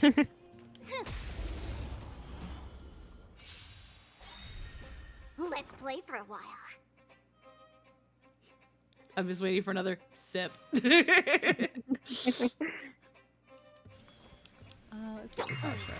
Good question. Many will tell you I was old when the world was young. My guiding light. So, Is eternal. 50? Oh shit. Oh no, she's not that old. No.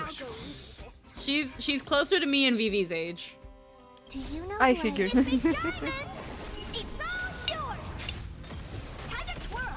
Just teasing. It feels kind of awkward Yeah, that I'm younger than Din but older than Squeaks. Mm-mm. Alright, How I old have is a he? rough idea. Yeah, and Din Din's 40.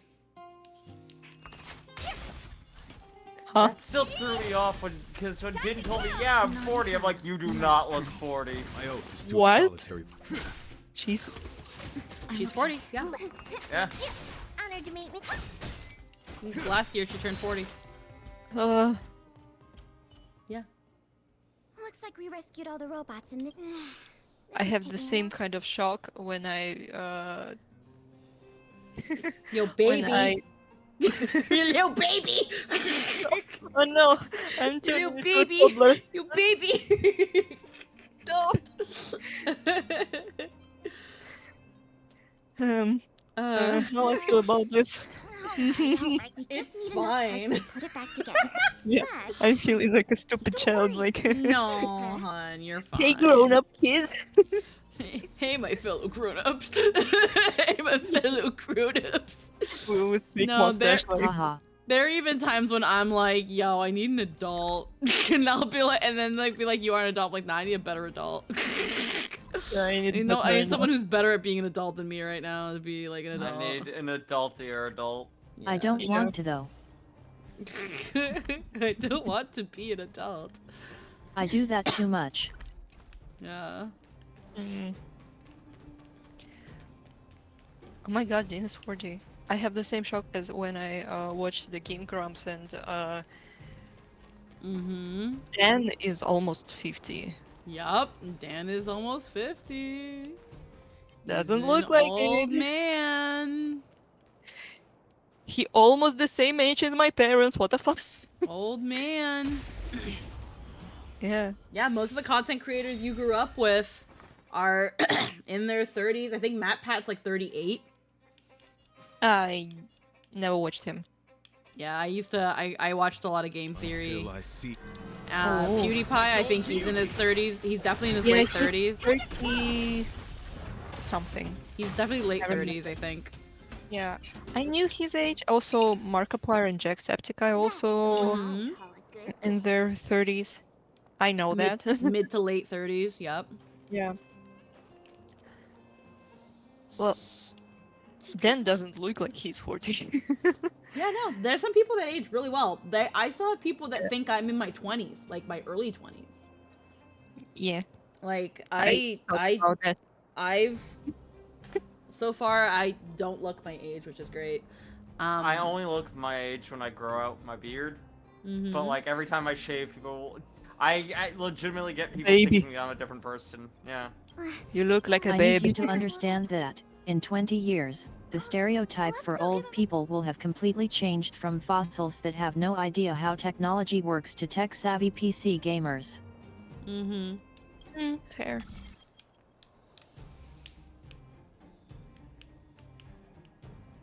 Funny enough, my mother used Discord because she was like really into one Who online like game. rock music and punk slang. Were you shocked just now? Oh, I don't want to listen to your old people music. Too bad, Sonny. They're gonna clean up your looks with all the lies in Too the bad, you're book. gonna appreciate My Chemical Romance. It was so weird when I first like came to Canada and I would now where I work we have the radio playing and the radio is mostly like 80s, 90s. But sometimes they'll play Green Day. Sometimes they play Lady Gaga. Sometimes they play Jennifer Lopez and I'm like this is I'm glad it didn't come out in 1990s. That's 2000s. I had that CD. Like but then I look back, I'm like, but wait, those were 2000s. Like, I was in elementary, like, middle school in, like, before the 2010s. Like... I was in kindergarten. Oh my goodness. It's just those moments where it's just like, oh wow. Like, time. Yeah. Where does it go? Time. Where does it go? Time is really... fucking Me and some buds were looking at clips that we had made from just different games we were playing, and we're like, man, this clip's half a decade old. What do you mean it's 2019? Yeah, no, there are some things where it's like, they don't feel like they would be as old as they are, but they are. Yeah. Okay, this has to go here. Still don't know what I'm going to do and what I'm supposed to be. Yeah. Phew. All finished. This room? Still want to have commission as my like main job and main source of money because I don't want to go teaching kids in art school. It's that thing where it's like, when I think about it, like, when my mom had me, she was 34. I am 3 years away from when my mom would have had me, and I have still no absolute interest at all in having kids. And the idea of having kids and essentially giving up my life. Yeah. Just I mean, you seems- still can have fun, but you should like manage it. You can still have some semblance of fun and still have your own life, but at least for the first 5 years that you have that kid, your life is not yours.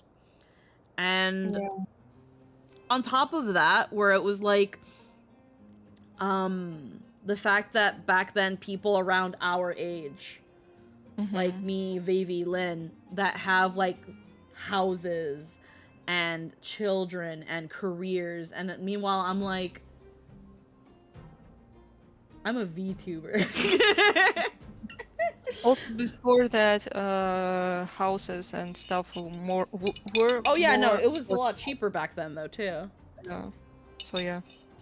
Right now it's a lot harder to be To be honest, to have a family if you don't have like a good amount of money you might not be able to round up and the good amount robots, of but good medical sure mental health. I've Yeah. never met Spa Like if Rod you before. if you equate for inflation, back then our parents and grandparents made way more than us. Mr. Svarog has warmed up the guests a lot more now. Like right now in BC, the minimum wage is going to go up to $17.40. And also the housing market was nothing compared to now. Yeah. There also wasn't credit scores back in like credit score didn't become a thing till like the 50s. Oh, what is it? credit score? That's a great question. It is a mythical number that says you're this reliable with credit, and you build it by pretty much putting yourself in the debt and then paying off that debt. Yeah. A credit score is pretty much just, again, a fancy number that banks and shit made up to then be like, oh, you have a good funny number, so we'll let you have a house or let you get a car, and your premiums and the time you have and the rate at which you pay these off will be substantially nicer than someone with a dookie funny number, in which we might not even let them do it in the first place. Correct. And it's like, okay, well then how do I make the credit score? Because here's the thing, you don't get a credit score until you start involving yourself in the banking system, in the credit system. How do you do that? You get a credit card. Okay. Now, the thing is, with credit cards, obviously, we've all heard the horror stories of people that have been bad with credit cards. Are you aware of the Chinese social score? They used to keep their population in line by tracking everyone and punishing them for dissidents or even having a conversation with dissidents. It's that, but ran by banks instead of a government. Yeah. So, yeah, so now people will tell you that having any credit score is better than having no credit score. And to an extent, that's true. Because if you don't have a credit score, but let's say you have a lot of money, they still won't let you buy a house. They still won't let you get a car. You need someone to co-sign. Someone that does have credit to do that shit. Because when I was first looking for apartments way back, and I was really good with money, and I had saved up a decent amount of money, and me and my roommate were looking around. We got denied so many apartments just based off the fact that I did everything through debit, not credit. So I didn't really have a credit score. Despite the fact I had more than enough proof in every other angle that I'd be able to pay, you know, the rent. Nope. Yeah. Was denied. And that's another funny thing too. Like, there are places, there are homes and stuff where you can take out a mortgage that'll be like $600, $800 a month.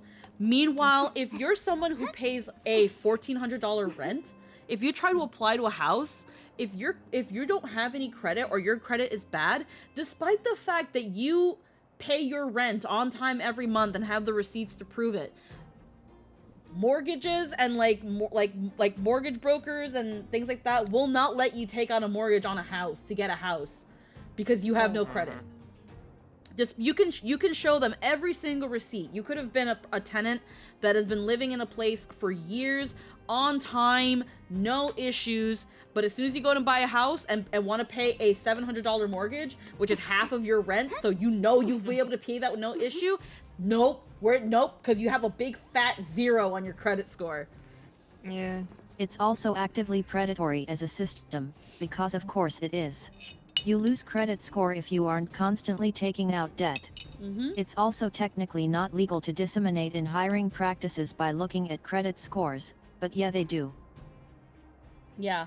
So it sounds the same as the thing in Russia with the mortgage, but I don't know about the credit score stuff. They probably have something equivalent to it because it makes banks a lot of money. Yeah. And sometimes people would like pay this mortgage for ages. Like it's one of the basic memes, like especially for older people, like we live here for 20 years still paying the mortgage. It's institutionalized debtors' traps. Yeah. Like right now I do have a credit card, but it's a very, very hi Din Din. I have a very small limit on it of $500. And there are people that will always tell me that you always want to keep a little bit on the credit card. You never want to, unless you're going to cancel and get a new credit card, you never want to fully pay it. And you never want it to be just sitting there fully paid for long, because then your credit score goes down. No. So again, it's a thing that you never win in. I just looked at my bank account right now for my credit card, and it's like, you're pre-approved for a credit limit increase of $3,000. If I choose to take this, I can up my limit from a $500 credit card to a $3,000 one. But the thing is, though, what they're hoping that you'll do is that you'll go fucking stupid with it. Yep. That's why I keep my limit very small. That's why I The only whole use it point for is groceries. that you have to take out debts to keep your score good, but the whole idea is that eventually something will go wrong and you won't be able to pay the debt off in a timely fashion, at which they'll squeeze you for way more. And then that's where interest rates come in. Which is why also when you start like getting and taking out credit cards, you want to really look at the APR and interest rates. A lot of them will try to get you in by being like the first year or the first 2 years, or this much is free. And my big sis would tell me something where she was like, she would get a credit card that would have like no interest rate for the first year. Use it as much as she wants, and then near the end of the year, pay it off, cancel it, open a new one. Wow. Scamming for scamming. She was like, it's all bullshit anyway. I'm gonna run my shit anyway. And here's the thing. Banks hate when you do that. But they hate when you do that shit. Yes, and they do something about it? Nope. Nope. But they hate when you do that, because what are they gonna do? Most of the time, these sorts of things, they're not contractual. They're not contractual. They're hoping that with having a good first year experience that you'll keep going. They don't expect people to just cancel and go grab another one at a different bank, or to get a smaller credit card at some other place, or just to close that and open a different credit account. Like, they hate when you do that shit, because after that first year is done and you've paid everything off, your credit's good, you've canceled the card, so they can't lower your credit for not having essentially a clean credit card, and then they on top of that, just no interest to squeeze from you, no extra money. They hate it when people do that. They'll be like, are you sure you want to cancel your credit card? We can maybe extend this thing for another blah blah blah. We can lower the blah blah blah. They will try to haggle with you. They will try to haggle with you because they don't want you to cancel it. They want you to be stupid with the credit card and then have all that debt. So like Lynn says, then they can squeeze even more money out of you with the interests. Because also with these credit cards, as long as you keep paying a minimum each month for your credit card, they don't charge you interest. Were you shocked just now? But if you don't keep up with your credit card payments, then they slap interest on top of that. And the smaller the limit, the smaller that interest charges. And things like that. I got a credit card on the DIN account last year and it's still disactivated. I only use the debit card. Here's the thing, Din, and again, depending on how credit works in Spain, there's nothing wrong with using it. It's just, use it only for emergencies. If you've got it set in a plan that will give you something back, whether it be cash back or air miles or anything like that. It also might sound counterintuitive, but you can actually make way more money by giving loans to people who can't pay it back. Yeah. Which is their entire plan. Yeah. So again, as much as the credit system fucking sucks, honestly, I don't even know what the hell my credit score is, because that's something too, you can't just go check that. You have to go to a bank or go to places like Free Credit Report to like get your credit score checked. I actually have no idea what my credit score is. I'm gonna assume it's probably all right, because again, I've had this credit card for quite a bit. It's a really small one, and I pay it off every once in a while still keeping it in some sort of balance. Hi Cove, how we doing? But yeah, you wanna if you have a credit card, when it comes to getting a house, when it comes to getting a car, when it comes to being able to take out bigger loans for anything, let's say you decide to take out a loan because, again, let's say you have to, an emergency happens and you need a loan. If you have no credit score, you're not taking out no loan. Hello, I'm doing great. Just listening to surprisingly adult information. I mean, depending on the credit card, you can check it on the affiliated app. I know I'm able to. Yeah, I have to look into mine. I'm not quite sure. But it's that thing of, like, when it comes to credit cards, like, for example, my credit card, again, small limit, it's TD Bank, and it is a cashback card. Now, that pretty much just means, excuse me, that every time I spend money for certain things, in this case, groceries, gas, or a monthly bill payment, that card, the bank gives me essentially credit back.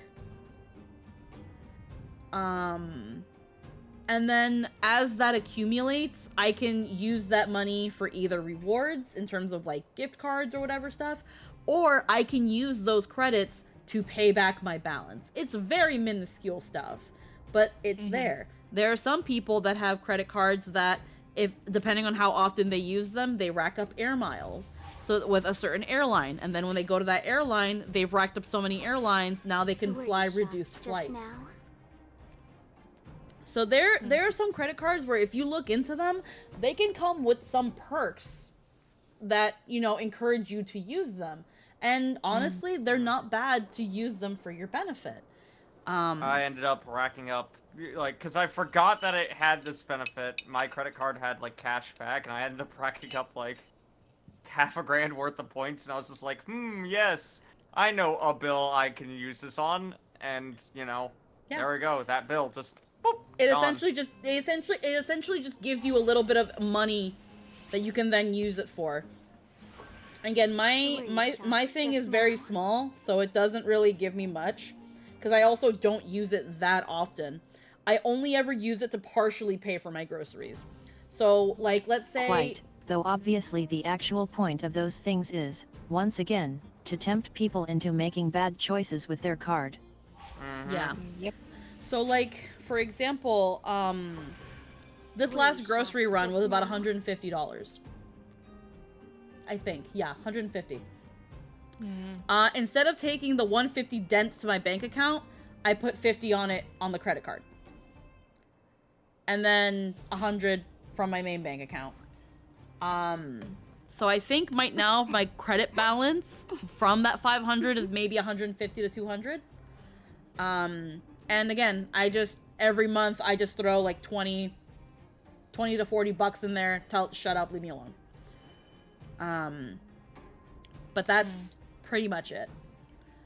I just have a debit card and use that. And again, that's fair. Using a debit card is using your money. But if, unfortunately, with how the systems work, if you want to look into buying a house, if you want to look into getting a car, if you want to look into getting a loan for anything, you need a credit score. You need a credit card. You need to take out loans. And again, there are safe ways to use a credit card that can save you from these more predatory behaviors when it comes to, like, these things. When I was 18, I signed some stuff my mom wanted in the bank and found out after I moved out with no savings and she took it all that I had to sign for her loan, and I owed the bank 9,000 euro that she didn't pay back. So I wasn't able to pay on my credit in several months since they would get the alert that I owe money to the bank. So basically, I lived buying only what I can afford and pay at the moment. Yeah, and that's fucking... it's... Your mom sucked. Your mom sucked, Din. Oh. The fact that she essentially put you into debt for her is bullshit.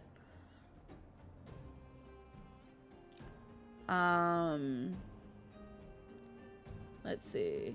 The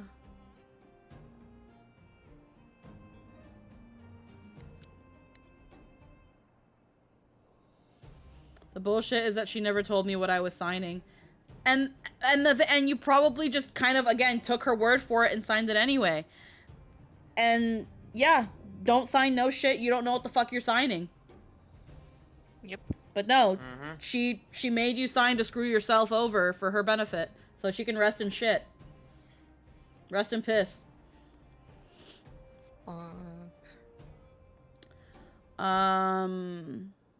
Let's see. Sign some stuff, blah, blah, blah. Yeah, found out after I moved out, had to sign for her loan. It really sucks. I've tried getting a credit card, but as someone who's disabled, they don't usually lend poor people those credit cards.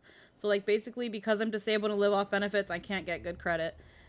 Yeah, unfortunately, if you do live off of well, here's the thing. This is subjective, because Deco, watch my herencia be her pending debts. I think there's a way to make it so that that doesn't become your problem. But I don't know.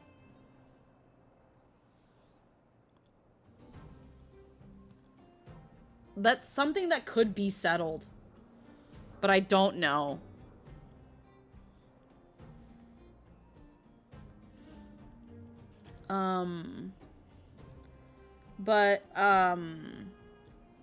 Funny enough, Deco, well,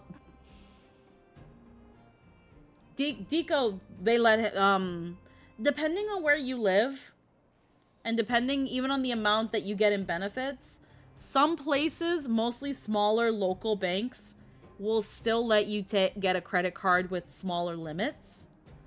I know Deco had a couple of credit cards. It just depends. Some people say go to bigger banks, some say go to smaller banks. It depends on what's also in your area and what they allow. Worst case scenario, you probably would have to have somebody co-sign for you. Really? Yeah, Kove. Kove, these systems just want money from people. They don't care from who. They don't care who they get it from. They just want the money.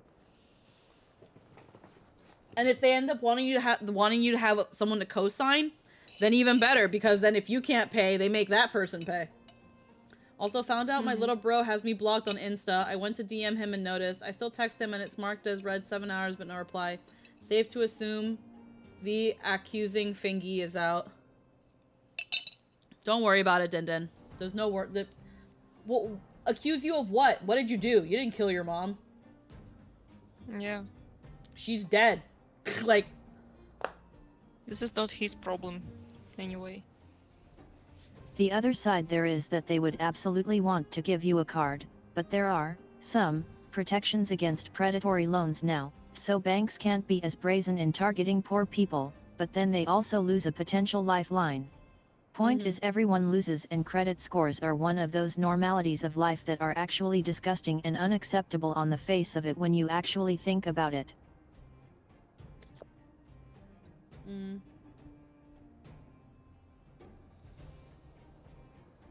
Man, I want to beat up young me for saying I want to be an adult. This shit sucks. I'll be sure to write this down. Again, I'm not going to say with certainty, Kove, but I'd say if you really want to consider that option, look at your main banks, and then look at smaller localer banks and see what they offer for people that make your amount of income. Watch it be she died of sadness. Honestly, here's the thing. Despite the couple times that she tried to reach out to you on social media, Din, if she actually gave a fuck, she would have actually tried to find her daughter. She would have had your siblings or something go out and look for you. Or just in pitch general. Credit scores to people who haven't lived with them their whole lives. Absolutely no way in hell would anyone but the banks be on board with them. Yeah. Like, the fact that, like, some of you probably haven't seen your siblings. No, I made it crystal clear I didn't want her in my life. Yeah. But your mom still tried to contact you.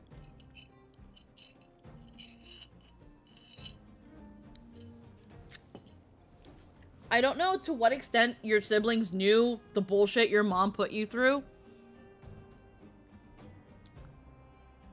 And that just got me upset.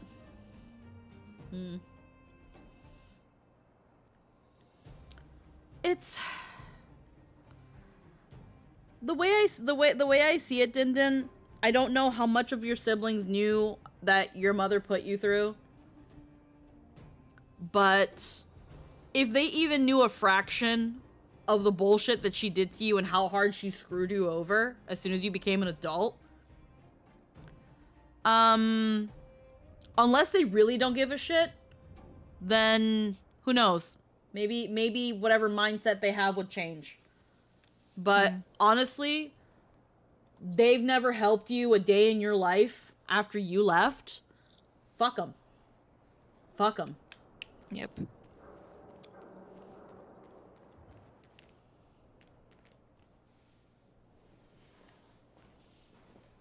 Is Squeaky giving out life advice again?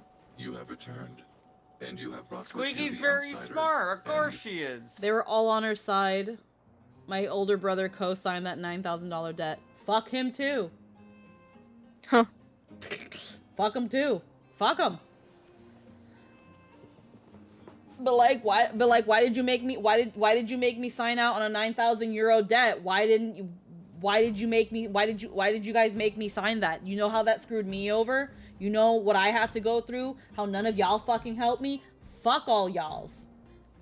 Yeah. You are all strangers to me. You all mean why nothing did you to make me collateral?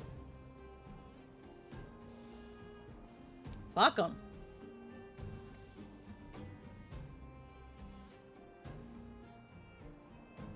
They don't deserve you at all.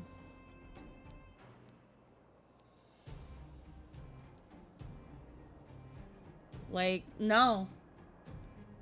And it's okay. She's dead now. Like, I never liked this mentality, because this is also very prevalent in, like, you know, certain family cultures, where it's like, but it's family, but they're family. It's family. They can do whatever they want, they family. No, family has no reason and justification or excuse to abuse and manipulate one another. That's not what family's supposed to be. The family is your first and main support network for most of your life, and you don't even get to fucking choose it.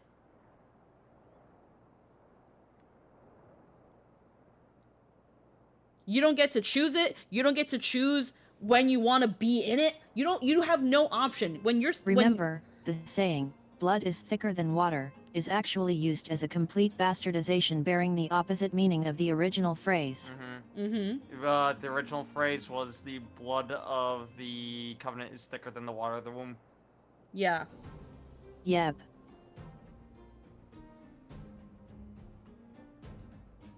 At the end of the day, if your family is shit, if your family abused you, if your family used you and then abandoned you at the moment that you needed them most, they are worthless. The family you find is stronger a bond than the family you were born to.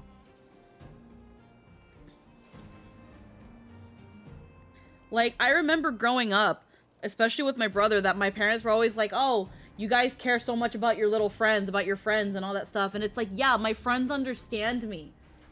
I chose my friends.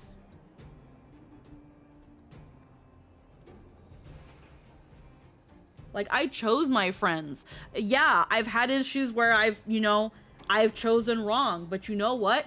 That doesn't say anything for the rest of my friends. My family, like, yeah, I love my family, but I don't choose to spend time with them if I don't have to.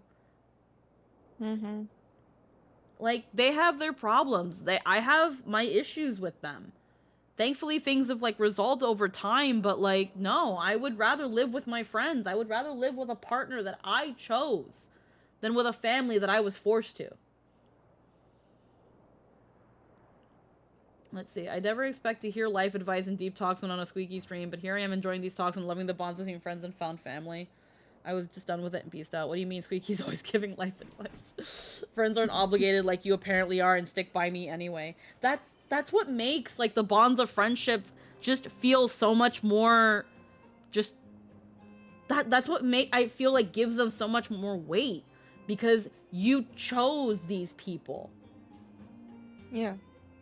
You chose these people, and the meaning of the phrase is that people who will spill blood with and for you are far more meaningful than those you are only connected through filial ties. Yeah. It's just like, at the end of the day, it's like, what do you all have in common? What do you and your siblings have in common? That you came out of you came out of the same fucking crotch? Who cares?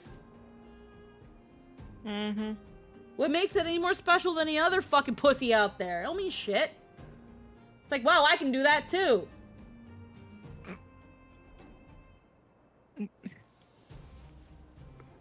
Like, I fucking hate that shit. It's Squeaky, funny that I fucking love you. I just want to make that mention. It's like, what, you pushed out a kid and I'm obligated to take care of you for the rest of your life? I can do that too. Fuck you. Like, yeah. There's no talent in that. Don't act proud. You ain't do shit. You laid there and took it. Anyhow. People acting like fucking having a baby's a fucking achievement. Fuck off. Oh, it's not. If you solve the quadratic equation, that bitch is hard.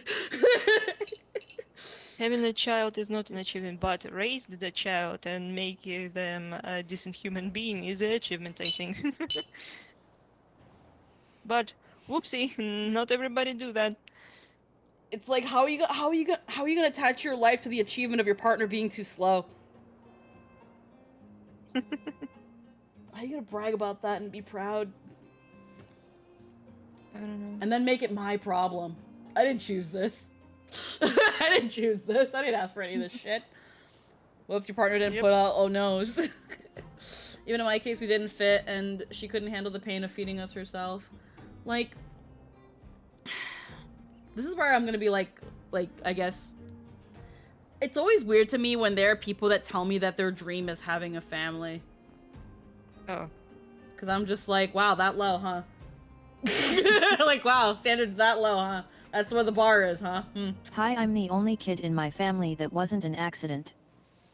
Yo, same! High five! Hooray. I am the only child that also wasn't an accident. Like, you can't. Like, it's great if you want to plan a family, if that's something you look forward to, if that's a goal in your life. But to make that, like, your dream and that's your peak, it just feels like such a disservice to oneself and one's potential. Failed attempt, but then again, if I tell them I'm NB, I'm more than likely going to get invalidated. Oh. I'm the last of 5. Tell me what I am. A lost bet. The finish line. Like, I'm trying to say something positive. I don't know. I was just the free babysitter and the second bank account, the punchline.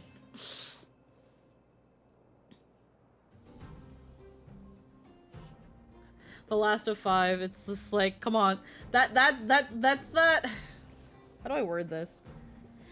Because I'm the kind of person there are benefits to being the youngest, though.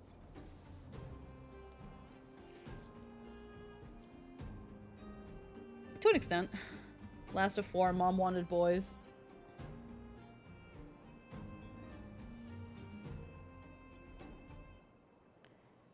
Like... Generally speaking, parents pay the most attention to the eldest and the youngest. Oh, trust me, I'm aware. I'm also the middle child. Hey, Macarena. Same. I was the youngest, but my parents definitely... Because, like, it was me I'm and my the middle brother. child in multiple families. High five, V. Lynn, you're cool. Like, it was just me and my brother, so I was the youngest, but my brother definitely got a lot more priority and attention. I was just put on the I had all the expectations. Oh. They kind of did it in reverse. They kind of did it in reverse. That's a bad prank. then it became the thing of, oh wait, the older one is a boy, so they can get away with everything. Oh. I'm the perpetual youngest of my generation. I was so glad when my cousins started having kids, I was no longer a baby. Yeah, it's just like...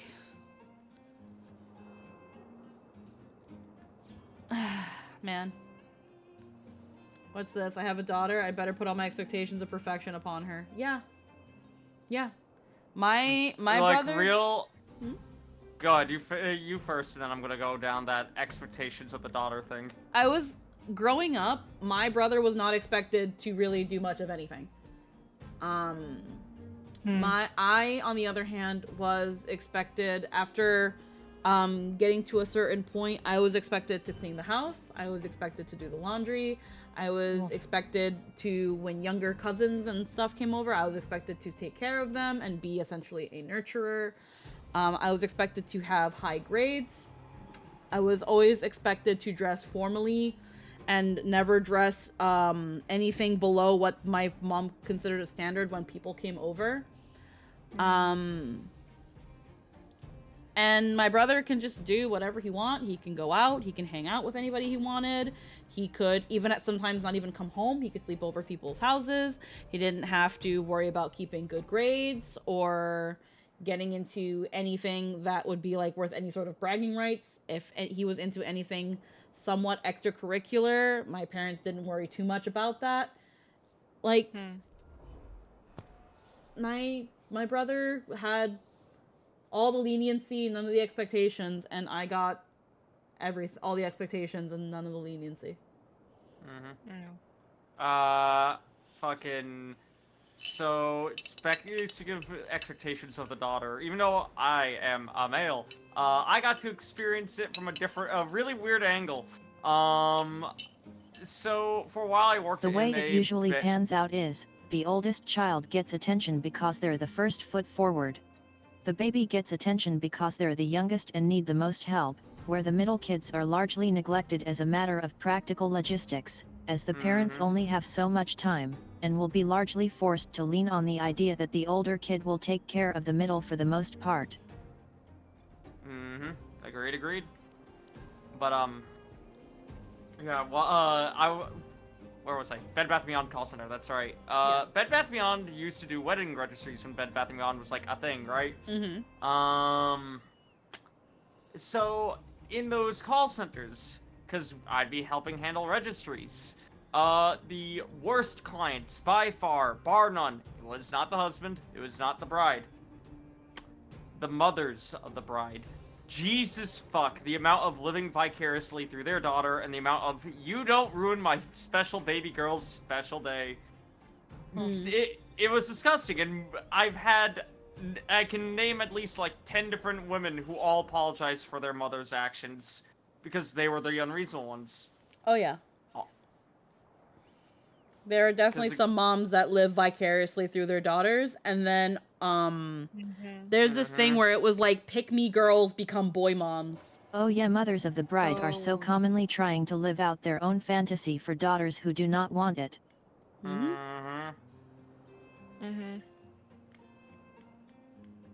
Or just neglect the daughter. And then you have pick-me moms that become, again, boy moms who make their sons' partners' lives a living hell. Yep. That you almost feel like hey, so like, do you want to date your son? A lot of times the weddings are only happening because the mother of the bride demands it. Insert many Reddit stories of these exact scenes.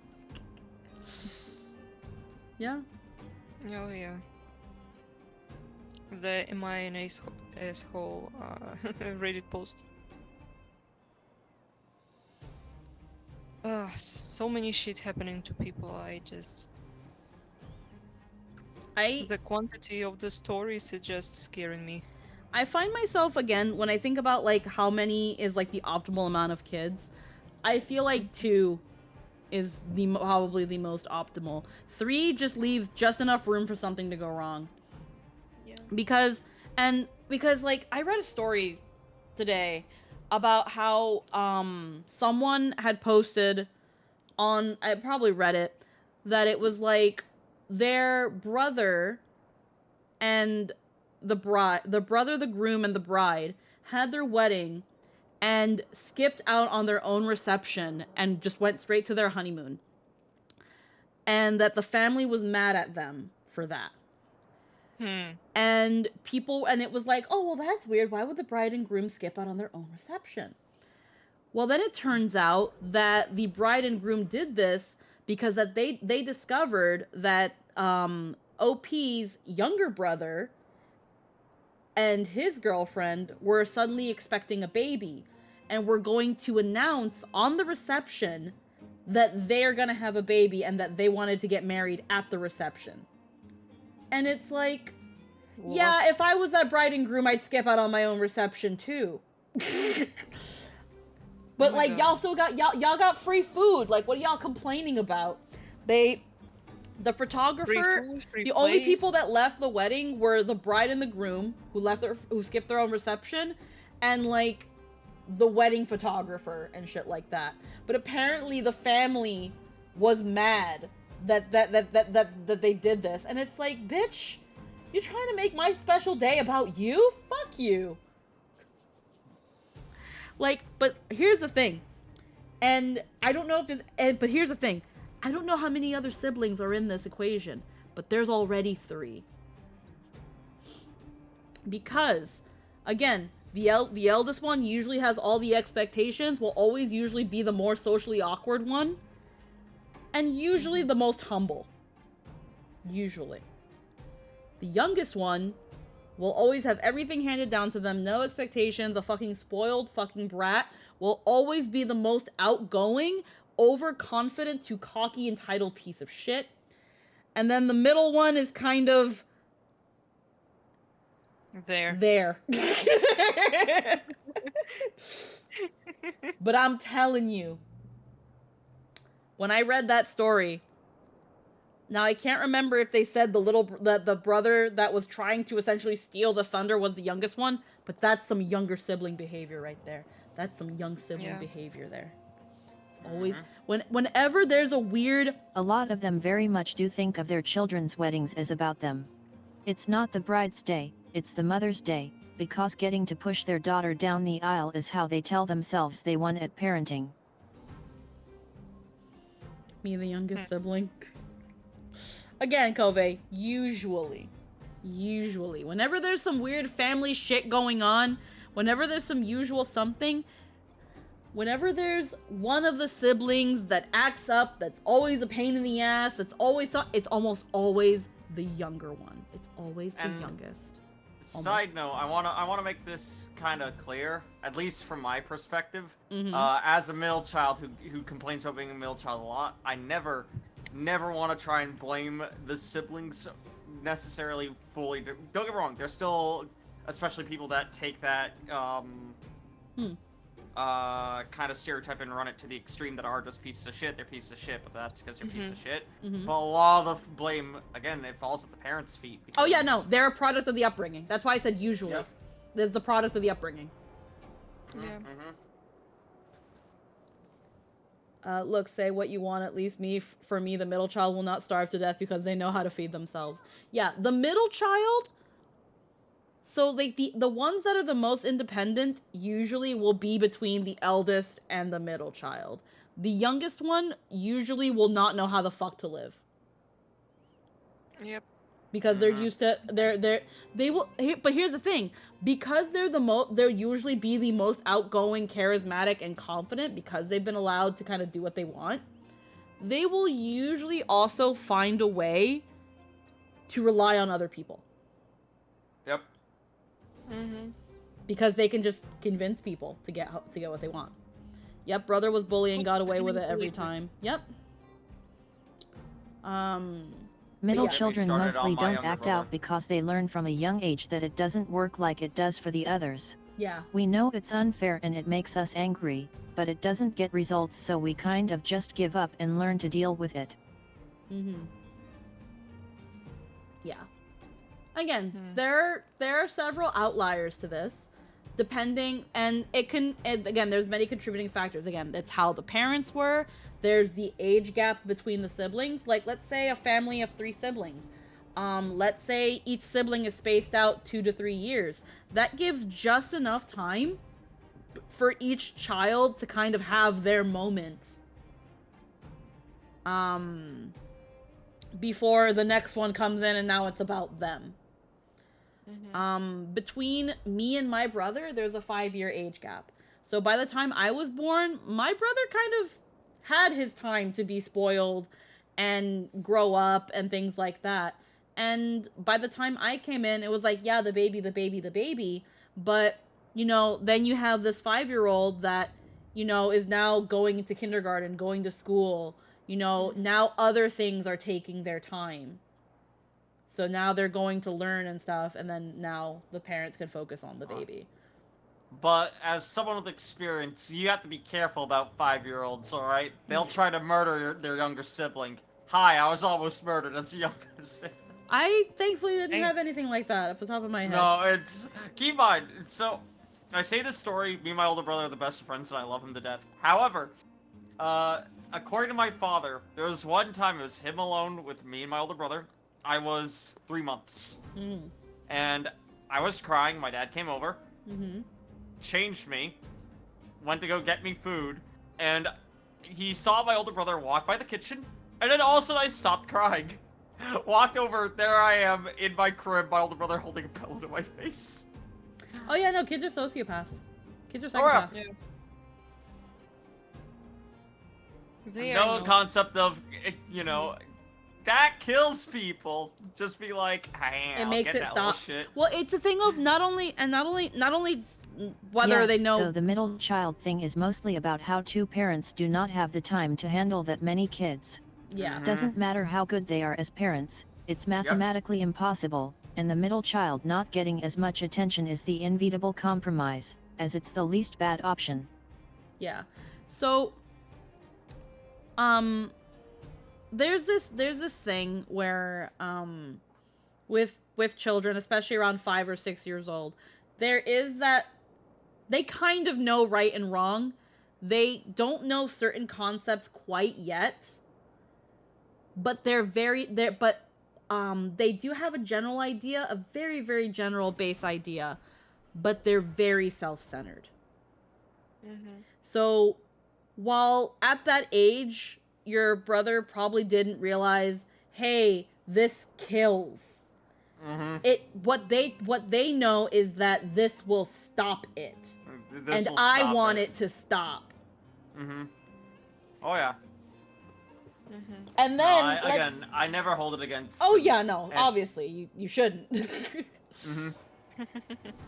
He was 5, and the only recollection I have of this story is my father telling it, because, the fuck, I was 3 months old, I'm not gonna remember Yeah. that shit. Yeah. My 14th birthday had a clown since my sister's B-day is 11 days apart from mine, so all my birthdays were themed for her. When I cried because my big brother hit me, his solution was to shove a dirty sock in my mouth. Yeah, unfortunately, then there are the cases where depending on how many kids, how badly these kids are being raised, the lack thereof of a father figure, if it's like a single mom or whatever, like, sometimes you have the cases where the oldest sibling is a bully. And yeah, if this is where you're again looking at certain cultural things. If the older sibling is a boy, they get away with it. They get away with it. Because the boy is the one that will carry on the family. The boy is the one that's gonna freaking go out and be a man and provide. Like, that was probably also the reason, like, in Latino communities, the boy can do whatever they want. Because if you stay in good favor with the oldest son, then when they get a job and they get all the money and they all the stuff, they can take care of you. One of the reasons... I was gonna say, there is an exception to that rule. Uh-huh. If all the children are boys, it becomes a neutral ground again. Oh, yeah. I speak this because, Portuguese family, all boys. Yeah. My poor mom. No. Like, older brother contest confessed my mom when he was 30 that he was the one that chopped part of my finger off when I was a toddler. I grew up believing I was just a dumb kid and did it to myself because that's what he told everyone what happened. Yeah. What the Like, again, like, until they when Kids are monsters. Yeah, when kids start learning about lying and how they can get away with lies and things like that, a whole new world opens up to them, and it's a horrible one. Where it just gets worse unless it's stopped. Like, it's... Kids are difficult. Yeah, sister knocked me out cold and tried to tell my parents. They believed her, not me. Boy, oh boy, I can't wait to be a terrible person. And that's the thing, too, where it's like... It's... When it comes to kids... The biases... Because here's the thing. Parents might say that they don't have a favorite. They do. They have a favorite kid. We, like... We are being... I personally believe that you know when children have developed sapience by the time they start lying to you.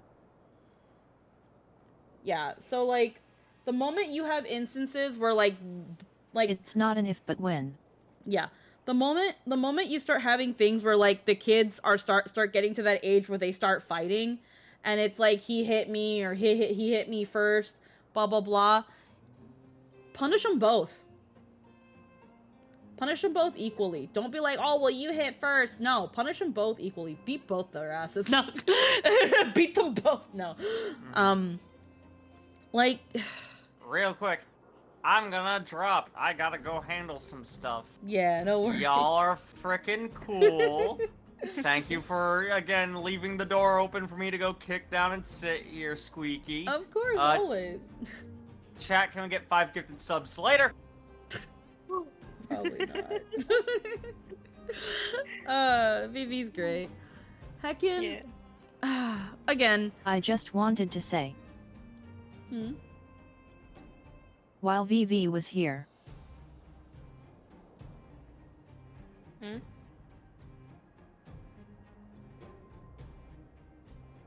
He might still be in chat. Your 3 guests matched the color schemes of the 3 characters on screen. Yeah, they did. Oh yeah, we are. Vivi had like red, white, and black like Clara. You have like blue, some like peachy, and like white like Pella, and then Lynn's literally dressed up like the Trailblazer. Yeah. Yeah. But it's fun. The TTS changed 5 subs to 550 subs. Oh man, that's and too you much. have Pella's glasses. Yes. Heckin'. Children scare me. I've always had anxiety around children. Yes, they're too fragile, too chaotic. Yeah.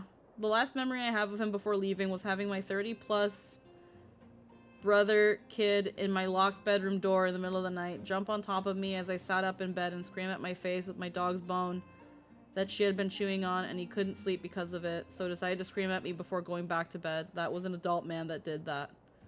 Kicked in my door. What the fuck? Having my 30-plus brother kick in my locked bedroom door in the middle of the night, jump on top of me as I sat up in bed and scream at my face with my dog's bone that she had been chewing on, and he couldn't sleep because of it.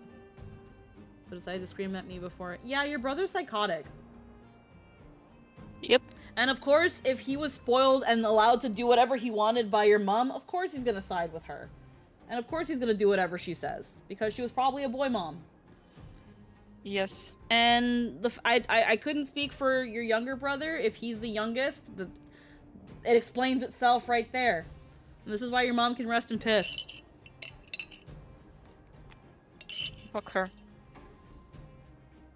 So like adult man? Yeah, that explains it.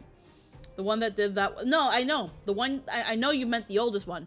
But you mentioned earlier how your youngest brother... How your little brother has blocked you on Instagram. Despite being able to message him a couple times. So now you're worried if now, like, the family is, like, pointing a finger... an accusatory finger at you, which... I don't think they are. And if they are, fuck them. Yeah, if because they what do, have they done for like, you?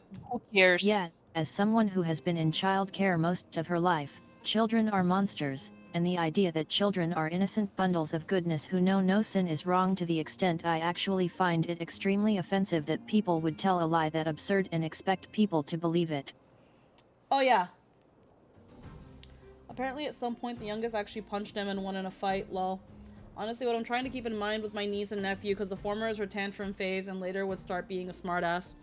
Yeah, again, I'm not going to sit here and say that we should beat kids, because I'm not. As a kid who was beaten as a kid. As someone who was beaten as a kid, no. No. But I think gentle parenting is low-key bullshit. I think it should be discipline and like normal talking with a child, or without love bombing, like over like I don't know how to explain. Just don't spoil them, and don't be their asses, please. Just we should find this common. It is worth noting that negative reinforcement doesn't actually work on small children. No. When there's up to a certain... It's like with dogs. Yeah. When it comes to younger children, as long as they get attention, that's all the reinforcement they need, whether it's good or bad. So don't give them attention. And some people are like, oh, but that's neglectful. Fuck it. Would you rather your child learn, if I act like a little shit, mom won't pay attention to me? Or if I act like a little shit, mom will give me attention even if it's screaming? Like when it comes to children up to a certain age, any attention is good attention. It's attention. Yeah. It's really showing in some kids, because again, I was in camp that fucking traumatized me and killed my health. Yeah, some kids just don't care. You try to like talk to them, like, do you understand, if you don't pick up your things, I won't do it for you. You will lose it all. And if you beat a dog, the dog doesn't know why you're beating it, no matter how close it is to the thing they did wrong. All they know is that you're beating them. They don't learn not to do the thing, they just learn to be afraid of you, and scared dogs cause problems. Yeah. Yeah. I'm just guessing this is going to be a generational grudge or something, and because I didn't want to know of my mom, now my siblings plan to do the same with me. Fuck them. Fuck them. Like, that's that thing where, like, Din, and I say this and I mean this, when I say, if that's how they want to proceed with doing things, nothing you do will stop it. They basically not your family anymore. They have decided that. If that's what they've decided to do, they've decided to do that. There is nothing you can do.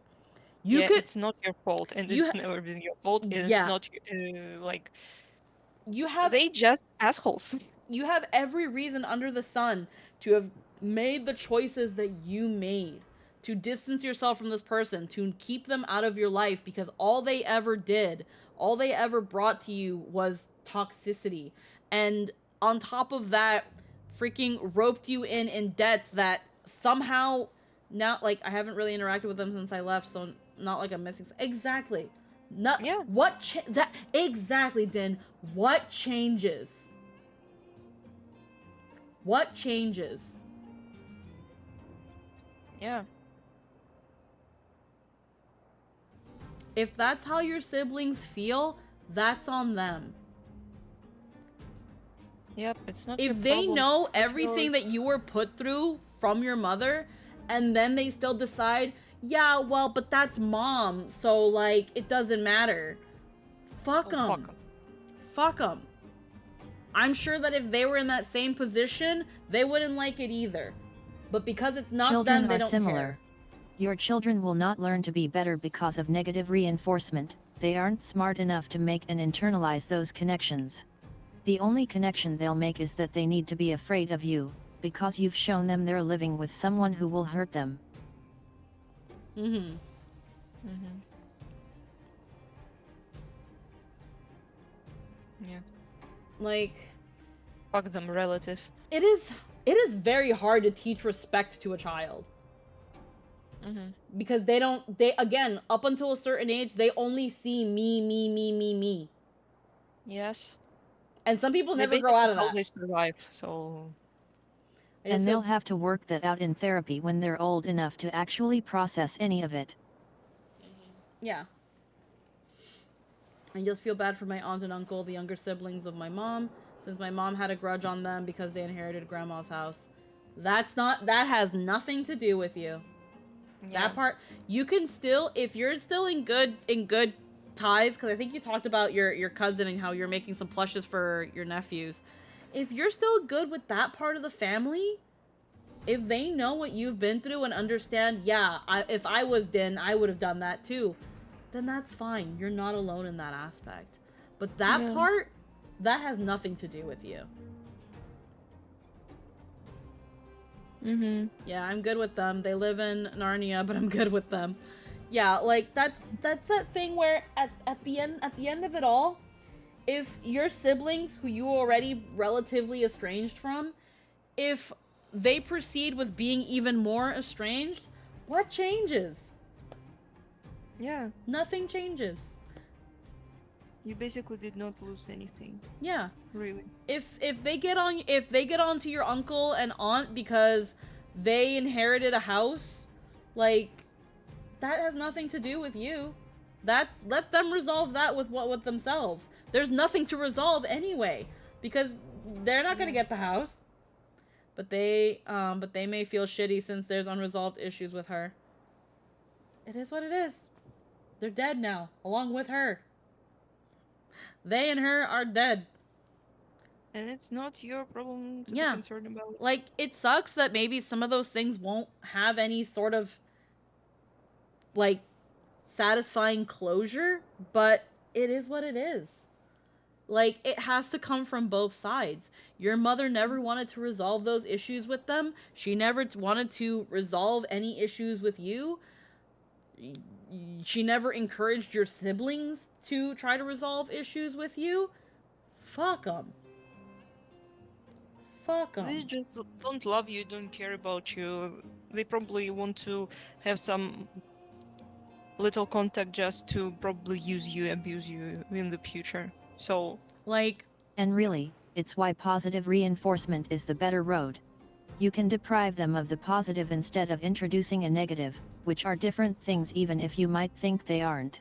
You want people to want to do things because it yields a positive result as opposed to trying to avoid a negative one. Just have to avoid toxic positivity. Yeah. I was the one that didn't want to resolve with her. I wanted her far away, and that was fine. Yeah. You did the right thing. She gave you no reason to want to resolve anything with her. Like, it takes two people to kind of bridge these gaps. And, like, again, it's those sorts of things that at the end of the day, there's not really much that can be done. It's gotta do the good thing and I'll make you cookies is way better than do the good thing or you don't get dinner. Yeah. That's pretty much how I've seen when it comes to Jester's nephew, that the way to get him to do things is to offer him something he wants. Hey, you want to eat your Easter candy? You need to eat your dinner. Exactly. You need to eat your dinner. I want you to eat that piece of ham. I want you to eat at least half of your potatoes, and I want you to eat at least half of your asparagus. Then you can have your Easter candy. And on top of that, and here's another thing too, because you got to be careful when you do this. Do not move the goalpost. When they do what you tell them to do, and then you're like, oh, but why don't you finish off your asparagus? No, you've already set with them that if they eat half of their asparagus, they get to eat their Easter candy. Don't move the goalpost. Yeah, you have to be honest and keep your word. Because then now you're teaching them another lesson, that it doesn't matter if they do what you say. They're not that you teach them early on that they don't get to win. That it doesn't matter what efforts they put to meet you halfway. You can just decide you don't want to do that. That teaches that in trying to move the goalpost and trying to see what you can get away with your kid, they learn that that everyone's going to do that.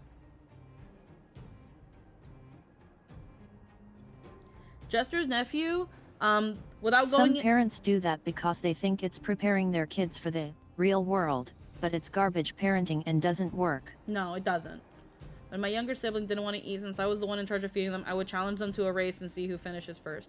Yeah, again, you kind of have to make it almost a bartering system or make it a game. Yeah. Because again, you have to kind of ask yourself, because this is what the kid's going to be thinking. What do I get out of it? Why do I want to do this? Why do I want to eat Easter ham and potatoes when I want to eat chocolate? Well, you want to eat your potatoes and your ham because if you don't, I'm not letting you eat chocolate. Mommy's going to take your chocolate and put it away and you don't see it till tomorrow.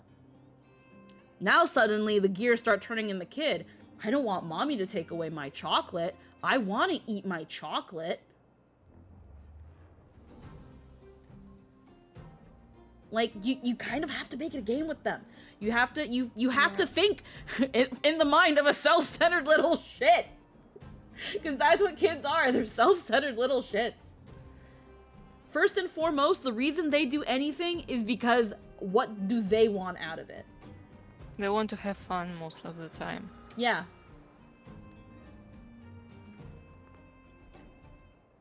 Like, you have to make it, you have to, again, and here's the thing, not everything they have to get something out of. Again, it could also just be an experience. Like, hey, if you finish your dinner, we'll watch a movie together. We'll go to the park. We'll play Monopoly. Like, you know, it doesn't always have to be like, I'll get you candy, I'll get you a toy, I'll get you something. Yeah. But that's another thing. Early on, when you promise something to a kid, you need to keep it. Food, shelter, water, and safety are non-negotiable aspects of parenting. Yeah. Those are things you do not deprive them of even if they're bad. But you can hang treats over their heads and let them know doing the good thing is how they earn it. Yeah. Eventually. Yeah. Like, and this is also coming from, like, living in family environments where that sort of shit in one way or another was pulled. Honestly, at least for the nephew, I can take his games, especially since I'm the one who sets it up in the house. Yeah, of course. You can be like, hey, freak. Again, that comes a thing of, like, with punishment, where it's just like, hey, if you keep doing this, I'm going to take away your games. That's fine. They learn that way. You can learn that, hey, when you do bad things, those things you like, that, you know, not everybody has I don't have an obligation to provide you with, I can take that away. And now you need to earn it back. These things that are privileges, like, again, like a video game. Hey, you did a bad thing. Hey, you did that bad thing. I'm going to take the Switch. I'm going to take the Nintendo Switch. Because the Switch is a privilege. How do you get the Switch back?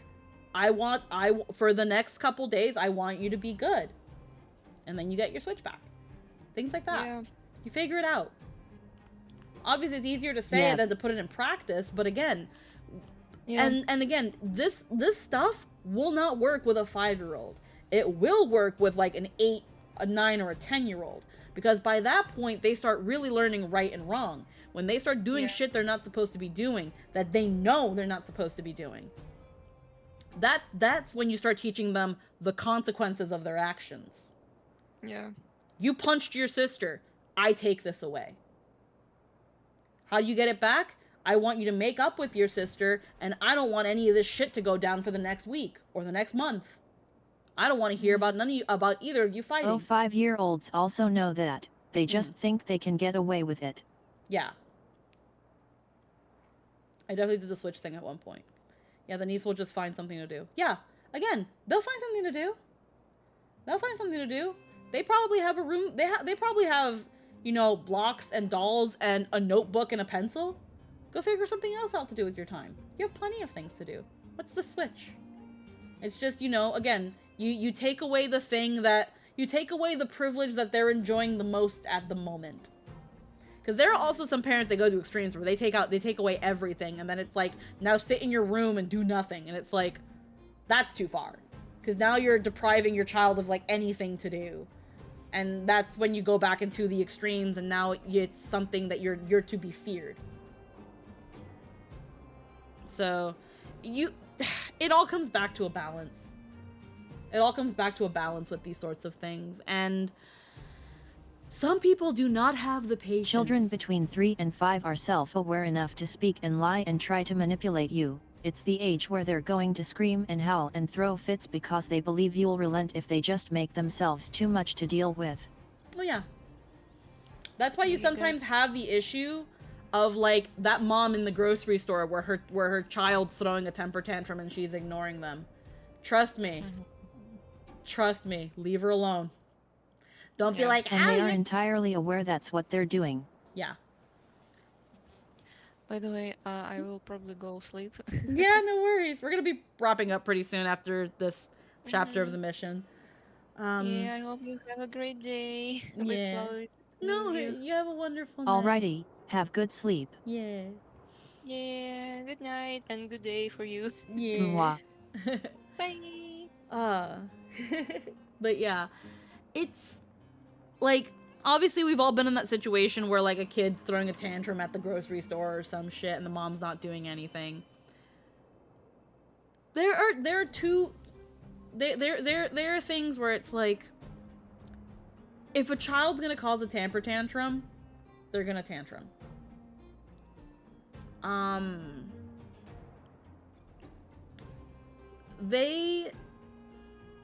What you don't want to do when they're throwing that temper tantrum, whenever you start making it like, shh, stop, no, stop, people are looking, stop. No. Let them have the tantrum. The reason the mom isn't doing anything is usually because they're trying to wait the kid out so they know it's not going to work. Exactly. The moment other people start stepping in, trying to be like, oh, what's wrong? Oh, blah, blah, blah. Nope. Funny enough. And honestly, this is, I'm not going to say this works. Because it doesn't have the best results. But, because I would see this sometimes. And I would hear of it sometimes, where a kid is throwing a tantrum in the grocery store, and instead, you as a bystander, instead of you going, oh, hon, what's wrong? Or talking to the mom, being like, oh, look at that bad kid. Ew. Make the kid feel like shit. Essentially ridicule the kid. That was something that I would see. That one doesn't really work. It doesn't. That's what I mean. That's why I was like, I'm not gonna advocate for this, but I've seen things of it where like a kid's throwing like a fit, and then like a bystander will instead be like, ay, que niño malcriado. It was mostly older ladies that would do it, where it was like, oh, what a bad behaved kid. They must be so bad. Look, being causing trouble for their mother, and blah blah blah blah blah. And the general idea from that was to teach. The general idea of that was to teach the child shame. The bystander's opinion probably wouldn't matter to them. Again, this is here's the thing. If you did that, I'm betting the mom jumped in as you have no right to. Well, here's the thing again. I saw this sometimes in like Latino food shops, where again, when the abuelitas would talk, because again, with Latino culture, you don't disrespect the abuelitas and the abuelitos. So an older grandma being like, oh my god, your kid is acting up, blah blah blah, the moms would say nothing. And sometimes the kids would stop. The kid is doing it to make life difficult for their parent. They don't care that they're being bad. They know that's what they're doing. All you're doing is forcing the parent to respond, which only puts more pressure on the parent to relent. Oh, definitely. But again, when the abuelitas would do that stuff, sometimes, again, there was one time I saw that the kid stopped because it was like, oh no, I'm trying to get mom's attention, but now I'm getting other people's attention and I'm gonna get in trouble later. And that was something that I saw too, where again, the weird general idea of this was supposed to be to teach the kid shame. By showing them that, hey, when you're out in public, people are looking at you and people are thinking of what you say. I remember when I was younger, where if I did do anything that felt like I was acting up, my mom would say things where she was like, if you keep acting like that, everyone's gonna think you're crazy. And that started my anxiety when I was young. Being told that at all times people are looking at me and judging me, and thus judging her. So I better behave. I had a kid in BK hitting on the window outside the play area, making a lot of noise. I called his attention and wagged a finger saying no. Mom went after me and told me in a defiant and annoyed tone that if I had a problem with her child, I look for her, that I have no right to tell her child what to do. Yeah, no, nowadays, parents are fucking spoiled, and even if you do tell them that their child's being an issue, they act like this. What I'm mostly saying is, again, the way I saw things and the way I was even raised was that if I acted out, people were going to say how bad of a kid I was, and that they're gonna think that I'm crazy and that I'm a bad kid and that I'm gonna make mom look bad. Which, again, led to breeding anxiety, because now I'm going out in the store and I'm wondering if people are looking at me. I'm wondering if people are, you know, saying bad things about me or my mom. So I had to be good so that I didn't give people that. And that also, again, was somewhat bred from these abuelitas going around and being like, ay, que niño tan malcriado. Ay, este niño gritando tanto para say, oh, this poor kid's mom, he's screaming so much. I'm not gonna lie, I never want to have a kid. I'm terrified of the issues they'll develop because of me. Like, again, I saw this shit. Like, with the abuelitas, especially, because, again, nobody's gonna say shit to the abuelitas. No one says shit to the abuelitas. Don't you tell the good what to do. Indoctrinating them into being what I want them to be is my job. Step off of my living contingency plan. But yeah, kids are complicated. And I say this also because, like, my mom low-key looked at me and tells me when she asked me, like, why I haven't had a kid, is that they're also an investment. My mom would ask me that if I don't have a kid, who's going to take care of me when I'm old? To which I've told her, I don't know, but if I had a kid, that's not their problem. That's not why you have a kid. That's not why I want to have a kid. I'm not going to have a kid so that I have an insurance. My kid is not my retirement plan, essentially. And I never liked that ideology that certain cultures have, because I think it's very gross to essentially, the moment your kid pops out, you've decided what the latter half of their life is going to be, and it's going to be taking care of you. Like, I don't like that. Silvermane Guard Intelligence Officer Pelageya Sergeyevna. It is a pleasure to meet you. It's nice to meet you, Mr. Svarog. Hey, Pix's Clara's back. Then there's the kids. People have to take care of them the entire time. Is this Clara? Yep. Hello. What brings you two here today? Time to pop out a servant. Yeah. Nowadays, yeah, you won't see any of that, because God forbid now, people don't want their kids to be talked to or interacted with in any way, or anything that would even imply that their kid is actually a little shit stain. Back then, though, free game. That shit was free game back then. These two young humans, especially if it was your other relatives. I saw a lot of that shit with the relatives. The fucking nosy tias, and again, the abuelitas. Is unknown, and they have no practical utility. It is difficult to ascertain their value. Honestly, if a kid wants to take care of their parents, it's because they want to. Because you gave them a great life. Oh yeah, again, when I see those, like, videos on Twitter or anywhere in general, when it comes to freaking shitty parenting and, like, shitty treatment of children and stuff, that's like, it was like, these fucks going into a retirement home. That kid's never gonna forget that shit. Retirement home.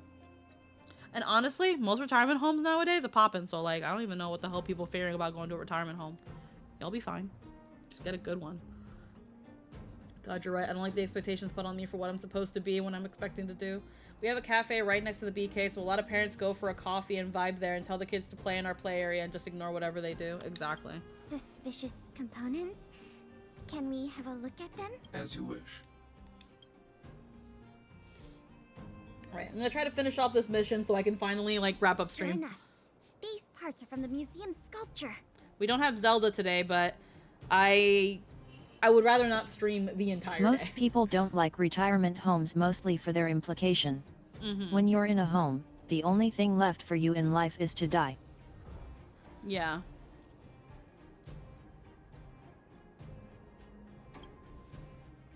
And that's incredibly bleak. Kids found way more than we did fixing all those robots. What an embarrassment. Me and my sister were playing outside. We heard some grown-ups talking about what they were going. It seemed suspicious. They were acting a little sneaky. We hid in the shadows and waited until we heard them snoring. And then we quietly dragged away the boxes with the parts and gave them to Mr. Svarog. That was really risky behavior. If those grown-ups had woken up, things could have gotten really dangerous for you two. We were just trying to help. I mean, whenever you guys are in a home your entire day, we'll be playing D&D. Being a custodian for elementary school is definitely an eye-opener about a lot of things before I left. Yep. Oh, what? Don't cry. Listen. These parts don't belong to Mr. Svarog, but you two were still a big help to us. Man, these are some smart 4-year-olds in this game. Yeah, the kids don't think like this. Kids are not like this. Quick, Svarog, say something nice. I am unable to determine the logic behind this series of events, but if you insist, excellent job, little girl. See? I told you Mr. Svarog had warmed up to gas. I don't understand why you'd want me to compliment them, but here, compliment. See, I told you Mr. Svarog was a good person. Sure, Clara, keep telling yourself that. Really? So, we were a big help, weren't we?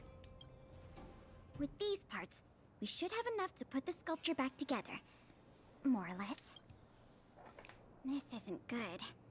If what those kids said is true, then the museum thieves have operatives working in the settlement. I'll get in touch with the Wildfire and the Silvermane guards right away, and have them investigate the matter thoroughly. But for now, let's take the parts we have back to the museum, or we'll be here all night. Hey, a piece of paper. Alrighty. Alrighty. I think we're at a good point where we can stop now.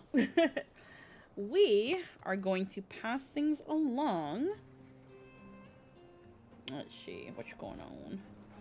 What are people doing? Alright, I think we're gonna pass you guys along to Nightshade, who's currently also playing Honkai Star Rail. It seems like he is going to be... Actually, given they're orphans in the underworld, this isn't actually out of the question. Children are way smarter than we give them credit for at that age. They have pattern recognition and learn how to make themselves useful to the adults to survive.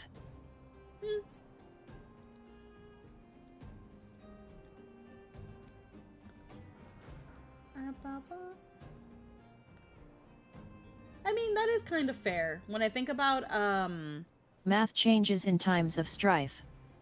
yeah. I can kind of understand that, actually, when I think about how Jester grew up.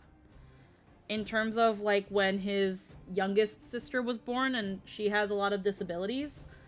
When his family, were essentially away out of town because the big hospital that could take care of his sister for weeks to even months on end, Jester, as a young boy, at around like between 6 to 8, essentially kind of had to realize that he had to grow up and be as little of a burden as he could to his parents.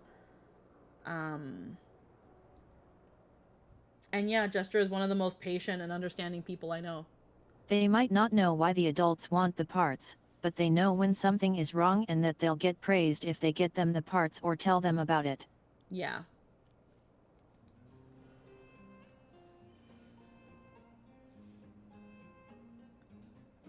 But, we're gonna pass things along to Heck and Nightshade, who is playing Hong Kong Star Rail as well. It looks like he's gonna be doing some farms for, equipment and stuff. I don't know if he's using my sparkle. I have no idea. But, we're gonna send you guys over there. I hope everybody has a wonderful night.